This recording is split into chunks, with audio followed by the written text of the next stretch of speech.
Hi there, I'm Lindsey Sparks, the author of the audiobook you're about to listen to. Ricochet Through Time is the third book in the Echo Trilogy, and this is very much one of those series you need to read in order. So if you're just finding me and my books now with this one, definitely go back to the beginning and start with Echo and Time. You can find the link in this video's description. And in case you get as annoyed with ads as I do, I did try to place them between chapters to make them less annoying. But I do need to make money from the books that I post on YouTube.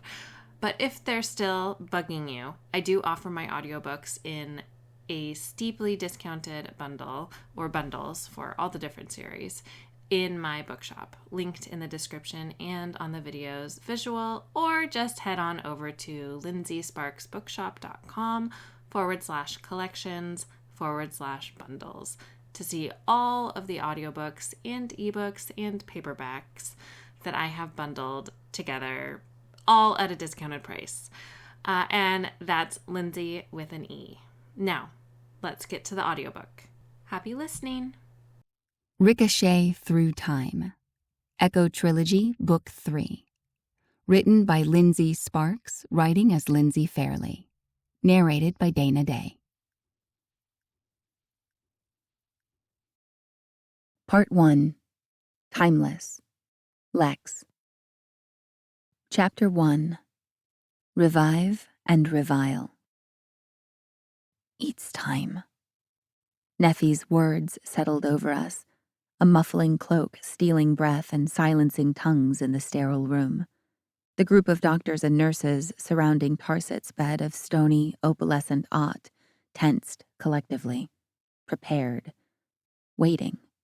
In just a moment, Neffy would give the word, and they would jump into action, attempting to save Marcus's frozen-in-time little girl. Nick stood at the head of the bed, his mother Aset at the foot with Neffy. The two ancient, beautiful women were co-directors of their highly trained and even more highly experienced orchestra of Negeray medical savants. A pair of them stood on either side of Tarsit, others standing behind them, ready to tap in once the little girl had been awakened from her eternal slumber and transferred to the waiting hospital bed just a few feet away. Generic blue scrubs were the outfit of the day for a team that was anything but generic. This group of people was about to attempt to revive a 4-year-old girl who'd been on the verge of death 4,000 years ago, frozen in aught ever since. They would do everything they could to counteract the effects of the ancient poison killing Tarsit and achieve the impossible, returning this tiny, dying child to health. But they were Negerettes, mythic gods of time. Impossibility lay at the heart of their very existence. Marcus and I stood with our backs against the wall near the doorway to Neffy's state-of-the-art laboratory, taking up as little space as we could, staying out of the way, keeping our mouths shut, letting the experts do their work, trying to not have a damn freak-out. Nick. Neffy's voice was sure, commanding. When you're ready, please begin. My hand sought out Marcus's, our fingers lacing together in a painfully tight grip. We watched, helpless and useless, as Nick cupped either side of Tarsit's head, closed his eyes, and inhaled deeply. He held his breath, looking so strange without his standard garb, no black clothing or leather or spiky hair. Now, his myriad of graying tattoos and silver piercings looked out of place next to his blue scrubs.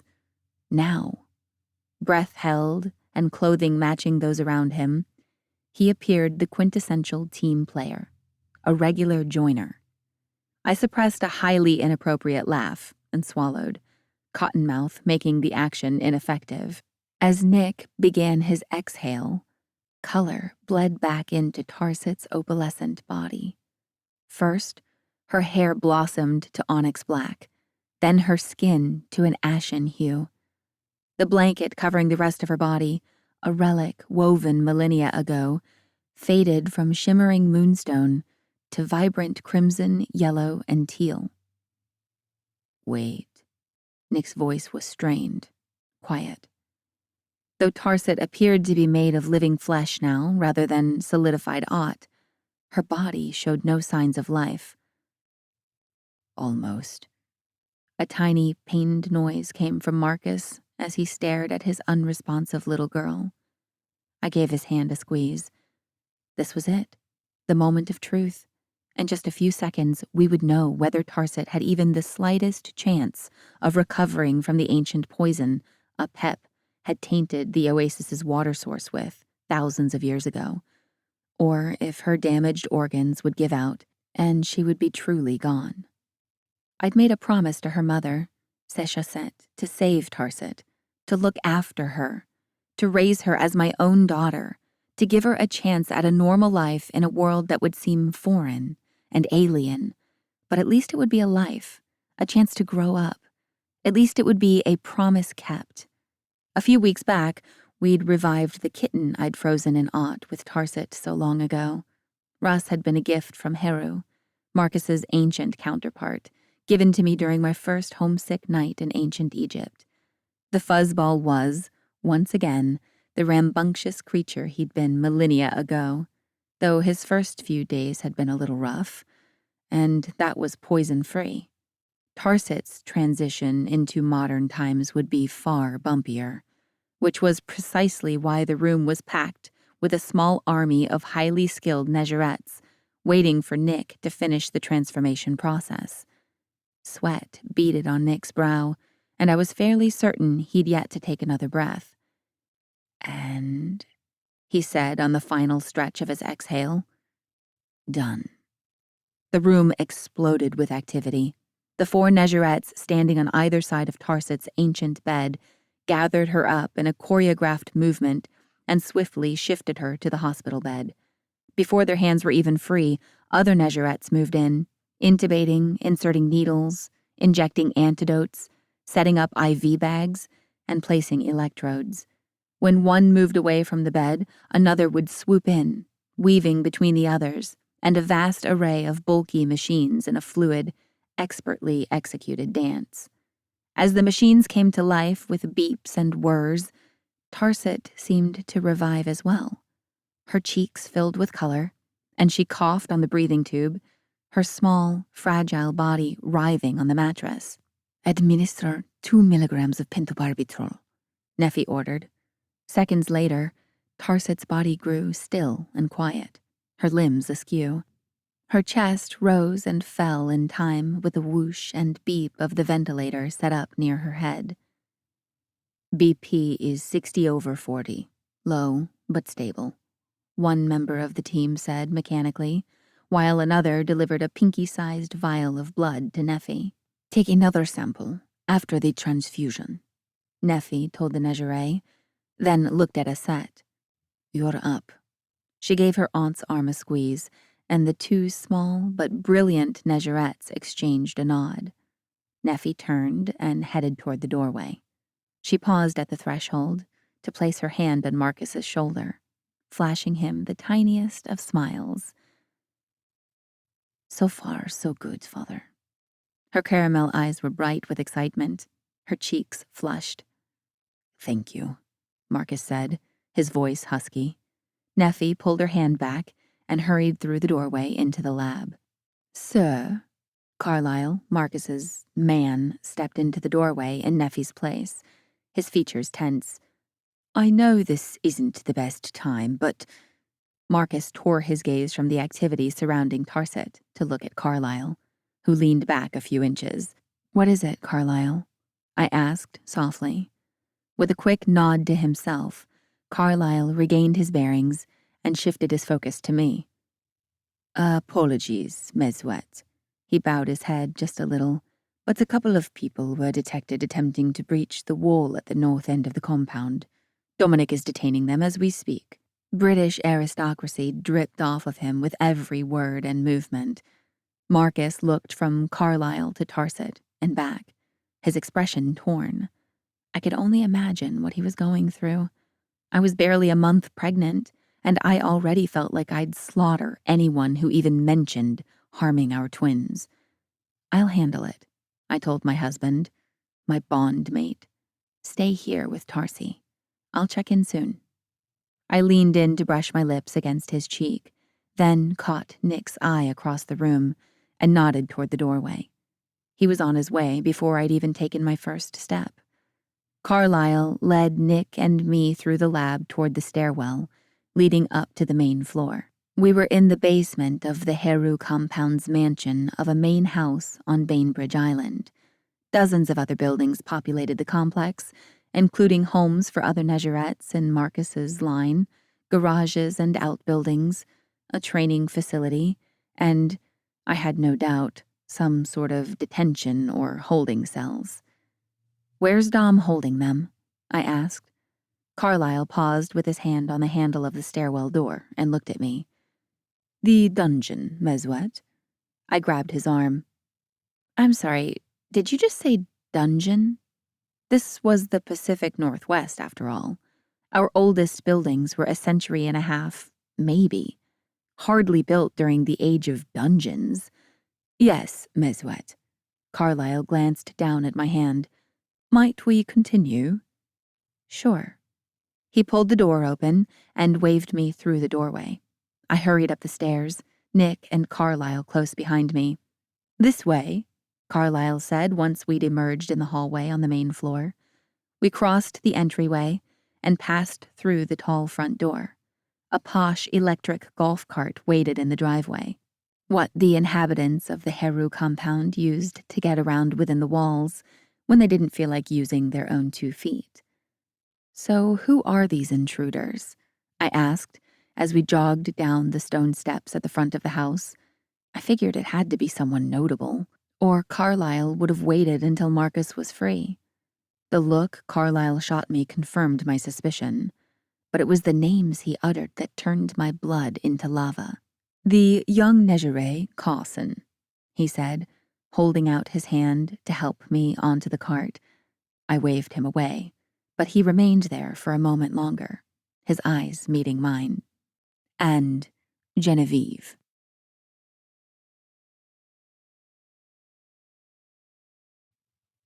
Chapter 2. Catch and Release. I have trust issues. I know this. Earning my trust is like pulling teeth, and regaining it once it's lost is like trying to shove those pulled teeth back into their respective holes, dead roots and all. It's probably my biggest flaw. But what can I say? I've been conditioned to expect those who love me the most to lie to me. My parents did it, my grandparents did it, my friends did it, even Marcus did it. All that dishonesty makes a girl wary, and, at times, pissed off. Last winter, I'd been a normal grad student at the University of Washington, well on my way to earning my PhD in archaeology.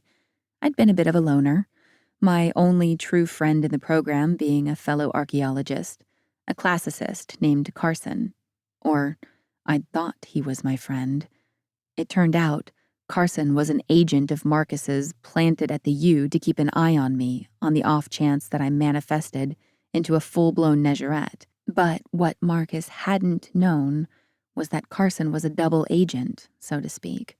He'd pledged his loyalty to Marcus, claiming to be of his bloodline, and maybe he was, none of us knew for sure, but Carson's true loyalty belonged to the kin, a hidden, subversive group of Negerettes opposed to the Council of Seven's rule, for reasons we didn't fully understand yet. Carson had kept his head low, earning his way into the close circle of Marcus's trusted few by capitalizing on his friendship with me and manipulating the emotions of my young Negerette half-sister, Kat. He'd fooled us all, and in the end, he'd shown his true colors by shooting Dom, holding Kat hostage with a gun to her head, and stealing the Aut orb containing the twisted soul of one of the most ancient and powerful beings in the universe, the Netjer Apep. And who'd helped him accomplish that great feat of betrayal? None other than Kat's mom, Genevieve. And now they were both here, within our walls, our home. My deceitful former UW peer and Kat's traitorous mother were somewhere nearby, just under my feet. I had no idea what I would say to them when they were finally in front of me. Accusations and blame were the only things that came to mind. Carlyle brought the electric cart to a halt in the compound's enormous warehouse of a garage.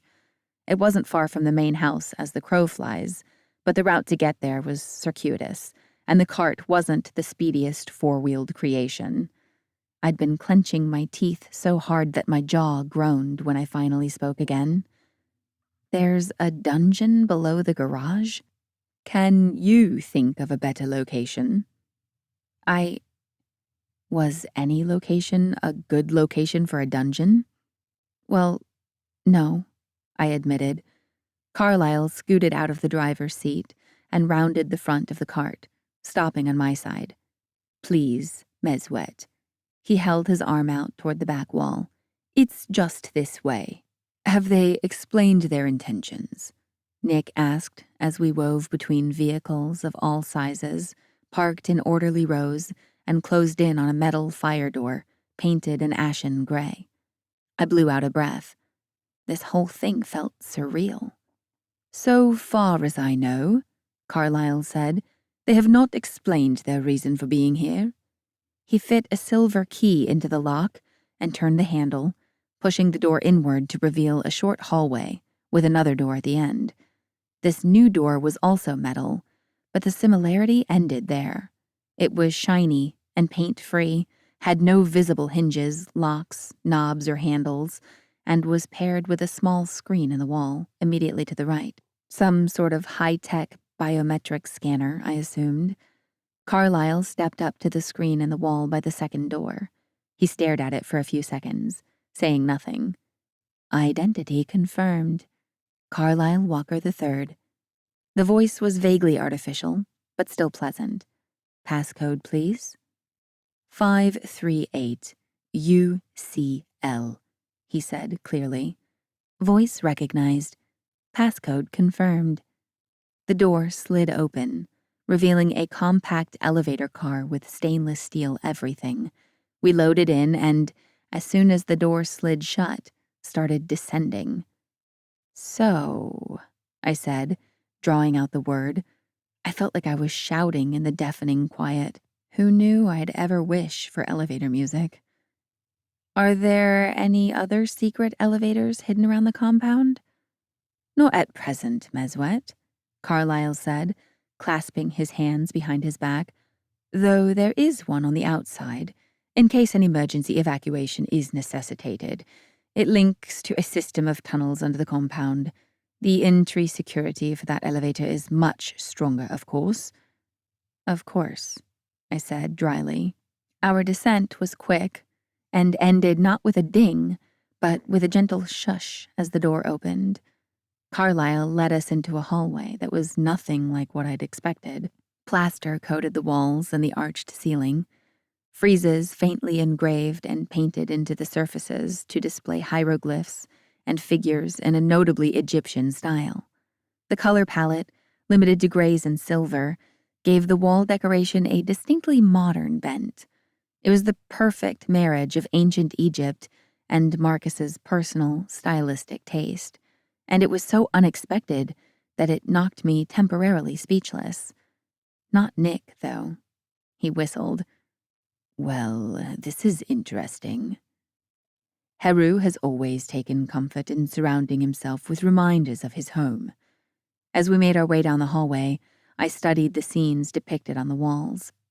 Most made little sense to me, though I was certain every detail had been chosen purposefully and held deep significance to Marcus. He never said, did, or created anything without purpose. What stories do the friezes tell? I asked, eyes scanning the images. Yes, I was avoiding the confrontation with Genevieve and Carson. And yes, I knew it was inevitable. But delaying it just a smidgen longer was so very tempting, I couldn't resist. They contain our history. Carlyle paused and waved his hand over a scene on the left side of the hallway. This one in particular is a vignette of Heru's childhood growing up in the Netjerat oasis. It was a beautiful image, with buildings in shimmering silver in the background and 2 children standing on either side of a noble-looking ancient Egyptian woman. All 3 were staring up at a glorious male figure who dwarfed them. "Mut," Nick said softly, brushing his fingertips over the depiction of the woman. There was fondness in his voice, and sorrow. I rested my hand on his arm and studied his features. An aching sense of loss was painted across his face, transforming him from tough, ancient being to little boy in an instant. "Your grandmother?" When he nodded, I returned my attention to the graceful figure, Marcus and Aset's human mother. She was an incredible woman, so warm and giving, but also strong enough to stand up to Osiris when necessary. He let out a whisper of a laugh. Their marriage was arranged by Nguyen, but the way everyone told it, grandfather never minded one bit. "Marcus never talks about her," I said, my voice hushed. "I'm not surprised." Nick turned and draped an arm over my shoulder. "Don't take it personally, Lex. Her death, it destroyed him. He spent decades shying away from mortals to keep himself from feeling that way again." He glanced at me, sympathy filling the pale blue depths of his eyes. "Immortality takes a while to get used to. Watching beloved humans die. It's not easy. Not for any of us. You'll see." Though his words carried the promise of terrible pain, his open expression told me he'd be there to help me through it. I offered him a weak smile and a reluctant nod, then turned to Carlyle. "All right, let's get this over with, shall we?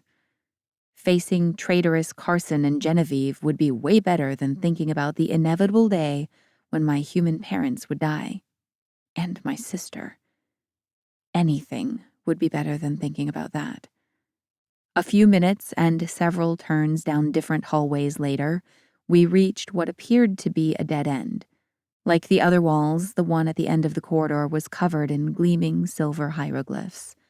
But unlike the other walls, this one contained only a single large image, a human male, limbs extended Vitruvian man style. The figure still appeared Egyptian, stylistically, but the image was far more gruesome than any ancient Egyptian art I'd ever seen.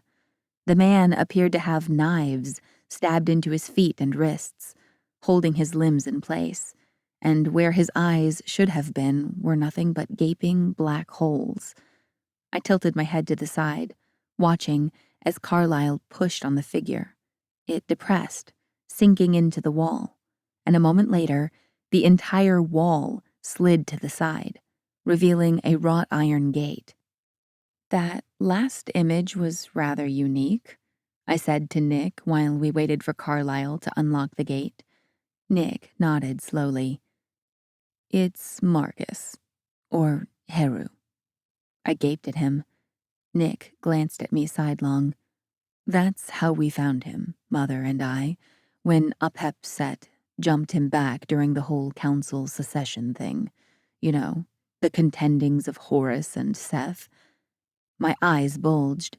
Set, or rather Apep, had done that to Marcus? "At least that psycho's locked away for good," I said, crossing my arms and shaking my head. About a month ago, Nick had sealed Apep's sickly soul in a prison of aught about the size of a baseball, and until my kids were born and came into their godly power, nobody else on this earth but Nick could let Apep out.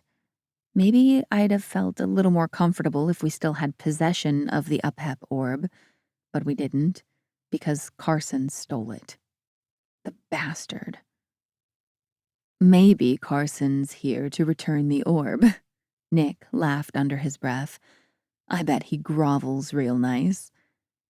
"Guess we're about to find out," I said, as Carlyle pushed the wrought iron gate open. I took a deep breath, then followed him down the stairs.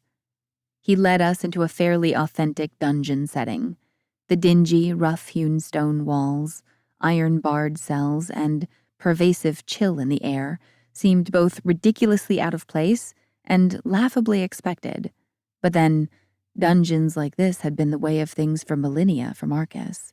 I suppose it didn't make sense for him to change his ways now just because the world had gone ahead and changed all around him. "The cell at the end," Carlyle said, though the direction was unnecessary. Dominic and a full retinue of guards crowded the space at the end of the dungeon. Dominic spotted us and hurried our way. "What have they told you?" I asked my half-brother, rushing ahead to meet him. "Nothing." His dark eyes met mine, and he combed his long fingers through his night-black hair, slicking the lengthy strands back. His face was tense, his irritation clear, making his sharp features even more angular. "Where is Marcus?" he asked, his French accent heavier than usual. "With Tarset." "Is she?" "She's still alive, on life support, but still with us." I cleared my throat. "Nephi seems hopeful." "Well, that is something at least." With a hand on my lower back, Dominic guided me toward the cell at the end. "Jeanne demanded to speak to Marcus, but hopefully you will be good enough." I snorted. Not likely, considering Genevieve's none-too-hidden feelings toward Marcus. Not that her jealousy meant she didn't like me exactly. At least, not that I was aware of, or had been aware of before she'd gone turncoat. It was just that she'd been carrying a torch for Marcus for years, and if she wanted to talk to him, well, she wanted to talk to him. "Also," Dominic said when we reached the iron-barred cell door, "Carson is injured." I stared through the bars into the dimly lit cell. Within, Genevieve was huddled on her knees on the floor. Carson curled into the fetal position, his head resting on her lap. Blood soaked her lilac tunic and white leggings, as well as Carson's blue t-shirt. My stomach twisted at the sight. It had been sensitive lately, an early gift from the twins. "Injured indeed," I said quietly, crossing my arms. Genevieve's head shot up at the sound of my voice, and she speared me with bloodshot eyes. "He needs a doctor. Where's Nephi, or—" "She's busy," I said, glancing at Dominic, hesitant to dismiss aid outright. "How bad is it?" After everything Carson had done, I really didn't mind him being in pain for a while, but that didn't mean I wanted him to die. "Gunshot to the shoulder," Dominic said with a lazy shrug. "He has lost some blood, but he will live." "Okay." I flashed Genevieve a grim, humorless smile. "He'll have to wait. Why did you come here?" "To warn Marcus," she trailed off, shaking her head. "I want to see him." "You think you want to see him," I said. "But trust me, Jen, you don't." "But you came back here thinking, what? That things would go right back to the way they were? That he'd still love you like a little sister?" I took a step closer to the cell door, stopping when Dominic placed a hand on my shoulder, holding me just out of arm's reach from the bars. "After everything you've done, Jen, after all the betrayal, did you really think he'd forgive you?" I leaned forward. "Tell me why you're here. Prove to me, to Marcus, that there's a reason he should still give a damn about you." Genevieve's resolve was wavering. It was written all over her face. "Did you really come here to warn Marcus?" I asked. "About what? Are we in danger?" I would do anything to protect my twins. Anything. Even kick another mother when she was down. Is Kat in danger? Genevieve's love for her daughter had always been her weakness. Kat was her whole world and, in a twisted way, had been her reason for betraying Marcus and the Council of Seven. She hung her head, her limp chestnut waves falling around her face like a curtain. She spoke so quietly that without my heightened sense of hearing, I wouldn't have heard her. "Someone released him. He's free."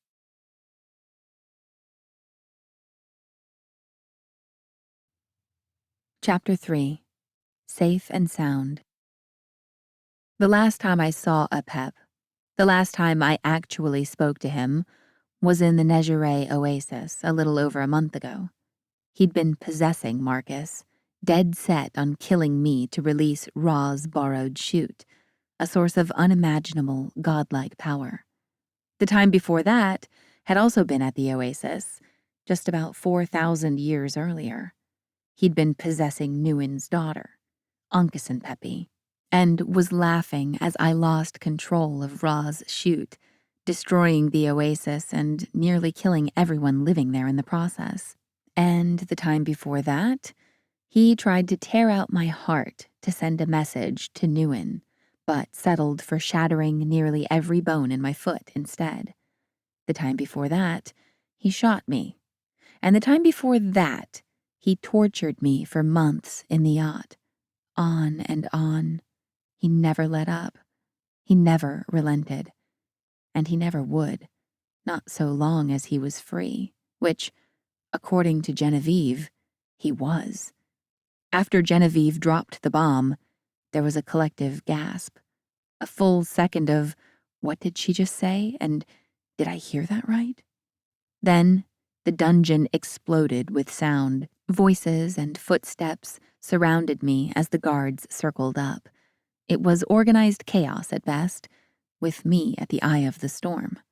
I covered my ears and ducked my head, huddling in on myself. This couldn't be happening. Apep's unhinged soul couldn't be free from its Aught prison. It was about as close to impossible as things came in our crazy world.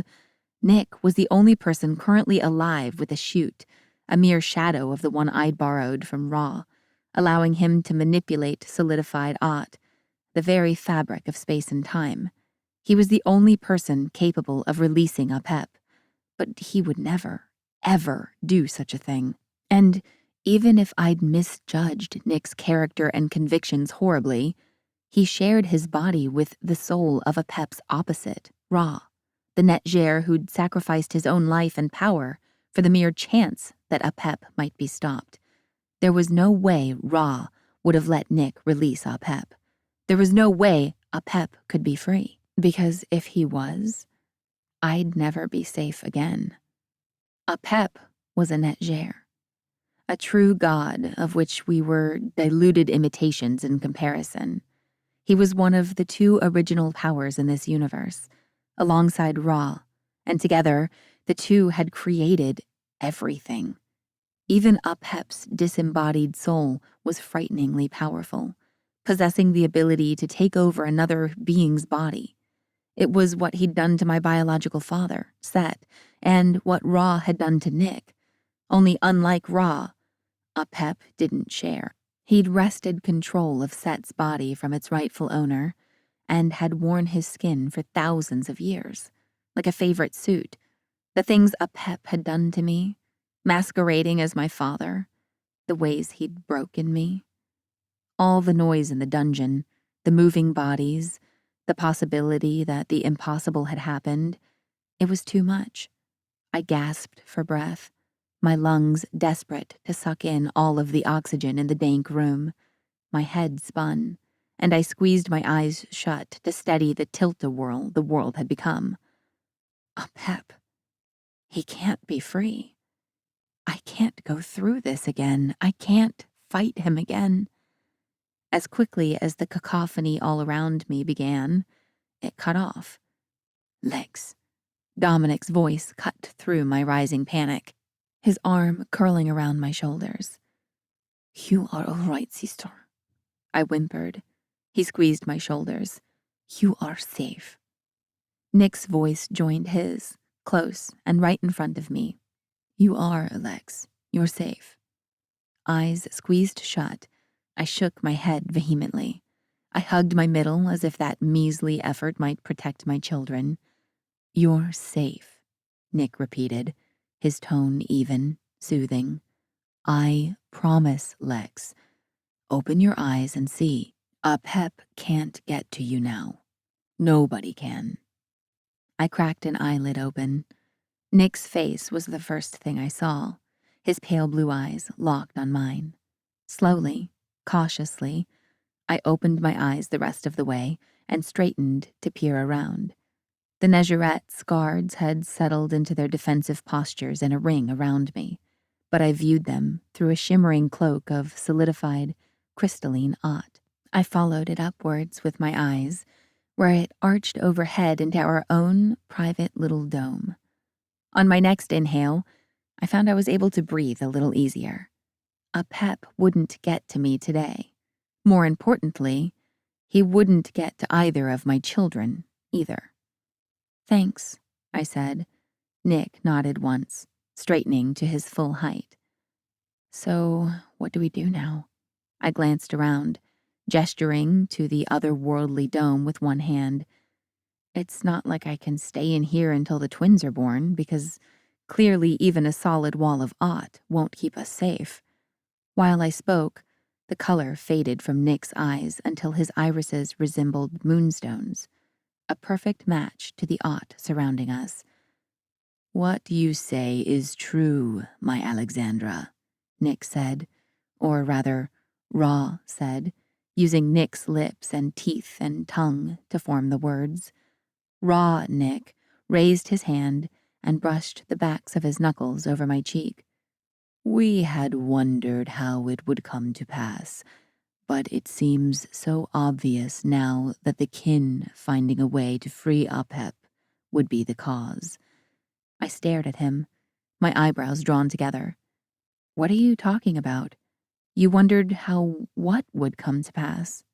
During my time in Old Kingdom Egypt, when Ra had been residing in his former host, Nuin, I'd had plenty of practice wading through his half-answers and vague explanations, and yet Ra was still as confounding as ever. I'd all but given up on attempting to understand the murky motivations behind everything he'd done during his time on Earth, let alone his time before it. He was a Netjer, a god, and he operated on an entirely different plane of existence. But he had my trust, unequivocally. In his own odd, godly way, he'd earned it. Which is why I didn't freak out when Raw Nick didn't answer my questions, only stared at me with those secretive eyes. Okay. I took a deep breath through my nose. Next question. What do we do now? Apep's going to come after me, after the twins, isn't he? Raw Nick nodded slowly. Without a doubt. When it became apparent that those 3 words were all he intended to say, I ground my teeth together. He knew more, that much was clear. And while it drove me nuts that he wouldn't share, experience told me that he was holding back for a reason. Probably some preservation of the timeline, fate-saving reason. Fine, I could deal with that. For now. I sighed and rubbed my forehead. I was suddenly exhausted. Without warning, Raw Nick's features transformed as the pale blue color bled back into his irises. His eyes tensed, and his mouth curved downward in a frown. Sorry, Lex. Nick reached out and gave my arm a squeeze. I know this is frustrating, but it'll all make sense soon. He offered me a conciliatory smile. Promise, he added with a wink. Somehow, I managed to convince myself I was only imagining the shadow of doubt in his gaze. Dominic's arm slid from my shoulders, and he took 2 steps toward Genevieve and Carson's cell. You must remain in here, Lex, but there is no need for me to. He looked at Nick, his dark eyes determined. Allow me to pass, so I might interrogate them. We must be as prepared as possible for what is to come. For what is to come? More ominous words had never been spoken. Nick agreed, and Dominic passed through a slim opening in the barrier. It closed the moment he was clear of it. I moved to the spot he'd passed through to watch the proceedings. Minutes passed, and though I couldn't hear either his or Genevieve's words, I was able to watch the tension enter Dominic's body, stiffening his posture and making his movements minimal, precise. He was the 3rd deadliest man I knew, behind only Marcus and Nick, and was essentially cloak and dagger personified. I actually felt a little sympathy for Genevieve and Carson. For months, Ever since I'd found out who and what I was, the Meswet, prophesized savior not only of our people and our world, but apparently of the whole damn universe, courtesy of the godly Netjer twins I was carrying, I felt like a prisoner in a gilded cell. My choices were no longer mine. My future belonged to everyone but me. My eyes became unfocused as I watched the strange tableau beyond until all I could see was the wall of shimmering Ott, my not-quite-gilded cage. Worse. After 15 minutes of waiting and watching the interrogation from within our soundproof bubble, Nick and I conceded that our presence in the dungeon was less than pointless. Really, we were in the way. We made our way out of the gloomy dungeon. Nejire guards ahead of and behind us. "Do not be afraid, my Alexandra," Raw Nick said as we ascended the stairs. The change in cadence and tone of Nick's voice was unmistakable. I raised my eyebrows. "You left pretty quickly back there." "I wished to consult the art," Raw Nick said, nodding to himself. "Learn anything?" I worried the inside of my cheek. Thanks to Ma'at still being out of whack, something that wouldn't return to proper balance until my children were born, the Ott was unstable to the point of being unusable. Nejiret's hadn't been able to view more than a few seconds in the echoes for months now. But Ra was different. Or rather, his connection to that plane of existence was different. Because his was the soul, the Ren of a Netjer, rather than the lesser Ba of a Nejire. While we were all but locked out of the Ott, Ra could still transcend to that other plane at will, to view the reflections of past, present, and future possible events. "I learned little of value," Raw Nick said, shaking his head. "The Ott is currently misaligned in this location. A time anomaly, it would seem." I frowned. I'd been a time anomaly once, my presence in an ancient, foreign period, masking all that was truly happening, leaving the echoes of Egypt during that time grossly misshapen at the Ott. My presence had inadvertently led to the fall of the Old Kingdom. How many people can say that? It was quite the accomplishment. "What does that mean?" I asked. Again, Ra Nick shook his head. "Only time will tell." His words were far from comforting. Once we were above ground, following the trail that led back to the main house, I felt less and less safe with each successive step. Even within the impermeable Ott shell, even with the gang of guards stretching out ahead of and behind us, and stalking through the woods on either side of the trail, it became glaringly obvious that any sense of safety was an illusion. "Ra," I said hesitantly, "if someone was able to free Apep, wouldn't the same someone be able to get through any other barrier of Ott, too?" "Indeed." Raw Nick walked along beside me, hands clasped behind his back. I inhaled and exhaled deeply, and some of the rising panic abated. "And considering Apep's penchant for possessing the most powerful being he can find, wouldn't it also be safe to assume that he possessed whoever released him?" "Yes," Raw Nick said, with a thoughtful nod. "That seems like a logical assumption to me."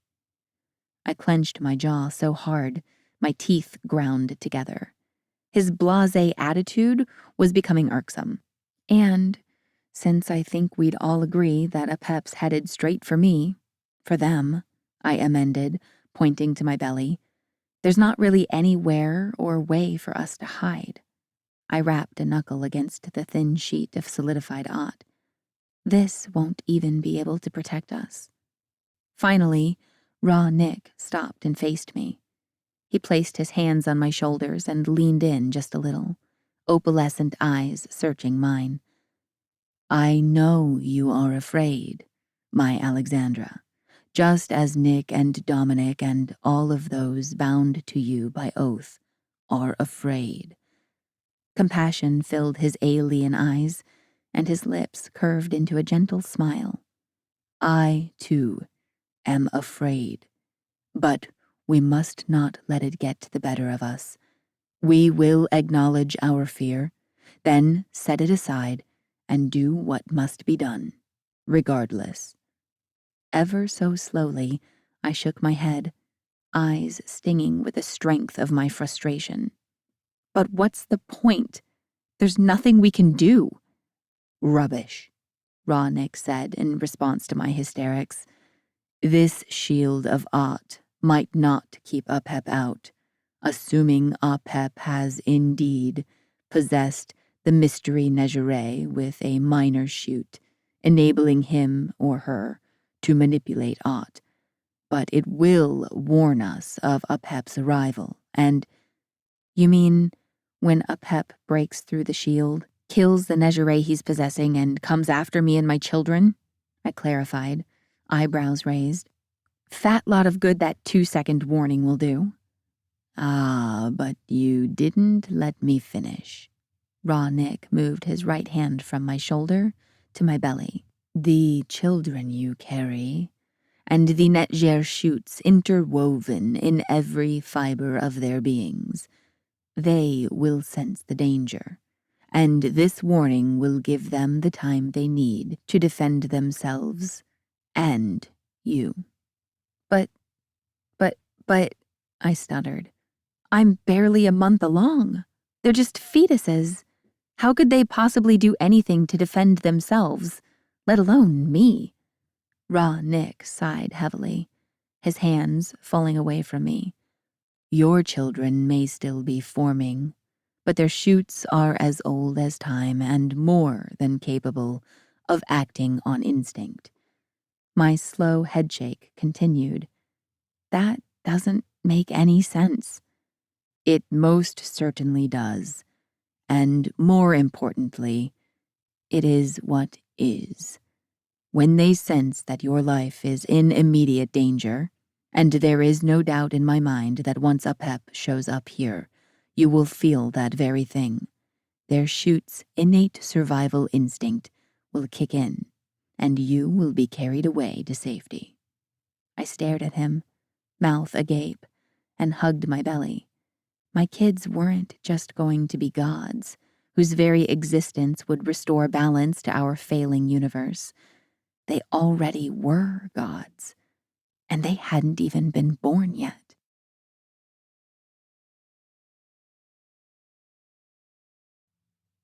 Chapter 4. Flight and Fight. The moment I walked through the doorway from the basement laboratory into Tarsit's recovery room, the moment I saw Marcus hunched over the bedside, I could breathe a little easier. It was a basic physiological reaction to seeing him. Marcus and I shared a bond that went beyond love. We were, quite literally, addicted to each other, courtesy of a rather obscure pheromone emitted by my kind. It was rare that one of us found our biological and spiritual match, as Marcus and I had, and as wondrous as our bond was, it could be as much a curse as it was a blessing. It opened the door to unimaginable pleasure, but also to the very real possibility of death. Were we to be separated for longer than a few days, we would go into bonding withdrawals, and, in time, we would die. People say they can't live without the one they love all the time. They rarely mean it quite so literally. "Go on," Nick said, and the sheet of shimmering Ot evaporated into a wispy smoke containing all the colors of the rainbow. "I'm going to speak with Nephi. I'll seal you in here." "Thanks." I took a step toward Marcus, who still hadn't raised his bowed head, then glanced back at Nick. "We'll only be in here a moment." I didn't want to interfere with Tarsit's treatment. "Will you tell Dom to meet us upstairs in the conference room? And anyone else you think needs to be there? And can you alert the Council of Seven to be ready for an emergency meeting?" "I'll take care of it," Nick said with a quick nod. "Just knock on the Ot when you're ready for me to move you upstairs. I'll hear it." I watched him erect a barrier in the doorway, then pass through the solidified ought like it was as insubstantial as air. Once upon a time, when I'd possessed Ra's shoot, I could have done the same thing. Of course, that same shoot had also threatened to tear me apart from the ba out. Sometimes, when I slept, I dreamed of the explosive episodes when my borrowed shoot threatened to rip free of me. I always woke screaming in pain and covered in a sheen of sweat, Marcus holding me close, murmuring to me in our people's ancient language, the original tongue. I didn't miss the power one bit, not when the cost was so high. Now, I was perfectly happy to be a regular old shoot-free Negerette with 2 gods growing inside her. Why are we calling an emergency meeting? I spun around and stared at Marcus, taking in the weariness lining his chiseled features. I dreaded telling him about Apep, knowing how much more stress and worry it would pile on his already burdened shoulders. We were at war with the kin. That much had been decided weeks ago. Not that we'd made much headway in defeating them, or in even finding them. But this escalation, the kin releasing Apep, it was so much worse than anything we'd planned for so far. And Marcus, as our people's general, would be responsible for seeing us through this horrendous situation. I opened my mouth and the words caught in my throat. Apep's free. I didn't say. Couldn't say. Not when, right before me, Marcus sat at his daughter's bedside, watching her struggle to stay alive. Tell me, little Ivanov. He scrubbed his hands over his face, his stubble scratching against his palms. I won't break. I swallowed roughly and nodded, offering him a weak smile. And here I was the one always getting on his case for treating me like a fragile thing. Hearing him say those words almost teased a laugh out of me. Almost. How is she? I asked, moving across the room to stand at Marcus's side. I rested my hand on his shoulder and leaned down to press a kiss against the top of his shaved head. Stable. He covered my hand with his and tilted his head back to look up at me. They're keeping her in an induced coma. Nephi tells me she's out of the woods. For now. He grasped my fingers and brought my hand to his lips. Tell me. I sighed and perched on Marcus's knee, and it felt like my spine caved in on itself, just a little, as I recounted everything I knew about the situation so far. I watched his expression as I spoke, taking note of the subtle changes to his features as they tensed along with the rest of his body. His eyes, however, retained that weary glint. And if he really is possessing the Negerais who freed him, we're pretty much screwed, I said, voice heightened by the threat of hysteria. Can you imagine the damage someone with Nick's power could do if they decided to use their shoot as a weapon? They could destroy this place in a matter of minutes. If Apep's possessing someone like that. I shook my head, limbs twitching and heart fluttering with a desire to run, to flee, to go away. Anywhere but this place where Apep would know to find me. We won't let that happen, Marcus said, with so much conviction that part of me believed him. Maybe. Just a little. I wanted to believe him so badly. Well, Ra says the twins' shoots should kick in with some sort of automated defense and carry me away to safety as soon as they sense that Apep's an immediate threat, so that's something at least. I let out a despondent laugh. After everything we'd been through this past year, I'd had the audacity to hope that the threat posed by Apep had truly been neutralized. But based on Marcus's lack of shock, part of him had expected something like this to happen. I leaned forward, more or less collapsing against his chest and nuzzling his neck. His spicy scent soothed me enough that the tide went out on the ocean of panic threatening to sweep me away. Marcus's arms curved around my back, and he held me close. We'll figure it out, little Ivanov. It's simple, really. All we have to do is kill the person who released Apep, then have Nick imprison Apep in At once more, then lock the whole thing away in a vault that nobody will ever get into again." Another of those desperate, verge-of-tears laughs bubbled up from my chest.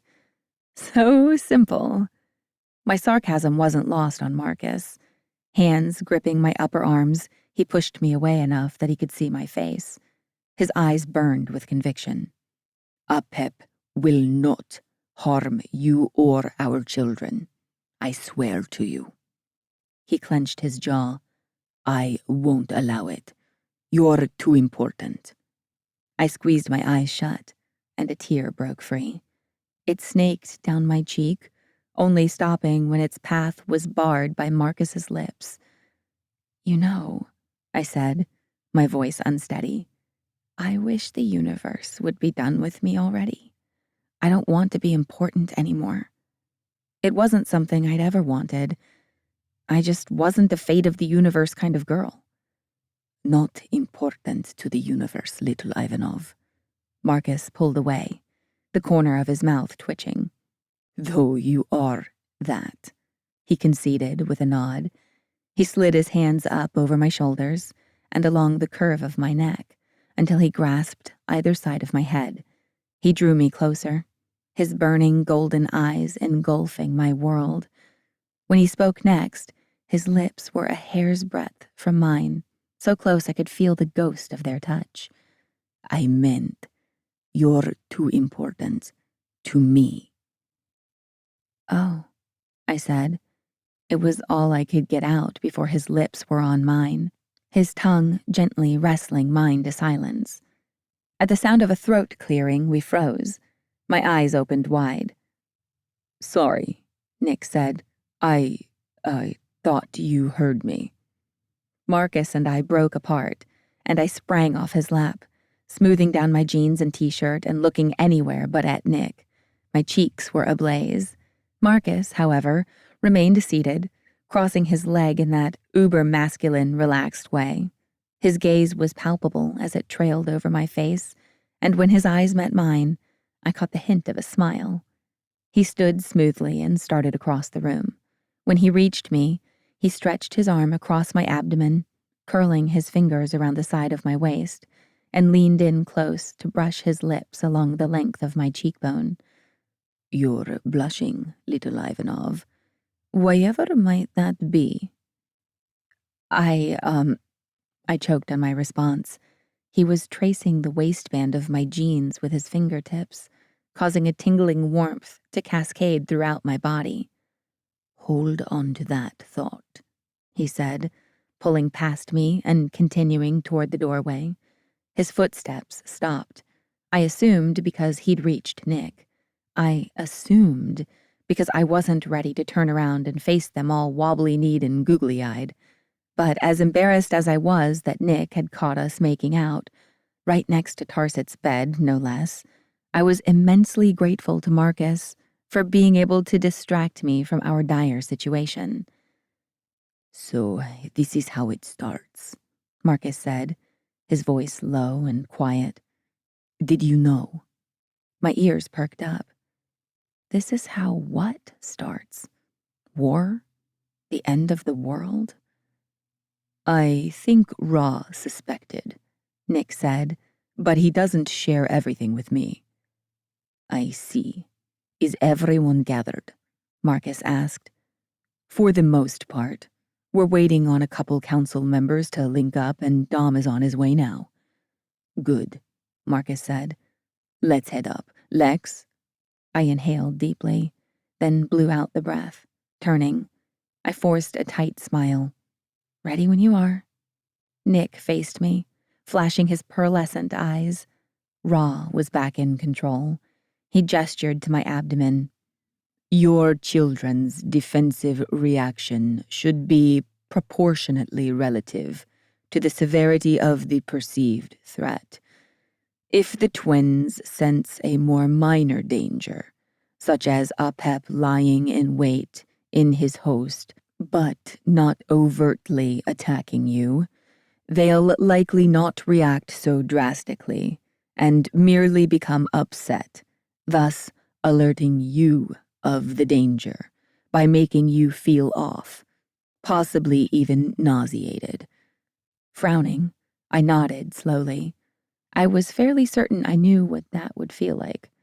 A couple weeks ago, a harmless-looking pocket watch came into my possession, bringing with it a nauseating sense of complete and utter wrongness. The watch had been crafted from an obsidian-like material Kat had dubbed anti-Aught, the physical manifestation of the universal force polar opposite to Aught. When given physical form, anti-Aught became a ravenous, soul-sucking material that consumed all it touched. Any Negeray unlucky enough to come into contact with it would slowly unravel from the ba out, all threads tying them to the timeline, rotting away until it was as though they'd never even existed. The anti-Aught pocket watch had been a gift from the kin, and the closer I'd come to it, the stranger I'd felt. My discomfort had been a warning from the twins, and once we'd enclosed the watch in a shell of solidified Aught, the sensation had abated. It was no longer a threat. And conversely, Raw Nick continued, the twins should not have any reaction if they don't sense danger. It is the most definite way to tell if someone is a threat to you or them. So what? You want to use me as some kind of an Apep detector? Precisely, dear Alexandra. Ra beamed at me, using Nick's lips and cheeks and eyes. It was a little disconcerting, seeing the godly pride I'd come so used to seeing on Nguyen's face, altering Nick's features. Wouldn't it be nice if we could expand our protective barrier to include all of our trusted people, instead of carrying it around with us everywhere we go? Or we could just run, I suggested. I looked at Marcus. You've got a helicopter. Let's fly somewhere. Get away. If we go now... It won't do you any good, Ron Nick said, drawing my attention back to him. Apep can sense the shoots your twins carry. Their power calls to him. Wherever they go, he will find you. But Apep will track you down, and the twins will jump you to a safer time and place, Raw Nick said, talking over my objection. It is already written in the timeline, my Alexandra. It is what is. Oh, I said numbly. Oh, I see. Well then, I frowned. Did you know? I looked from him to Marcus and back. Those things you keep saying, this is how it starts, and the like. Did you know this would happen? No, Lex, Marcus said. I knew. Heru, Ronnick's voice was ripe with warning. Marcus exhaled heavily, rubbing his hand over his shaved head.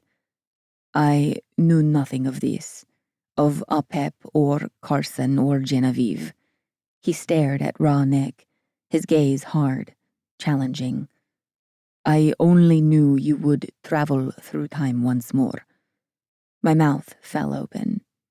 And you didn't tell me?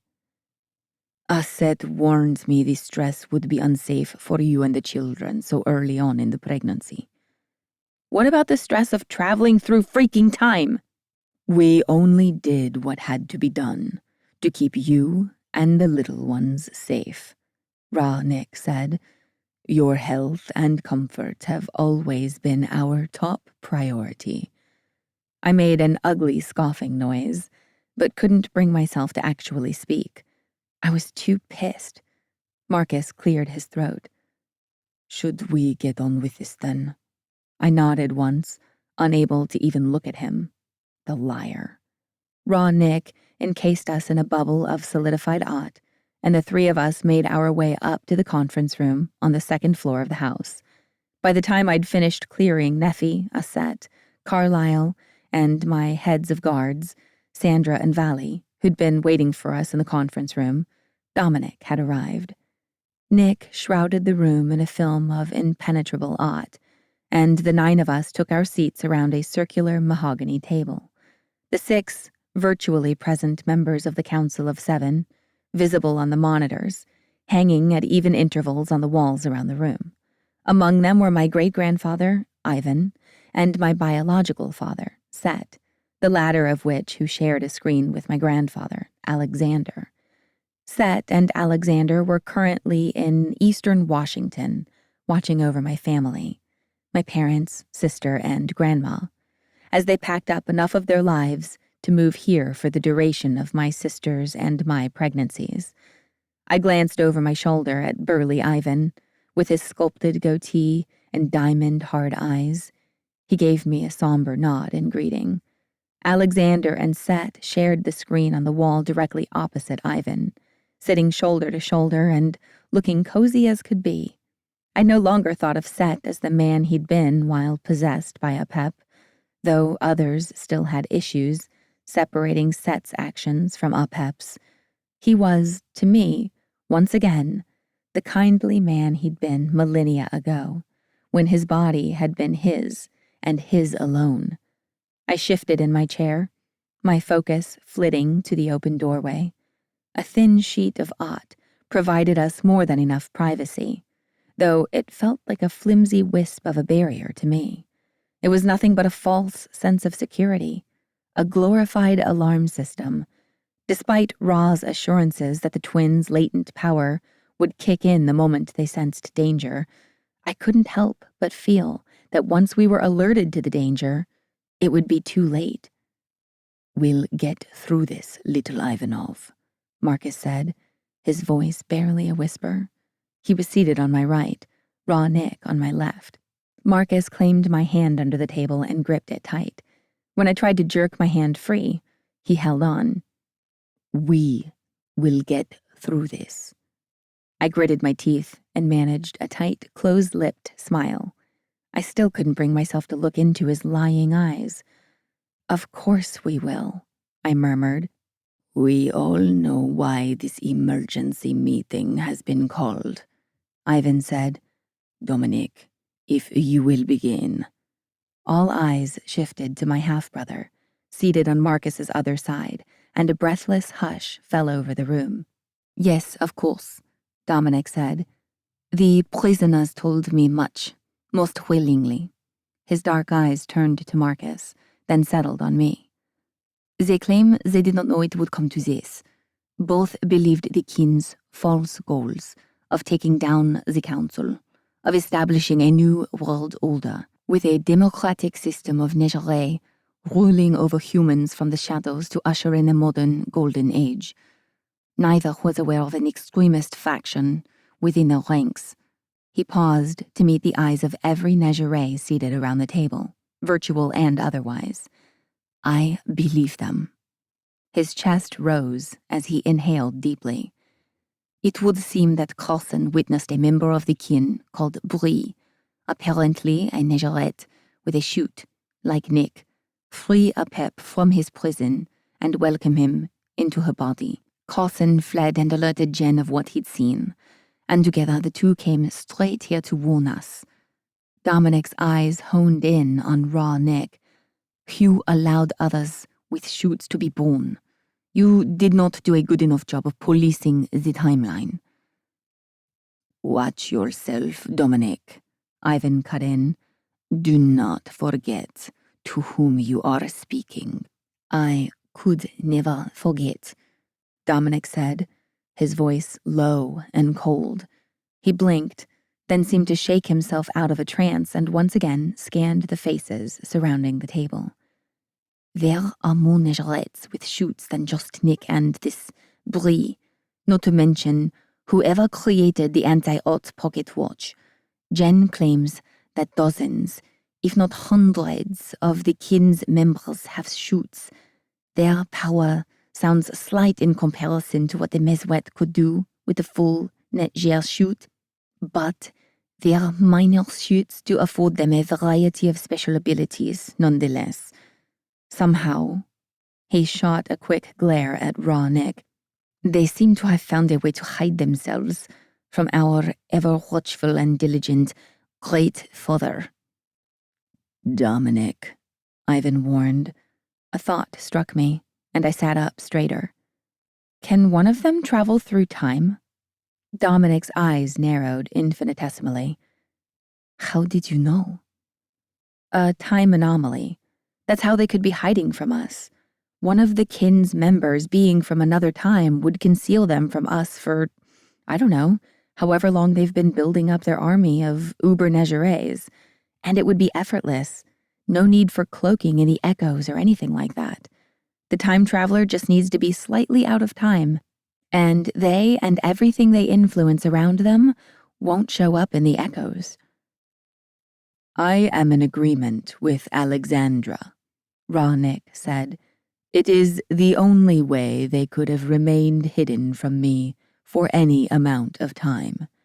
Dominic looked from Raw Nick to me and back. Their leader, May, is supposedly ancient and somehow managed to go undetected until she discovered her ability to travel through time. For whatever reason, she started forming the kin in utter secrecy hundreds, maybe thousands of years ago. Jen and Carson were unsure. As the kin members grew, so did May's power. Jen claims May had no interest in fleeing Apep. Then why hasn't she gone back in time to stop it from happening? I asked. Unless she can't, Raw Nick said, because she's dead. I looked at him, eyebrows scrunched together.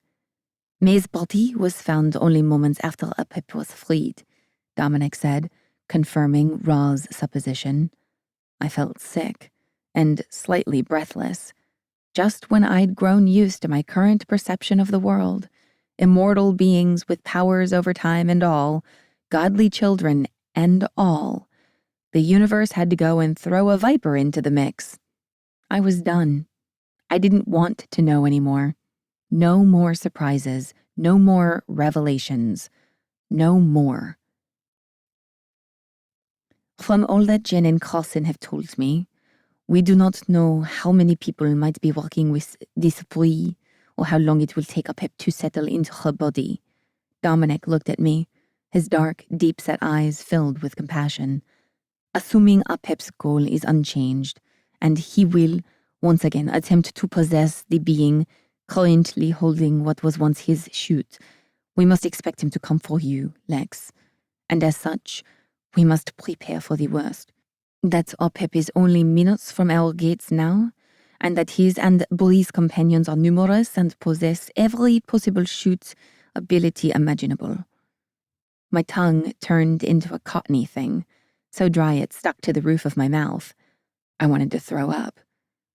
Do not fear, my Alexandra, Raw Nick said, leaning closer and rubbing my arm in what I supposed was meant to be a comforting gesture. Maybe it would have been if I could still feel. But I was numb, absolutely and completely. I once had an odd conversation with an anatomy grad student over drinks, something that had stuck with me, though I hadn't realized it until now. He told me that nature had the kindness of a mother, because when faced with deadly physical trauma, an animal, any animal, will go into shock. Their brain will sort of shut off the part of them that feels afraid, that worries, that thinks about the winter stash of nuts that will go uneaten or the babies that will starve in their absence.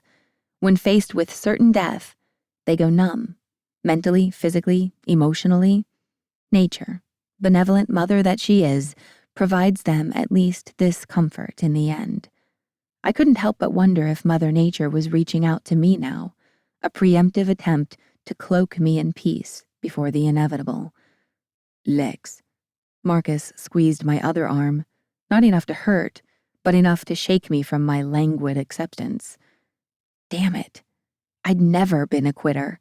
I wasn't about to start now. When the time comes, Raw Nick said, his expression earnest, the twins will protect you. They will whisk you off to safety, It is already written into the timeline. You must simply let it happen. I drew in a shallow breath, then another. I had a bone to pick with him, Aset, and Marcus, all of whom had lied to me about my supposedly fast-approaching travels through time, but this was neither the time nor the place for that. I shelved my hurt and betrayal, tucking this latest edition in beside all the others I'd collected this past year, and focused on another worry. What about the rest of you? While I might be whisked off to safety by the godly children in my womb, people I cared about would be left behind. Marcus and Dominic, and the others. Young, innocent Kat, and poor little Tarset. They would be here, facing down an unknown number of supernegerettes with unimaginable powers. I looked at Marcus for the first time since we left Tarset's room, feeling like a doe staring down a mountain lion. You have to get everyone away from here, away from me. You can't fight these people, Marcus. Don't fight them. You have to run. A hard glint flashed in his eyes, a dark promise eclipsing their golden glow. What would be the fun in that? Talk to me, little Ivanov. Marcus planted himself behind me, placing his hands on my shoulders. We were in our suite's sitting room. I'd been staring out the tall window for some time, watching dusk fall over the forest and the Puget Sound beyond, stewing in a mess of hurt feelings. I gave his hands the slip and sidestepped to the next window over. Usually I would go for a walk by myself to clear my head, but that was out of the question now. A bald eagle soared over the treetops outside. I envied it for its freedom. Lex. Thankfully, Marcus stayed where he was. A good thing, because I'd have slapped him if he tried to touch me again right now. I crossed my arms over my chest. Is it just chemicals? Is that all we are, a pair of perfectly matched pheromone producers? When Marcus didn't say anything, my head drooped. How long have you known I would be traveling back in time again? How long have you been lying to me? Since you came back from Kemet, he said, using the ancient name for Egypt. When you unblocked my memories, you unblocked all of them, not just the ones you've been a part of so far. I laughed under my breath and shook my head.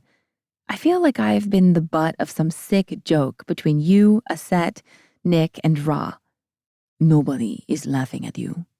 No, you're just whispering about me in dark corners, planning my future.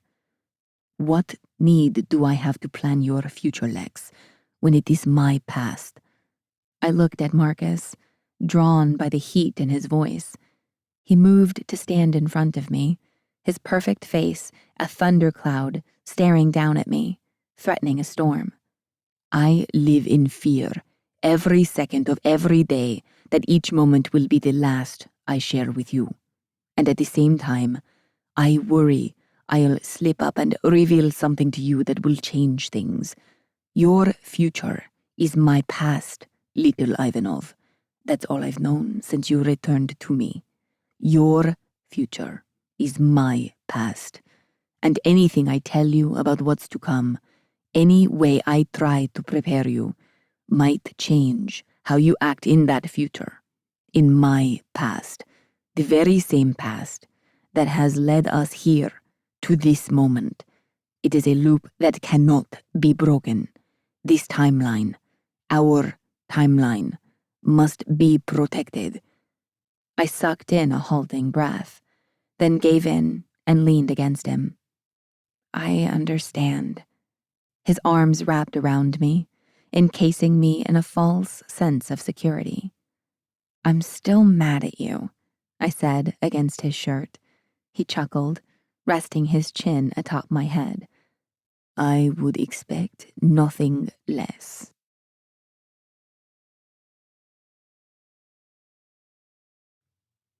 Chapter 5. Fool and Foil. I'd never felt less safe in Marcus's home. It was the knowing, I supposed, The sense of dreadful inevitability. The sun shining brightly through the living room's broad picture window mocked me with its cheerful light. Usually, I found Marcus's taste in furnishings and decor too modern and cold, with all of its sleek, clean lines and wide array of gray tones, but not this morning. At present, gray and cold fit my mood perfectly. I sat on the end of the couch furthest from the snickering sunshine, one leg tucked under me, the foot of the other ticking the passing seconds just above the ashen hardwood floor. Thora, my brown tabby, and Russ, my ancient fluffball of a kitten, basked in a rectangle of sunlight a few feet from my toes. Kat, my half-sister, sighed, and I cast her a sideways glance. She was sitting on the far end of the couch, elbow on the squared-off sofa arm, cheek resting on her palm, and one slipper sitting on its side, forgotten on the floor. She looked even more miserable than me. Poor thing. Her mom was upstairs, locked away in the conference room with Dominic. In the days since Genevieve and Carson arrived, Dominic had taken to interrogating Genevieve in the house, far away from Carson's prying Negeray ears. I was a wreck, constantly worrying about what would happen tomorrow, later today, in 5 minutes. At some point, I would be yanked away from this time and place. That much was all but written in stone. I just didn't know when it would happen, and the anticipation was killing me. Even so, I couldn't imagine being in Kat's shoes, or shoe, in the case of her abandoned slipper. She was one of a kind, and not in any enviable way. She was, like me, a newly minted Negerette, and she was, like me, a daughter of Set. But unlike me, Kat was also a product of gross incest, Apep Set having seduced his own unwitting daughter, Genevieve. The reality of Kat's bloodline had come to light several months ago, revealed by Marcus in a last-ditch effort to rescue my Ba from Apep Set's prison in the yacht. Only someone so genetically close to Set could break through his prison's walls. Unfortunately for Kat, 18 at the time, she was still a few years away from manifesting, which meant her Negerette traits had to be triggered early by forcing her into the yacht. Her body was forever stuck at its current level of maturity. She hadn't cared.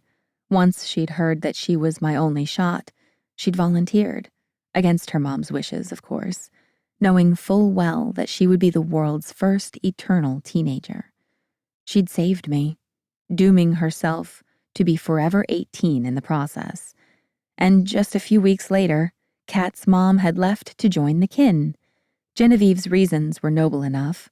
I had to admit, from Dom's interrogations, I knew she'd thrown her lot in with the kin in order to create a more tolerant world for her daughter.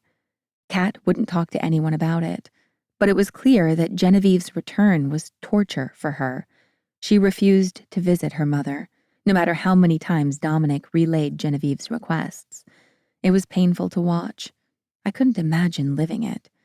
Figuring it was just about time for us both to suck it up and stop wallowing, or at least to make a show of it, I cleared my throat and forced a wooden smile. "Hey, Kit Kat." I waited for her to glance my way. I could practically see the dark cloud raining down on her. "I'm going to head down and check on Tarsi. Come with me?" The 4-year-old was still comatose, but neither Neffy nor Aset could say for certain whether Tarsit could or couldn't sense us when we visited her. I chose to assume she knew we were there and therefore visited her often, sometimes reading to her, sometimes just talking to her, and sometimes simply sitting there, holding her hand. It helped to pass the time, but even more so, it felt right. Kat's long mane of curly chestnut hair was knotted into a messy bun atop her head, and the stray curls sticking out here and there would have lent her a wild, wacky appearance had the usual sparkle shown in her brown eyes. But the glassy, dull gleam, the faraway stare despite looking directly at me, made her simply look wrung out. "Sure," she said, with a half-hearted shrug. Stretching and groaning, I hauled myself up off the sofa, earning disinterested glances from the cats for disturbing their sunbathing. Cat rose as well and had to fish around the floor for a moment to recapture her lost slipper. She dragged her feet as she followed me into the entryway, the rubber bottoms of her slippers marking her path with a shh, shh, shh. Lex! I sucked in a breath and clutched at my chest with one hand, flinging my other arm out in front of Cat, like my mom always did when she had to brake suddenly. Nick came barreling down the stairway, taking the steps 4 at a time and reaching the bottom in barely 3 strides. Get into the basement and lock the door, he ordered as he flew past us. Cat and I stumbled backward a few steps, and Cat's hands latched onto my arm. Marcus and Dominic were halfway down the stairs, Neffy and Aset close behind them. The 2 ancient Negerettes hauled a distraught Genevieve between them, twisting in their hold and gasping, I don't know, I swear, I don't know. She spotted her daughter, clinging to me at the bottom of the stairs, and redoubled her efforts. I swear, Cat, I had no idea. Now, Lex. Nick took hold of my arm, practically dragging me to the basement door. What's going on? Panic threaded through my words. I didn't fight against Nick, but I couldn't help but stare back at Marcus as I passed him. Is this it? Is it Apep? Is it time? Someone banged on the front door hard enough to rattle it on its sturdy hinges, and I had my answer. Nick had enshrouded the entire house and its immediate grounds in a shell of solidified Ott, and the only way anyone would have been able to get to the door would have been through the Ott. Yes, Marcus said, pushing me after Nick. Now go. As we'd talked strategy over the past week, Marcus had revealed that it seemed to take the twins' innate defense mechanism a little while to warm up, especially earlier on in my pregnancy. Our first priority was to buy them time once we knew Apep was here. His threat to me, to the twins, imminent. I watched, wide-eyed and gaping, as the shimmering iridescence of Ott crept across the surface of the door, like the deepest of freezes, transforming it into the otherworldly material. A moment later, the entire door dissolved into a glittering dust that floated away in the warm midday air. Carson stood in the open doorway, my old grad school peer, my academic competitor, the adorable, goofy, sweet young man who'd tricked me into believing he was my friend, the Negere who'd been in a healing trance just days ago. The one actual living person who I blamed for this entire hopeless situation. When his eyes met mine, an all too familiar inky darkness churned just below the surface, and my knees gave out. No, Nick shoved me behind himself, though I would have gone willingly. Hell, I was going willingly, but my foot tangled with Cat's, and we both stumbled to the floor. Carson, or rather Apep, twisted his lips into a cruel sneer, his bright blue eyes laughing at us, at me. Hello, Mother. Mother? My stomach twisted, and I pressed my palm against my belly to stave off a rush of nausea. Was I looking at some time-traveling version of my grown-up, unborn son? Some distant, less dumbfounded part of my brain puzzled out his meaning.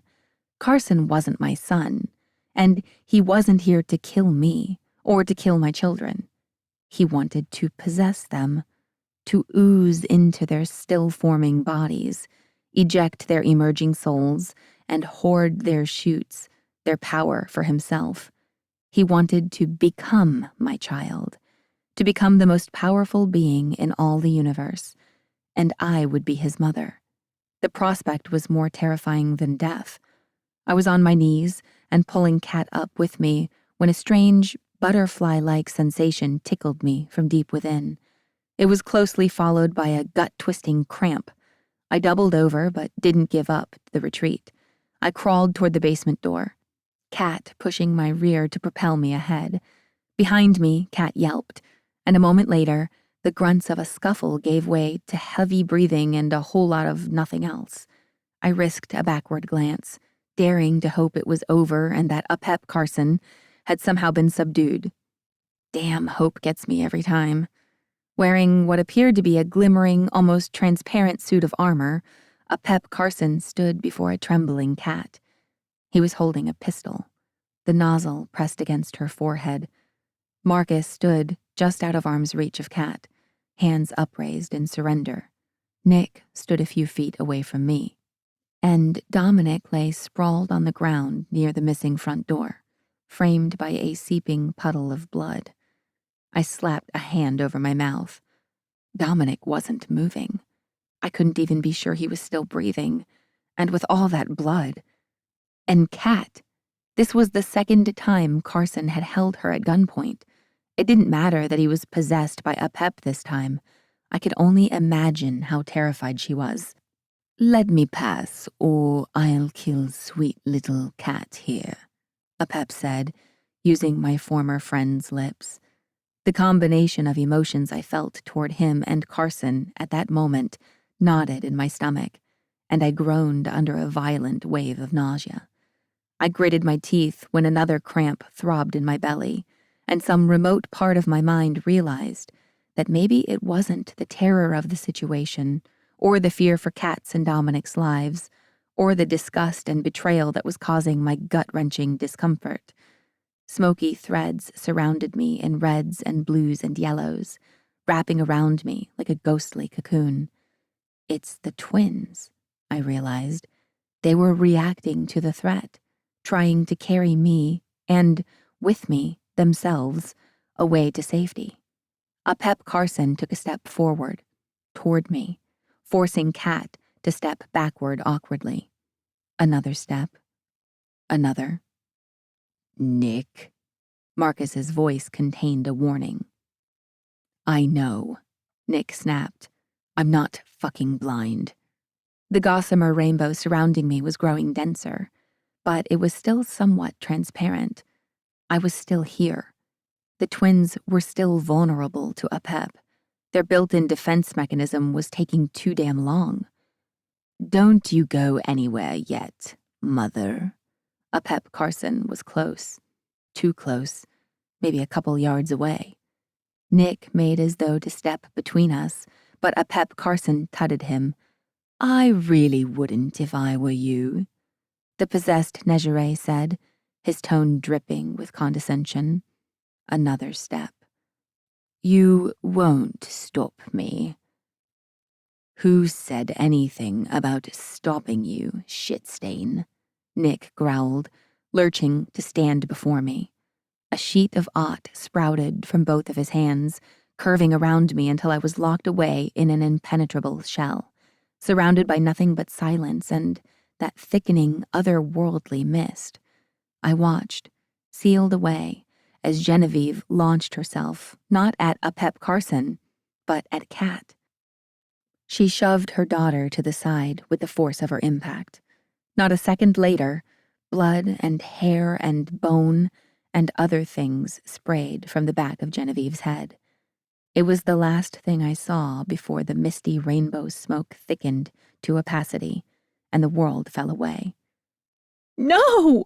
I screamed, because I was safe now, but everyone else I'd just left behind might very well be dead.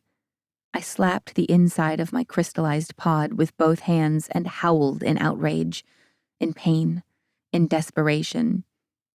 "No!" My cocoon vanished between one slap and the next, and I fell forward on my hands and knees.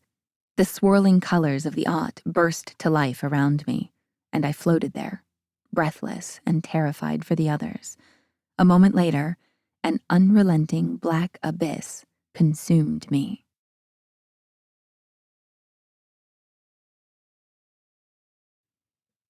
Chapter 6. Lost and Found. When I came to, I found that I was lying on a forest floor, an unkempt older fellow peering down at me, his face barely a foot from mine. Beyond him, pine trees stretched high overhead, their needles glowing emeralds in the bright sunlight. It looked like home, aside from the guy standing over me. I drew back as much from his stench as from the surprise, and smacked the side of my head against a tree trunk.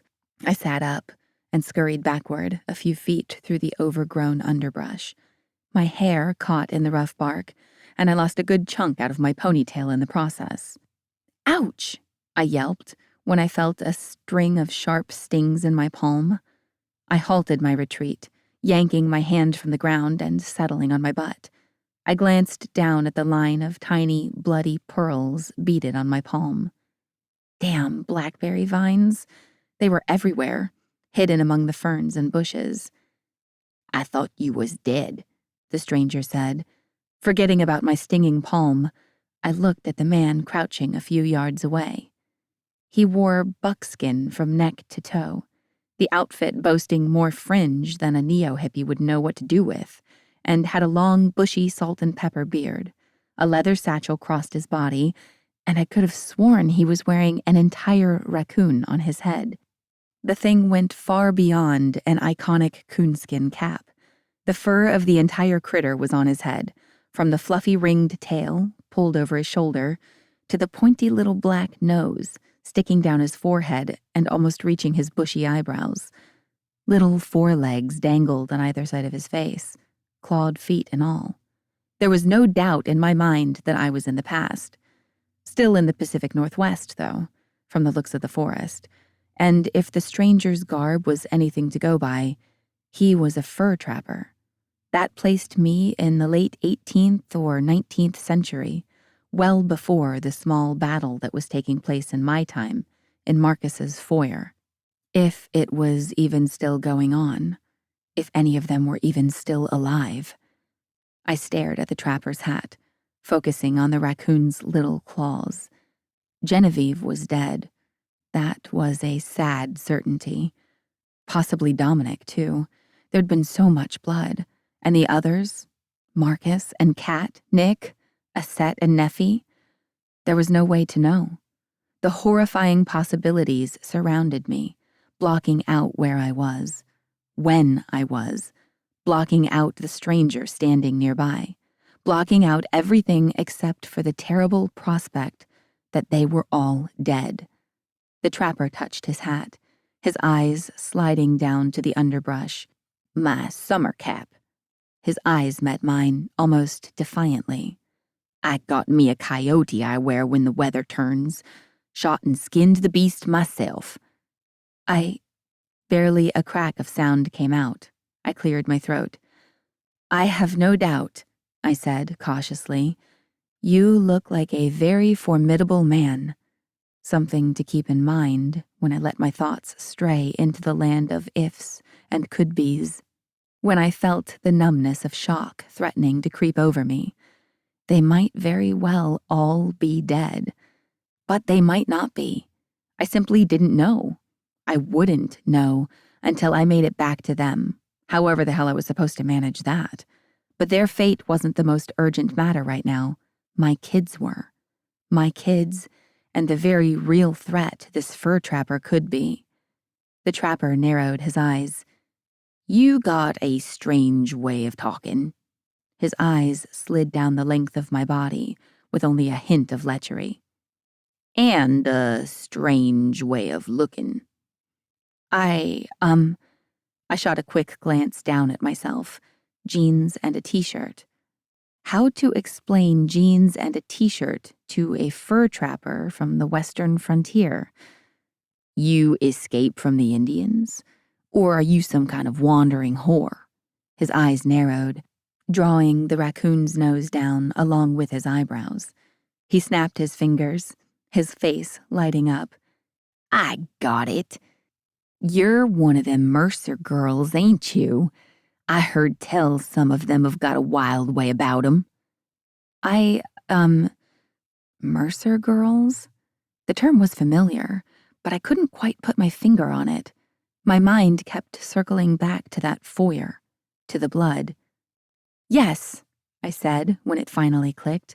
The Mercer girls had been transported to Seattle from the East Coast in the 1860s by one of the founders of the University of Washington to help balance out the population of settlers by bringing in single, reputable young women of a marriageable age. I wanted to explore a bit, I said, get out of Seattle and experience the true Wild West. So I gestured around me with my bleeding hand. Here I am. The trapper stared at me without speaking a while longer. You shouldn't be out here. Where's your things? His focus shifted to my hand. You're gonna need to clean that. Lest it get inflamed, ain't no doctors out here. My things? I shook my head. They're gone. Someone took them. After I set up camp last night, I was washing up on the beach and my companion grunted. Unsavory folks have been known to hide out in these here parts. Not many are too keen to make the trip onto the island, except for the Indians and a couple other trappers. We got a live and let live deal here. We do. So it ain't likely to be any of them that done took your possessions. He coughed and spit something dark and slimy. What's your name? I stood there, mouth open but silent for several seconds. My, name is Alexandra, I said. Larson, I added. Of Boston. I was fairly certain that was where the Mercer girls had originated. Yeah, well, I'm Tex, my companion said. Of Texas. I gave a small bow of my head. Nice to meet you, Tex, I said, hoping decent manners might decrease the likelihood that Tex would assault, rape, or murder me. Of course, if he intended to do any of those things, I figured he'd have done it while I was unconscious. Why don't you let old Tex here fix up that hand for you? Tex said, taking a step toward me. He extended one arm as though to calm a skittish critter. Then we'll get you somewhere safe. I held my hand to my chest, curling my fingers over the injury. My palm throbbed in protest. It's just a few scratches. And had my pregnancy not suppressed my Negeray regenerative abilities, I'd have been well on my way to being healed by now. But I wasn't, which was a frightening reminder of my current, rather fragile state. Inflammation don't care a thing about that, Tex said. A scratch is all it takes. He took another step toward me while reaching through the front opening of his buckskin jacket. But if we give it a good wash with this, he said, pulling out a gourd canteen small enough to be considered a flask, I think you'll survive. I uncurled my fingers enough that I could see the 4 angry, red punctures seeping blood onto my palm. They were small, but the thorns had gone in deep, and just that small motion of moving my fingers increased the throbbing pain. What's in there? I asked, pointing to the flask with my chin. If it would prevent infection, I wouldn't say no to his offer. Tex blinked, and his beard shimmied as he worked his mouth. Why, whiskey, of course. He said it like it was the most obvious thing in the world. The sky is blue. Fish live in the water. There's whiskey in the flask. I cringed. Whiskey would sting like a bitch. Tex pulled the cork with his teeth and spat it out to take a swig. The cork dangled by a thin leather cord. Well, he cleared his throat roughly. What's it gonna be? I extended my hand, trembling not from fear of pain, but from the force of my bottled-up emotions. All right, go ahead. I yanked my hand away almost as soon as the liquid touched my skin, burning worse than fire. My eyes watered, and I gritted my teeth. The deed was done. Tex's soulful brown eyes shone with mirth. I reckon you've had just about enough of adventuring and exploring right about now. I nodded.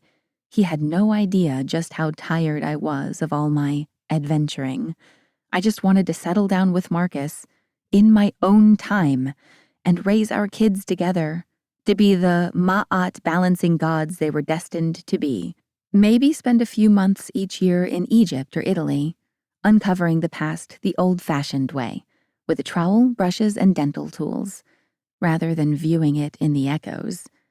Now, I didn't know if any of that would ever be a possibility. And thinking about it, opened up the doors for all the other things that could have been, but now might never be. My chest ached, and my eyes stung. If Marcus is dead, well, now. Tex patted my arm. This ain't no place for tears. He handed me the flask. Best bolster your resolve. Go on. He flicked his fingers at the flask. Take a drink. I nodded and brought the flask to my lips. You're pregnant. I froze. With shaking fingers, I recorked the flask and handed it back to Tex. I appreciate the offer. I really do, but I shouldn't. Spirits go straight to my head. I flashed him a weak smile.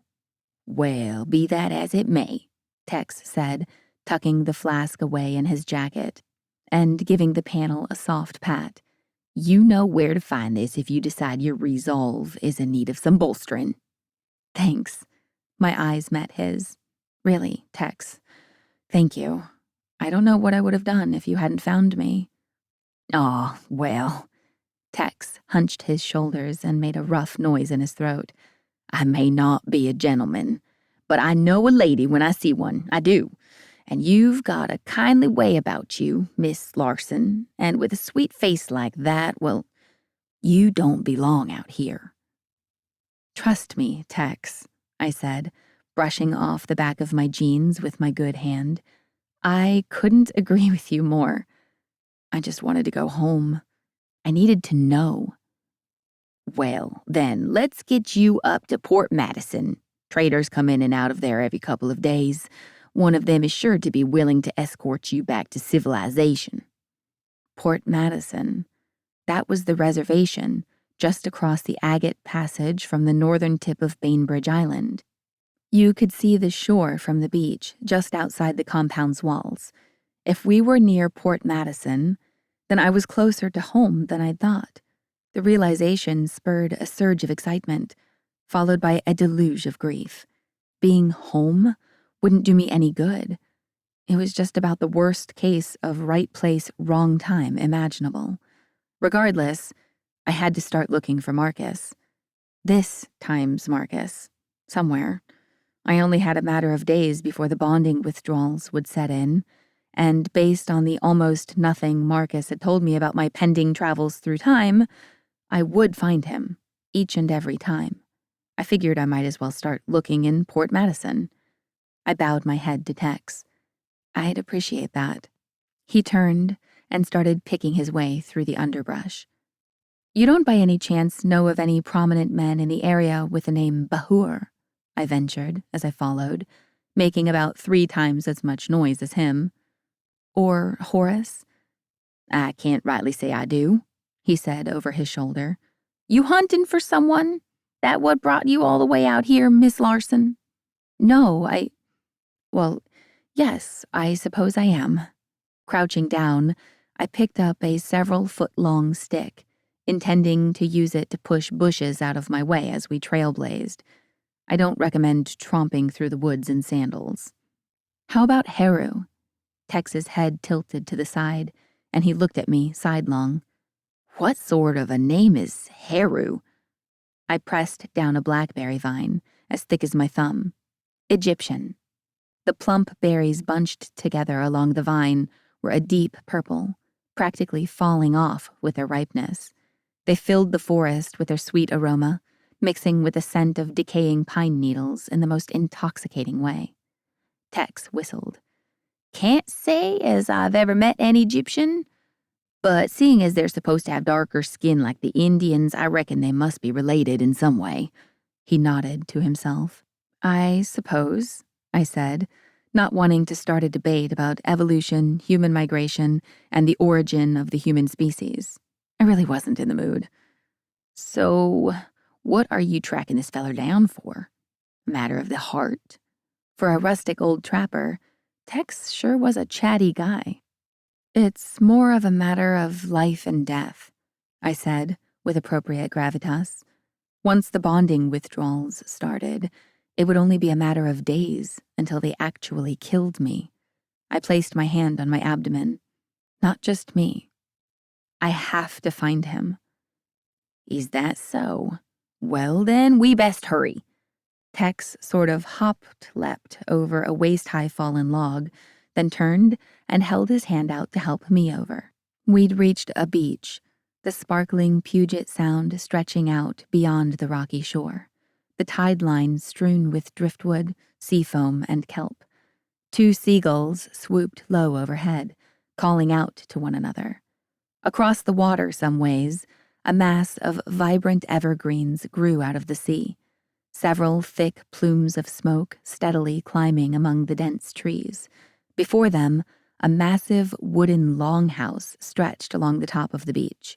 I had to be looking at the Port Madison Indian Reservation, a Squamish settlement so unobtrusive in this time that it was barely visible from across the agate passage. I stopped and stared out across the water, dumbfounded. So far as I could tell, I'd landed exactly where I'd been on the northwest tip of Bainbridge Island, just 150 years in the past. I'd walked this beach dozens of times. I'd been closer to home than I'd thought. I'd been right on top of it. "My canoe's just there, around the bend," Tex said, pointing down the beach. "There's a feller who sometimes trades at Port Madison, calls himself the Collector. He makes his rounds out here, going from reservation to reservation, tracking people who come out here to get lost. He ain't no Indian, but he's darn near as good as one when it comes to tracking, and he keeps his ear to the ground where civilized affairs is concerned. Makes a good deal of money off hunting people, I reckon he does." Tex glanced at me over his shoulder. "Might be worth asking around about him, and if he's in the area, it might be worth tracking him down to see if he's willing to help you find your Egyptian. For the right price, of course." "Of course," I said, taking a deep breath and letting it out slowly. I would allow myself a full freak-out later. I could ugly cry and hyperventilate for days. Once I found Marcus, I just had to stuff my panic and fear and terror and worry somewhere deep inside me until then. Picking up my foot, I jogged after Tex, thinking how lucky I'd been that our paths had crossed.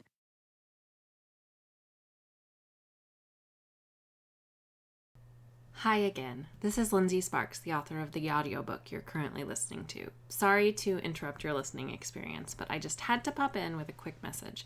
Extra apologies if you're a YouTube Premium subscriber and this doesn't apply to you. I think we can all agree that ads are annoying. Unfortunately, they're also necessary if I'm going to keep offering my audiobooks on YouTube as I make a living with my writing.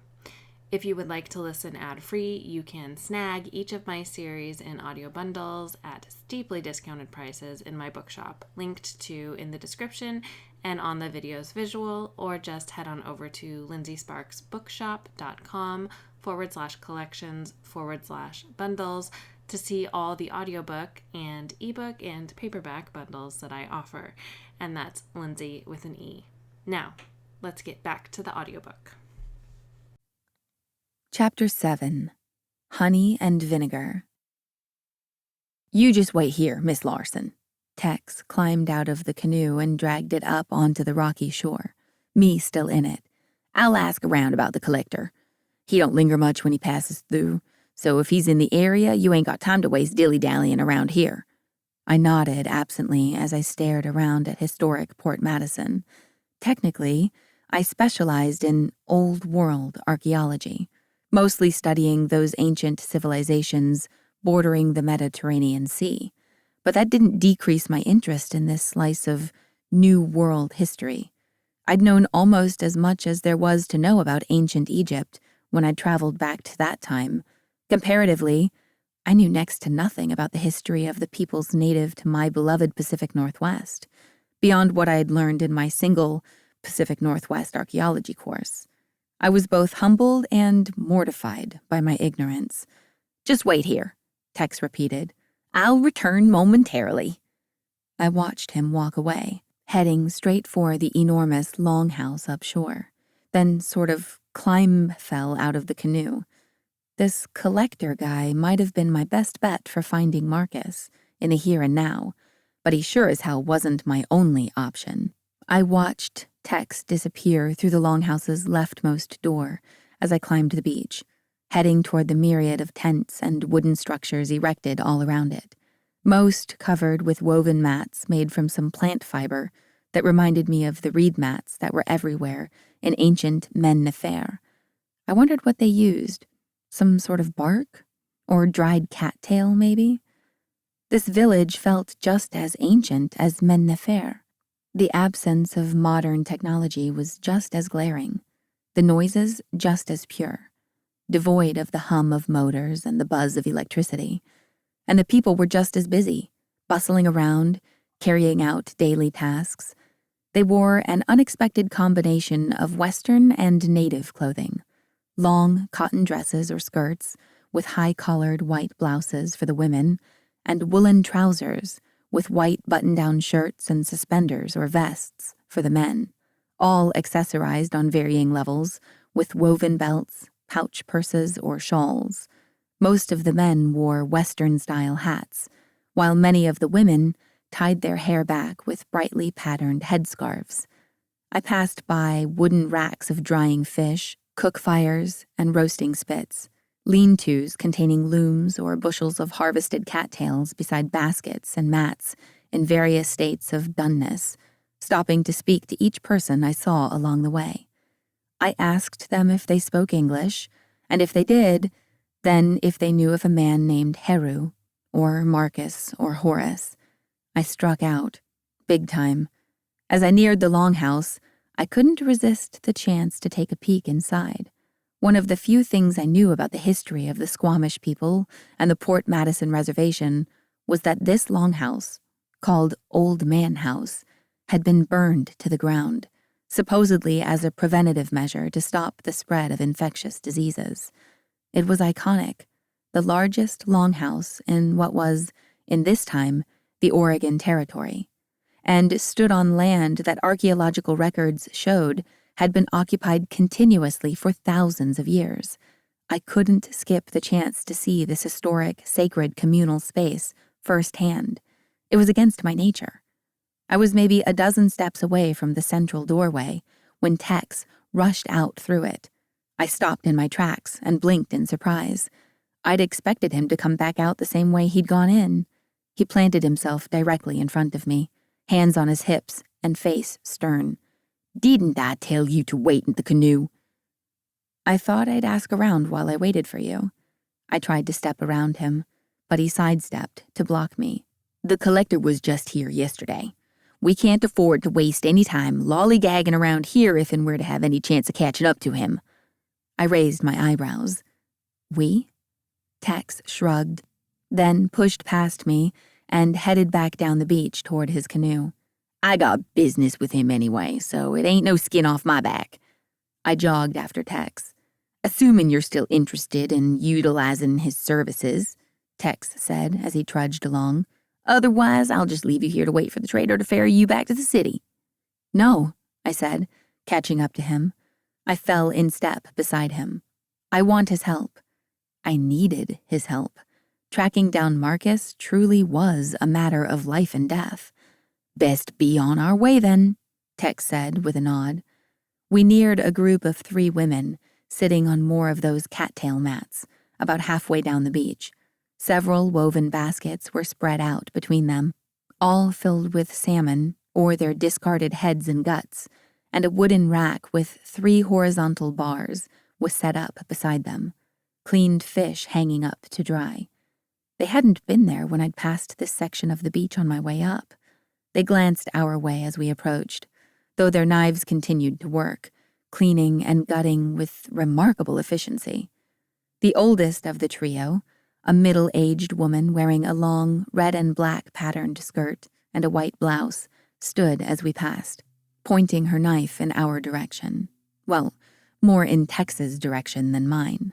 She said something to Tex in her native tongue. Tex stopped and turned to her, his hands once more migrating to his hips. "It ain't nothing to you who she is or what her business is with me." He turned to continue on his way, but I lingered a moment before following. The woman's face darkened, her eyes narrowing. She said more in that incomprehensible language, all gibberish to me except for collector. Tex froze, only a few steps away. "You don't know what you're talking about." Under his breath, he muttered, "Superstitious, primitive, backwards people." The Squamish woman let out a string of angry words and reached for me, her strong fingers latching onto my arm. I recognized 3 syllables. Net-ger-at. It was the ancient Egyptian name for my people, translating to God of Time. "Now you listen here," Tex said. "The collector promised." "You know," I said to the Squamish woman, staring at her. I was totally knocked off guard. "You know about my people?" Her grip on my arm loosened, and she bowed her head, a faint curving of her lips, the first hint of the break in her stormy expression. "Yes, and I would ask you to speak with my father," she said, her English flawless. "He can explain much better."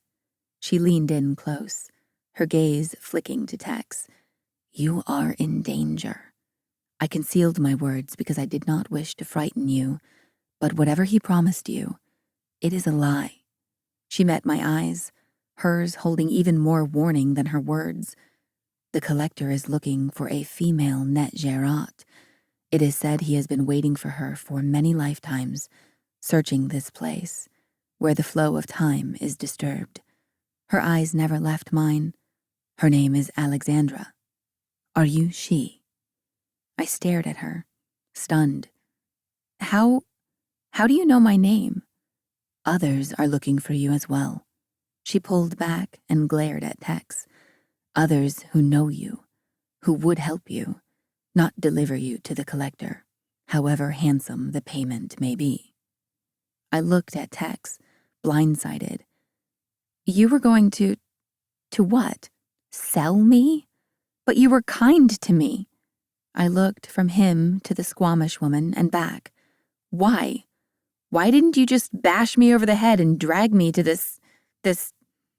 Dread replaced the hurt, and the blood drained from my face.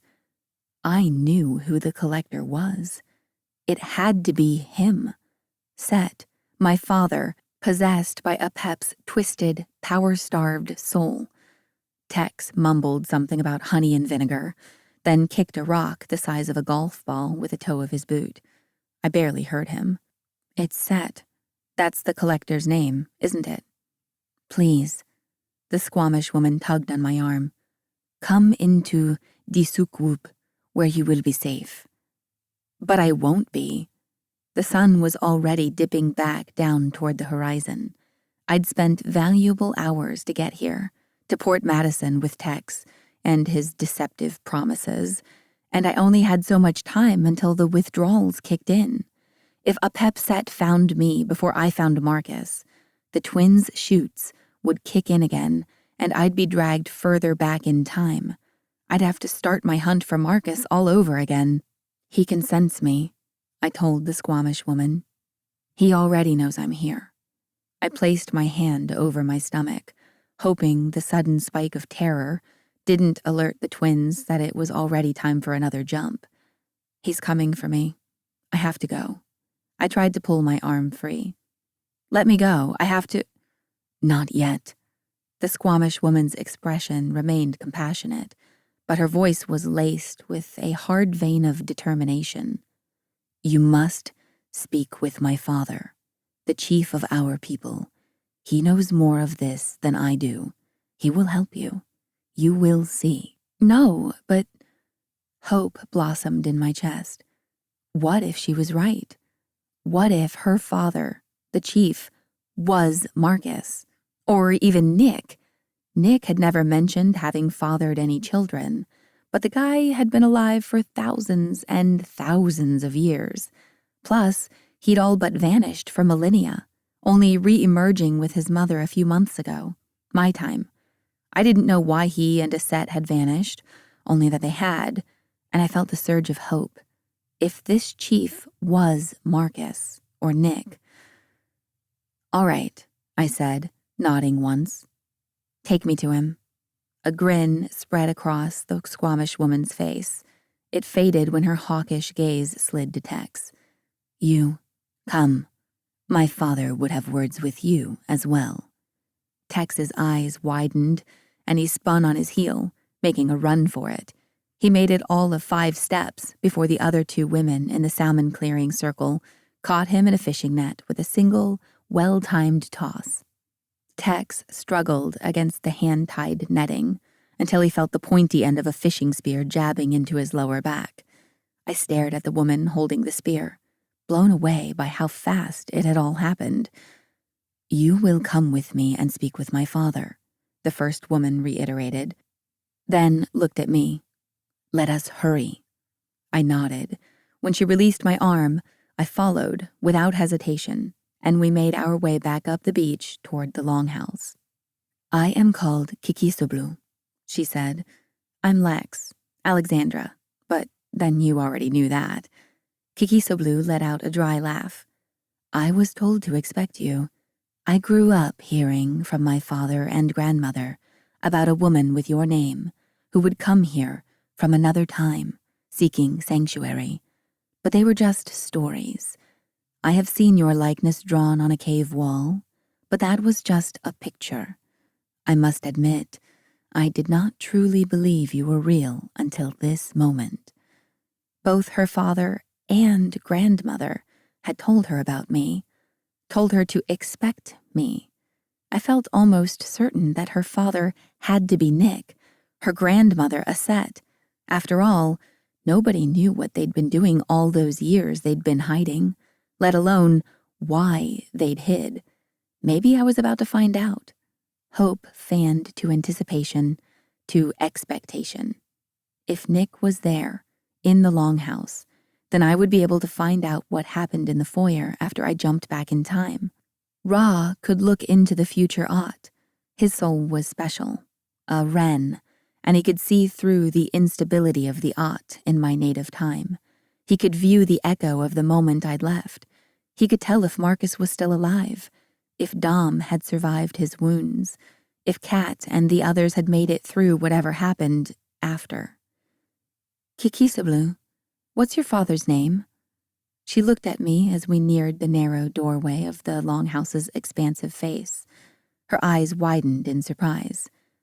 "Why, my father is Self, of course, for whom the great city of the white men across the sea has been named."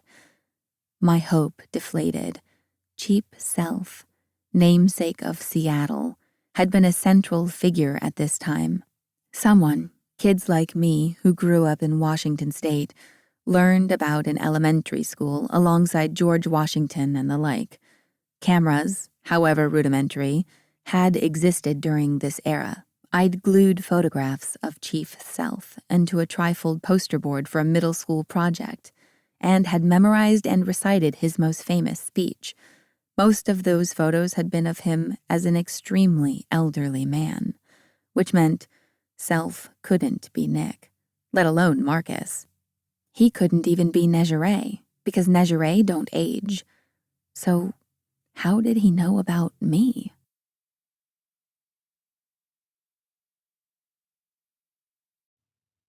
Chapter 8. Bend and Break. Kikisoblu led me into Old Man House, the Sukwub, ahead of Tex and the woman escorting him at spear point. The interior of the longhouse was dark and relatively empty, most of the inhabitants utilizing the favorable late summer weather to work outside. This central portion was sectioned off from the rest of the building with wooden walls, roughly a dozen yards from the doorway on either side. A sunken rectangular fire pit stretched nearly the length of the room, a single cook fire in the very center of the space, providing the only luminescence beyond the late afternoon light leaking in through the doorway and the small opening in the roof over the fire. An elderly man sat on a woven mat on the opposite side of the fire pit, a vibrant red blanket draped over his broad shoulders. 2 internal totem poles flanked him, one an enormous figure of a man, the other a woman. Both had been carved nude and with serious expressions, seeming to stand guard against the wall behind the old man. Behind Chief Self, The iconic Squamish chief was such an enormous figure in the history of this area, his ideas, deeds, and words living on long after he was gone, that it seemed incongruous to my mind for him to appear so old, so frail. His heavily lined face and the turned-down corners of his mouth gave him an appearance of absolute solemnity, but the sparkle in his eyes hinted at the kind, wise nature I remembered from my studies. As we approached, he held out a hand with huge, gnarled knuckles. "Please sit." His voice was deep, but soft, and a kind smile transformed his wizened features. "I have been expecting you for a very long time, Alexandra of the Netjerat people." Much to my surprise, he spoke in the original tongue, Nuin's ancient language, which was known to all of my people, but not to many humans. I stared across the fire itself, stunned. "How?" I shook my head. "You are not Netjerat," I said, responding in the same language. "How do you know the original tongue?" "Sit," Self repeated, pointing with his chin to the mats layered on the floor near his right knee. "And I will tell you my story." He smiled once more. "Or at least, part of my story." I did as he'd bid, rounding the long fire pit and folding my legs beneath me. My fingers fidgeted with the hem of my jeans. Self seemed to be ignoring Tex, standing on the opposite side of the fire with a spear at his back, and waited only for Kikisublu to settle in beside me to begin his tale. "When I was a young boy," he said, still speaking in my people's ancient language, "first watching Vancouver's ships, my mother told me a story." His eyes twinkled with remembrance. "She told me it was a story that must never be spoken of, except among my own children, as our bloodline had been chosen as the keepers of the tale. It was the story of the lady in the cave, of the woman who watches time pass, of the one time does not touch. It is the story of the woman who waits." I held my breath, not wanting to shatter the delicate spell Self was weaving with his words. He leaned forward.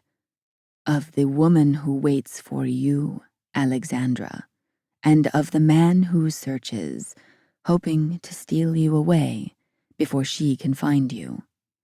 A young woman knelt on the far side of Self, and he accepted a small wooden bowl from her. She bore a strong resemblance to Kikisublu. Self nodded to her and sipped from the bowl, then offered it to me. I hesitated, but thirst quickly overwhelmed any fear of disease. I hadn't drunk water since arriving in this time. Tex had only offered me whiskey, and I'd been so preoccupied that I hadn't thought to ask for anything else. I took a sip, fully intending to pass the bowl onto Kikisublu, but the water tasted so fresh and clean, and that single sip only reminded me how parched I was. I tilted the bowl back further and took several long gulps. Self watched me, laughter in his eyes. I lowered the empty bowl. I did not realize how thirsty I was. Self reclaimed the bowl and handed it back to the young woman. Meeting her eyes as she stood, I gave her a nod of thanks. She bowed her head, then retreated to the back wall, where she dipped the bowl into a large, watertight woven basket. "The lady in the cave," Self said, reclaiming my attention. "She came to my grandmother's father one day when he was stalking a doe in the woods. My great-grandfather claimed the woman was the spirit of the doe. She offered him a trade. He and all of his descendants would enter her service, and in exchange, she would share her knowledge of the troubled times to come." I accepted the refilled bowl from the young woman with another nod of thanks, then looked at Self once more. "My great-grandfather agreed, and, in doing so, bound our future to the woman's, and to yours. We gather information for her, keeping her apprised of the collector's activities and of any Netjer-Ats who enter our territory, and in return, she advises us so that our people might survive. And have you met her? I asked. This lady in the cave? It had to be a set. I crossed my fingers. It had to be. Self nodded once, slowly. The first time my mother brought me to the cave, it was the same day I first saw Vancouver's ships. My mother told me about the woman as we stood on the beach, staring at the strange, monstrous crafts floating on the water. She said we must go to the lady in the cave so she could advise us. And when we went to the cave, the woman greeted us by walking through a solid sheet of stone. My heartbeat picked up. It has to be Aset and Nick. If I could get to them, to this cave, then I could find out what happened to the others after I left. I had to know. I was terrified to know. I was but a boy, and yet the woman held my hand in hers and kissed my forehead and told me not to fear the men on the ships. She told me more would come, but that she would help me guide my people through the gathering storm. The second time I went to the cave, I carried with me news of my mother's death. I was still a young man, not yet married or the father of children, but she told me of a great enemy from the north, of the tribe who would make good on their past threats to our people and our ancestral land. She told me I must convince my people to let me lead our warriors against this threat, that it was the only way we would survive. I did as she bade, and when I returned to her victorious, she taught me this language. Eventually, she told me what I must do to prevent my people from being washed away by the great and powerful wave of the white man spreading across this land. She told me that because they are countless, like the many blades of grass in a vast field, and we are few, the scattered trees standing tall across the field, we must learn to bend like the grass when the winds blow strong, or we will break completely. I cleared my throat. The Point Elliott Treaty and the reservation. Is that why you agreed to it? Why you convinced the other leaders to agree as well? Because of what she told you? Self nodded sagely. It is. I only hope she spoke the truth, and that my people will continue on, bending, but not broken. She told you about me, did she not? About where and when I come from? She did. Then know that she spoke the truth to you. Your people still live, even in my time. You are not the same you once were, but then nothing ever is. Self's eyes were shimmering and glassy. I am immensely relieved, he said. He shook his head, reminding me of a great lion waking from an afternoon slumber. But we are wasting precious time now. You have heard my story, and hopefully my family has earned your trust. We have been devoted to you and to the lady in the cave for generations. You have my trust, I said, and my gratitude. Good. Self gestured with both hands for me to stand. Please, go with my daughter. He switched to his native tongue and exchanged rushed words with Kikisoblu. Once I was standing, he returned his focus to me. She will take you to the cave. Self's attention shifted past me, and I glanced over my shoulder at Tex. I will deal with this one.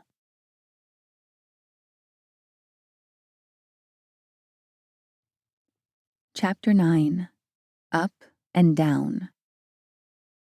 I thanked Kiki Soblu as we walked away from Old Man House. She'd given me boots made of supple leather, an enormous improvement over the sandals I'd been wearing. We made our way into the fringe of the woods bordering the beach, thick with pine trees, ferns, nettles, and dense underbrush. Well-worn trails cut through the woods, their paths cushioned by a thick layer of fallen pine needles. "Think nothing of it," Kiki Sablu said, taking the lead as we entered a narrow trail. Just as I stepped over a rogue blackberry vine crossing the path, a pang of nausea struck me hard in my belly. I bent nearly double. "Alexandra, are you all right?" I held a hand out to my side, keeping Kikisoblu at bay, while I emptied the contents of my stomach onto the forest floor. I feared the nausea wasn't primarily because I was pregnant, not to mention exhausted and freaked out and worried as all hell, but because the twins sensed Apep closing in on me. But after a few more heaves, I felt the stomach-twisting sensation abate. I straightened. "I'm fine." My focus shifted to the trail winding an uphill path through the woods. "I really need to keep going." "Come," Kiki Sablu said. "Let us hurry." She started up the path, looking back at me every few steps. I was hot on her heels. As the sun neared the horizon, its golden glow flickering between the trees, exhaustion settled into my legs, and renewed thirst turned my saliva into a sticky paste. Hundreds or maybe thousands or millions or billions of steps later, Kiki Sablu stopped. I looked up for the first time in ages to see that there were no blinding slivers of sunlight peeking between the endless sea of evergreens. I'd been too busy staring at the path, coaxing my feet to take just one more step, to notice that dusk had fallen. I bent over, hands on my knees. "Why are we stopping?" I asked, chest heaving between each word. I spit tacky saliva onto the ground. It was so thick and glue-like that swallowing it no longer seemed possible. "Because we are here." "What?" I straightened, and the forest swam around me. I brought my hand up to my forehead and closed my eyes. "Whoa." Kikisablu rushed back down the trail, her steadying grip on my elbow, the only thing keeping me from swaying my way down to the ground. "Perhaps I pushed you too hard, but I thought—" No, I said, waving my hand. "You had to. We needed to get here as quickly as possible." With a deep breath, I opened my eyes and raised my head, wondering where exactly the lady and her cave were. Dread washed over me as I stared at my guide. Had I done it again? Was I both grand prize winner and runner-up for most gullible person in the world, first with Tex, and now with Self and Kikisoblu? Had I put my depleted faith in the wrong person once more? "The cave is just around the bend in the trail," Kikisoblu said, moving closer and curling her arm around my waist. "I will help you the rest of the way." She guided me along the trail, slowly. "There is a spring just outside the cave. You will drink from it and be refreshed. And the lady in the cave is a great huntress, so surely there will be some rabbit or venison roasting over the fire." My stomach lurched at the thought of roasting meat, and I returned to staring at my feet, giving each a mental pep talk when it was time to shuffle forward. "Look, see? The cave is there, just right there." Kikisablu was all but dragging me onward. Somehow, I managed to haul my gaze up from the ground. The mouth of a cave, blocked off by an iridescent wall of solidified aught, was several dozen yards away. Right before our eyes, the sheet of otherworldly material shimmered, then dissolved in a puff of foggy rainbow tendrils. Aset stood in the mouth of the cave, Nick, a shadow, standing behind her. Adrenaline zinged through me and I lurched forward, a joyous, desperate laugh spilling out of me. I made it about 3 steps before my knees gave out, and the darkness of unconsciousness promised to cushion my fall. I was out cold before I even hit the ground. "Here," Aset said, handing me a cup made of solidified aught. She sounded exactly like the woman she would become in another century and a half, slightly accented English and all. "This tea will act as a restorative." I was sitting with her and Nick around the cook fire in their cave. Kikisoblu asleep on a bedroll a yard or two from the fire's edge. She'd already been fast asleep by the time I regained consciousness. The first thing out of my mouth had been, "Are they still alive?" Aset had assured me that Marcus, Dom, Kat, Neffy, and Nick, and herself, had survived. Would survive the encounter with Apep Carson. While Ra hadn't been able to see exactly what happened in the echo of that time and place, thanks to the time anomaly caused by the ripples from my temporal jump, he was at least able to see that they were all still alive and kicking a year later. And the cherry on the sundae, the twins and I were there too. My relief was palpable, far more real and comforting than the furs nestled around me or the warmth and crackle of the fire. I felt 100 times lighter. I was ready to take on anything, including time itself. I sniffed the steaming liquid in the cup Aset had handed me, then wrinkled my nose. It smelled like mildew and bad breath, and I had no clue what the little floating flecks of leaves or chunks on the bottom of the cup were. "It will steady your stomach and return some of your strength," Aset smiled, nodding. "I promise. Drink." "It smells awful," Aset snorted. "That may be, but it will do you good. Then we can get some broth in you, and then some meat." She settled her stern physician's stare on me. Wide-eyed, I took a sip. The tea wasn't so hot that it burned going down, but a few flecks of the herbs floating around stuck to my tongue. I pinched them off with my fingertips and flicked them away. Thankfully, the concoction didn't taste as bad as it smelled, and much of the bitterness was cut by a generous helping of honey. I took another sip and found the taste almost pleasant. My third drink was practically a gulp. "Careful," Aset said, retrieving the cup from my clutching grasp. "Not too much at first. Let it settle." I stared longingly at the tea. "We've been waiting for you for so long," Nick said. He was crouching by the fire to the right of me, periodically adding herbs or roots to a cast-iron pot, hanging just over the flames and stirring the contents with a heavy wooden spoon. It smelled savory and spicy, and the scent of the simmering broth made my stomach groan. Mother was growing tired of the hunter-gatherer lifestyle. She's really more of a city girl, and I think I've been sedentary for so long that my muscles have atrophied entirely. If I go a decade or two without setting foot in the Aught again, it won't be long enough." My eyes skimmed over him, his buckskin tunic and pants covering a physique that was the picture of health and vitality. The only difference between this Nick and the one from my time was the lack of visible tattoos and piercings. It was good to be Negere. We aged well. "He exaggerates, of course," Aset said with a huff of amused disapproval. She patted my knee. "We'll be just fine in our cozy little cave for a little while longer." She returned the cup to my beseeching hands. I took a long draw of the tea, choking back dozens of questions about why they were here in the first place. I had a much more pressing issue. "I have to keep moving," I said. "Apep can sense me. He's sure to be coming for me already.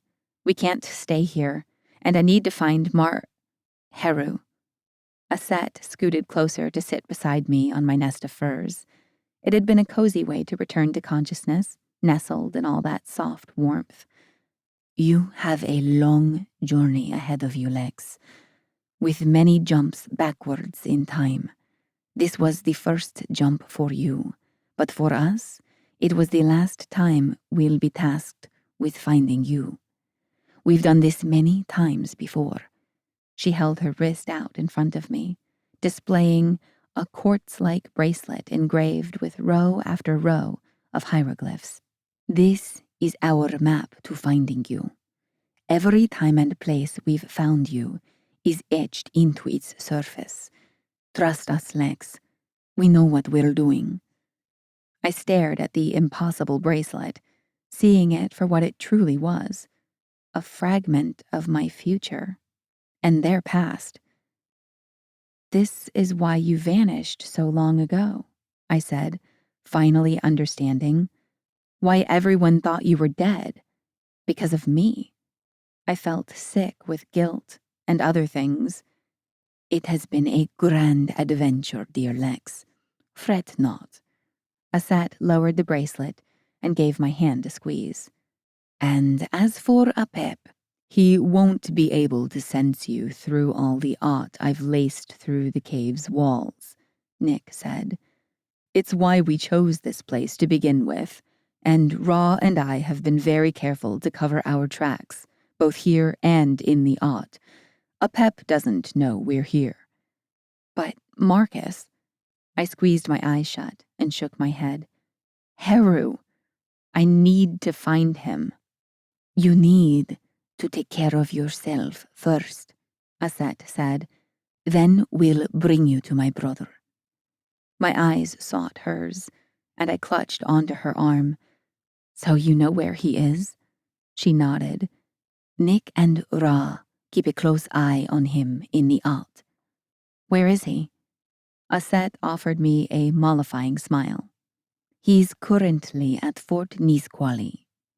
I'd been to Fort Nisqually once on a grade school field trip. The frontier fort had been relocated and reconstructed in Point Defiance Park in Tacoma, where it served as a living history museum displaying life on the western frontier. I didn't know the original location, other than somewhere in the South Sound area.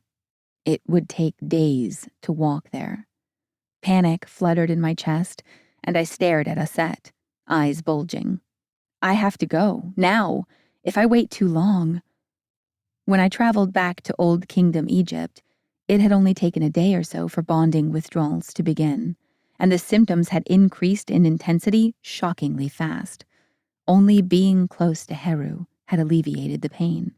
"It's only a day by canoe," Nick said, setting down the wooden spoon in a small aught bowl near the base of the fire. I was pretty sure he'd just conjured the bowl a moment earlier for the sole purpose of holding the spoon. "Barring poor conditions, of course." He looked into the fire, his eyes growing unfocused. Several seconds later, he blinked and looked at me. "We should be fine." "But you don't know that," I said, leaning forward. "I'm a time anomaly. The actual weather might be totally different from what's reflected in the echoes, and—" "Lex," Asset interrupted, "do not forget, we've done this with you many times already." Her eyes were penetrating, the dancing flames making her irises resemble polished tortoiseshell with the ever-changing play of golds and browns. "The era and the situation may be different, but we do know what we're doing. More so, I dare say, than you." I took a deep breath, holding back tears of frustration. My life was in her hands, hers and Nick's. I trusted them both implicitly, but that didn't stop the frustration from churning within me. Asset patted my knee once more, then tapped the bottom of my cup with her nails. "Drink up. We'll have you strong enough for the trip by morning. With any luck, you'll be marching into Fort Nisqually before you've even noticed any withdrawal pains." I took another couple sips of the cooling tea while I mulled over her words. Blood going cold, I lowered the cup. "Marcus, Heru in my time, when we first met, he didn't remember me from his past. I have to find him because of the bond, but I can't go to him because then he'll remember me, which he didn't. I'd be changing the past. and our future because of that. Actually, you won't, Aset said. A little bonus from the twins' shoots. Anyone near you, when you are pulled back in time, will forget you when you're gone. Their memories of you will be blocked, just as you had to do with Heru and all of our people at the oasis so long ago. My shoulders relaxed. So I just have to make sure I'm close to him when the time comes. Precisely, she said. I chewed on my lip. How long? How long what, Legs? I inhaled deeply, letting the breath out in a sigh. How long will I be here, in this time? I felt compelled to ask, but I dreaded the answer. I wasn't ready to go through the whole process of finding them and Marcus, Heru, again. Not yet. A while, Aset said. The last time we saw you, your pregnancy was starting to show, so I would guess you'll be here for a couple of months. The breath I'd been holding rushed out of me. Well, at least there's that. I took another sip, reaching the dregs, and set the cup down. Where's my next stop? I'm assuming I'll just keep moving backwards, since you said this is the last time you'll see me until, well, the first time I see you. Aset and Nick exchanged a look. What? I eyed them. What is it? You shall see us next in Iceland. We shouldn't say more, Mother, Nick said. I know. Aset's eyes were troubled when they returned to me. She lifted her shoulders, then let them fall, looking defeated. As frustrating as this is for you, Lex, it is for us as well. But the timeline must be protected, I said, thinking of Marcus and the argument we'd had in our suite what felt like a lifetime ago. I know. What I learned of my future, especially when that future was fated to play out in the relative past, could change my actions. Any information might compel me to act differently, reshaping the sands of time into a new, unknown design. I might undo everything Ra had worked so hard to orchestrate, as Nguyen, and then through Nick. I might help Apep win. I might unmake the whole damn world and leave the universe in shreds of writhing chaos. I let my eyes slide closed, rubbed the back of my neck with one hand, and sighed. I was so over time travel.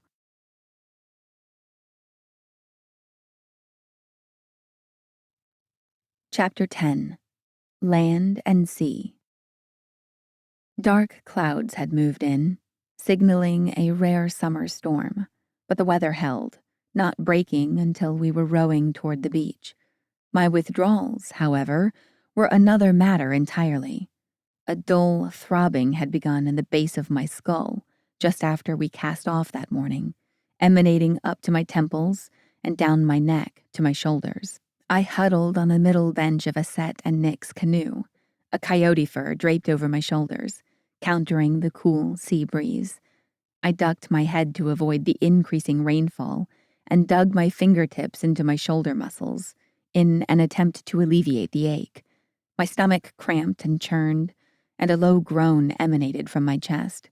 I'd never been one to suffer from motion sickness, but with the twins snug in my womb, all bets were off. You'll be indoors soon, Lex, Aset said from behind me. We have money for you. You'll be able to purchase a warm bath and some new clothes, on top of whatever my brother provides. Just hold on a little bit longer. I rocked my whole body instead of nodding. The next time we see you in, 150 years or so, you're not going to have any idea who we are, Nick said from his seat in front of me. He glanced over his shoulder. He was talking about their future, not mine, about the first time I met them, Aset in the hospital, and Nick on the bus.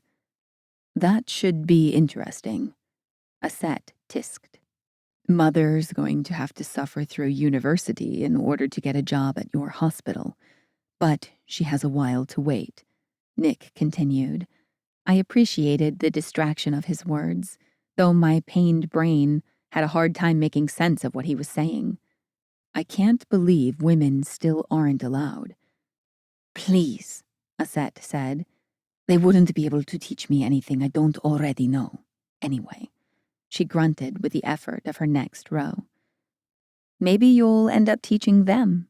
I squeezed my eyes shut as soon as I started speaking, unprepared for the reverberation of my voice in my skull, but I was determined to keep the conversation going. Silence had stretched out the journey for too long already, making the nauseous moments expand into relative eternity. You will have to keep a low profile when you go to college. Heru is a professor. In the future, I mean. He goes by the name Marcus Bahur. Of course he'll be a professor, Aset said. My dear oblivious brother is so good at unintentionally making our mission more difficult. I look forward to the day when Nick and I can emerge from hiding and reclaim our lives, to live without fear that any of our kind will discover us and ruin our hard-laid plans. Shame welled inside me, and I twisted to look back at her, which was a mistake. The rain-spattered sea surrounding us spun, the shore, the foothills, and mountains beyond bobbing and swaying far more than the movement of the canoe warranted. I gritted my teeth.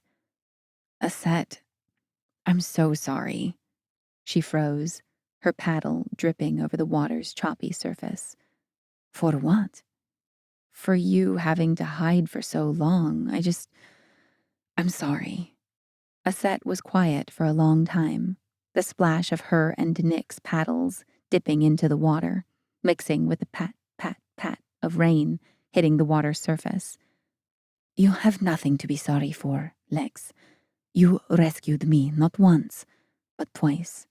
As I told you so very long ago, my life is yours. I gripped the side of the boat. What do you mean, twice? I only freed you from Apep when he abducted you, and I just couldn't bring myself to actually say what he'd done to her when he'd been possessing the Negeray who'd fathered Nick, because I hadn't rescued her. Not really. The deed had been done.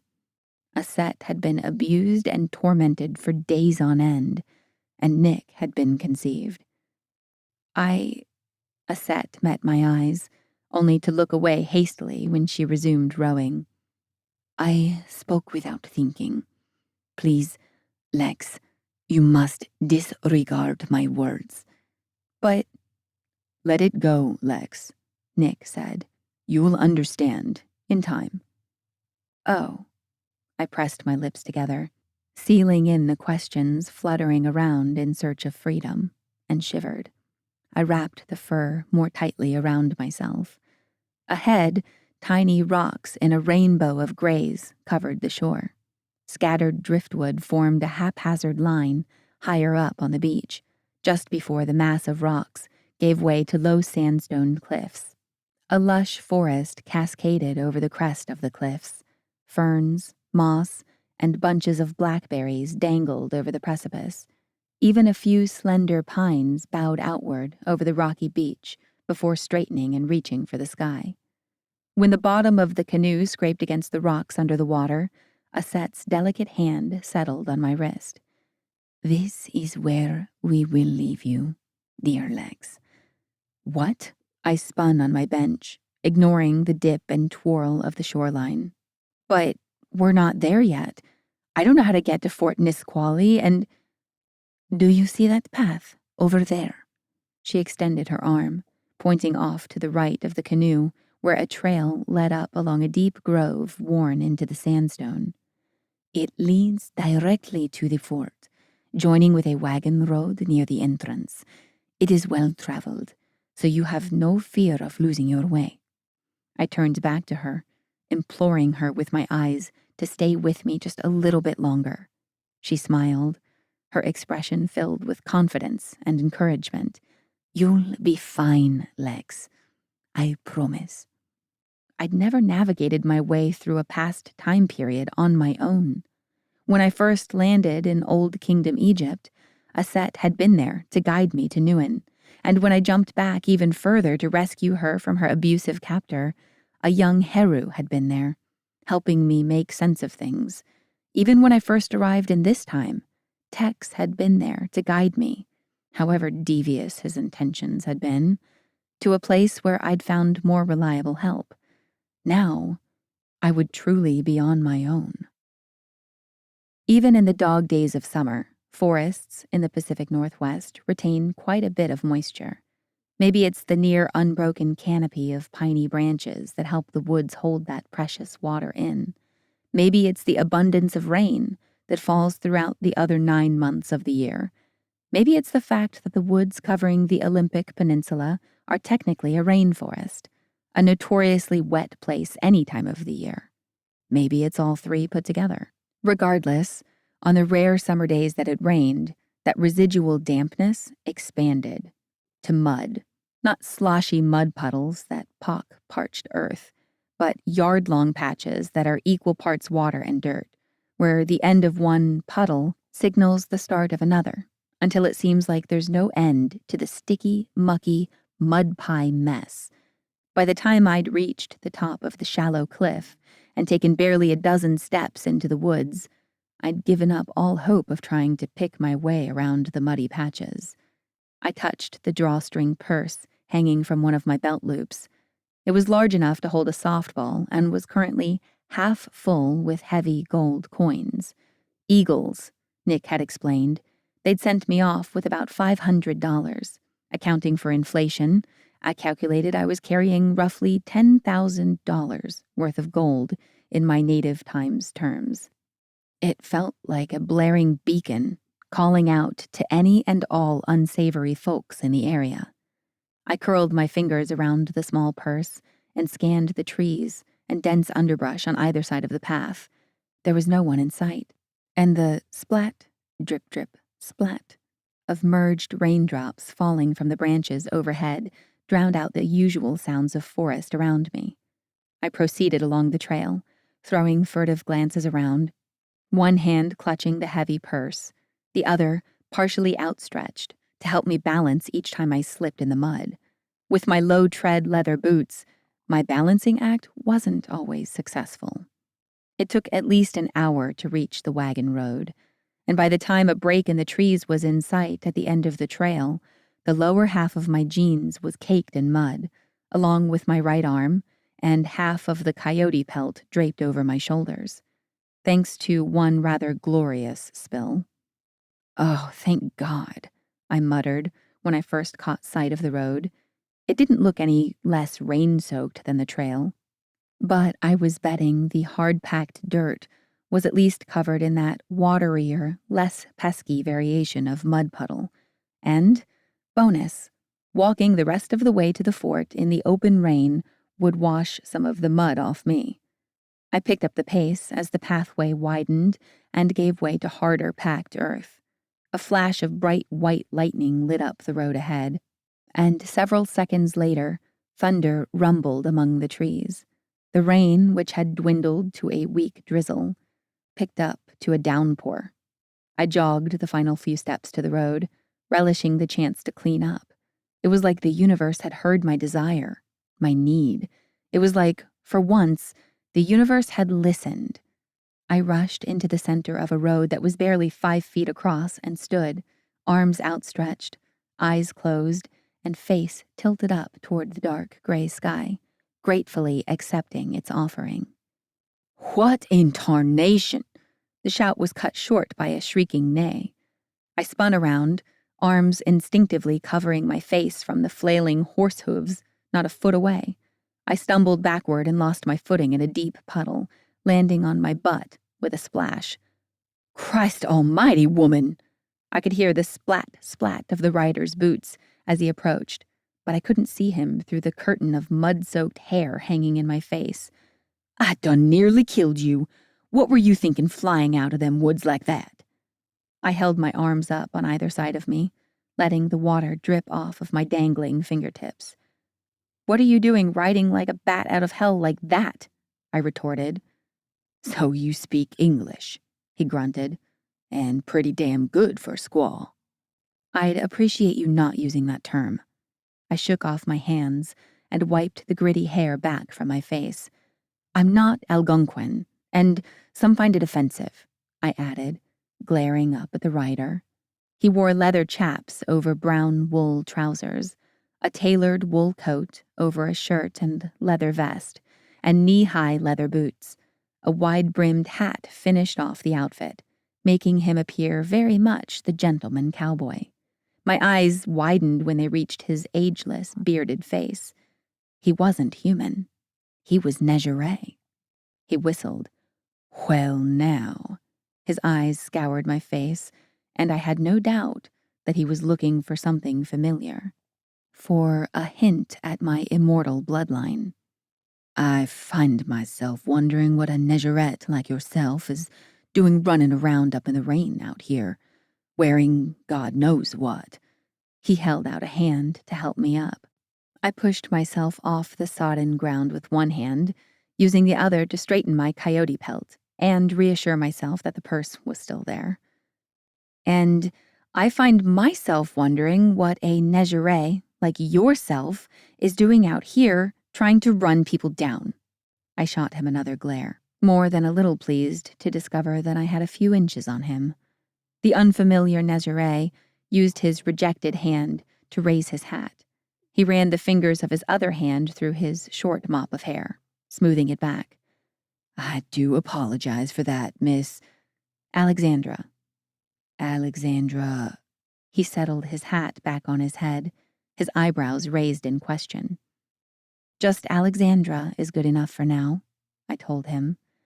Well, every lady is entitled to a bit of mystery. He bowed his head and held out his hand once more.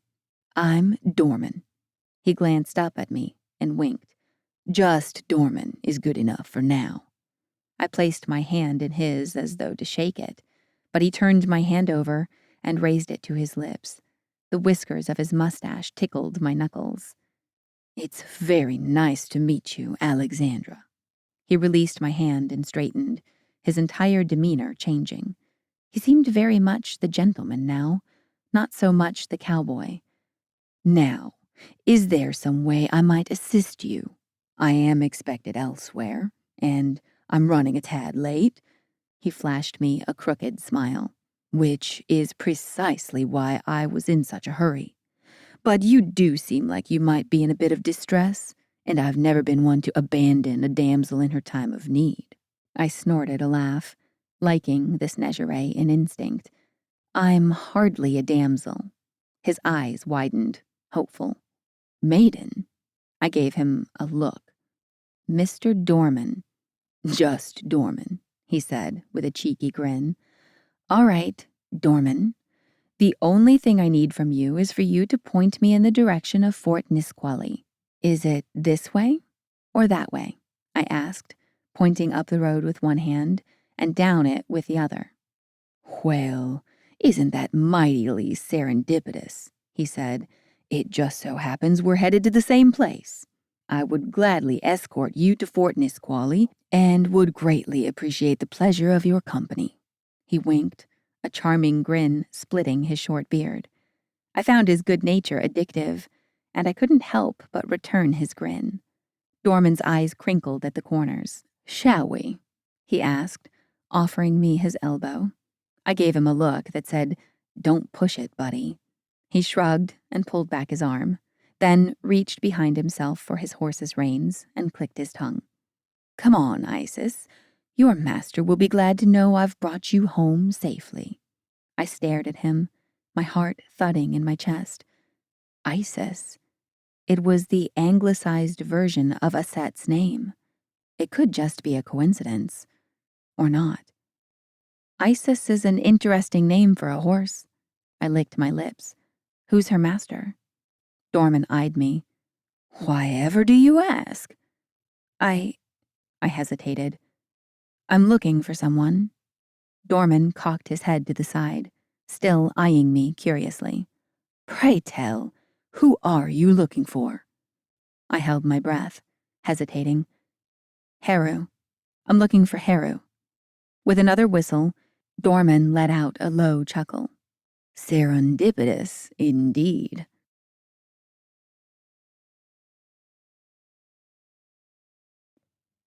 Chapter 11.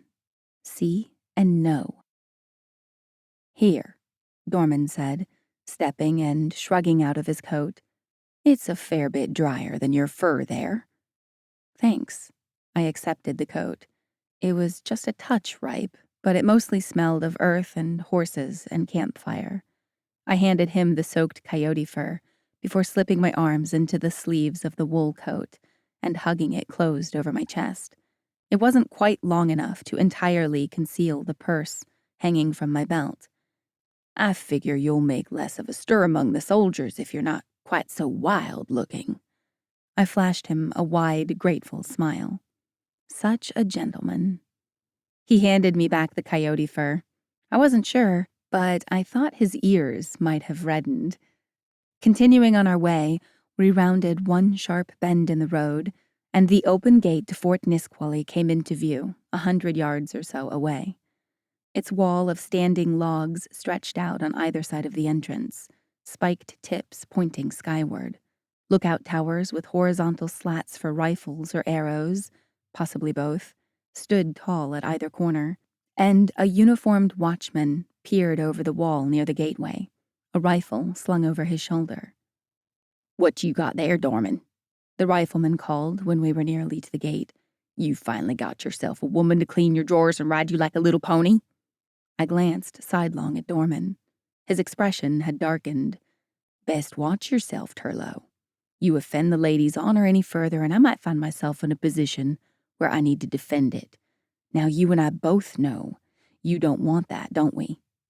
Turlo's only response was to sneer and spit a long, dark globule over the wall. He wiped his chin as we passed through the open gate. "Charming fellow," I said under my breath. Dorman's lip curled. "Just a moron flapping his mouth is all. Don't you mind him." He veered to the right, aiming for the largest building within the walls, which was situated in the center of the fort, a whitewashed 2-story house surrounded by a deep covered porch. He headed straight for the hitching post out front, standing between 2 shade trees. He tied Isis's reins around the wooden pole, then met my eyes and nodded toward the front door. "After you." My heart was beating a steady, expectant rhythm against my sternum, and I suddenly felt parched, despite the rainstorm. I stared at the door. He's in there?" "Should be."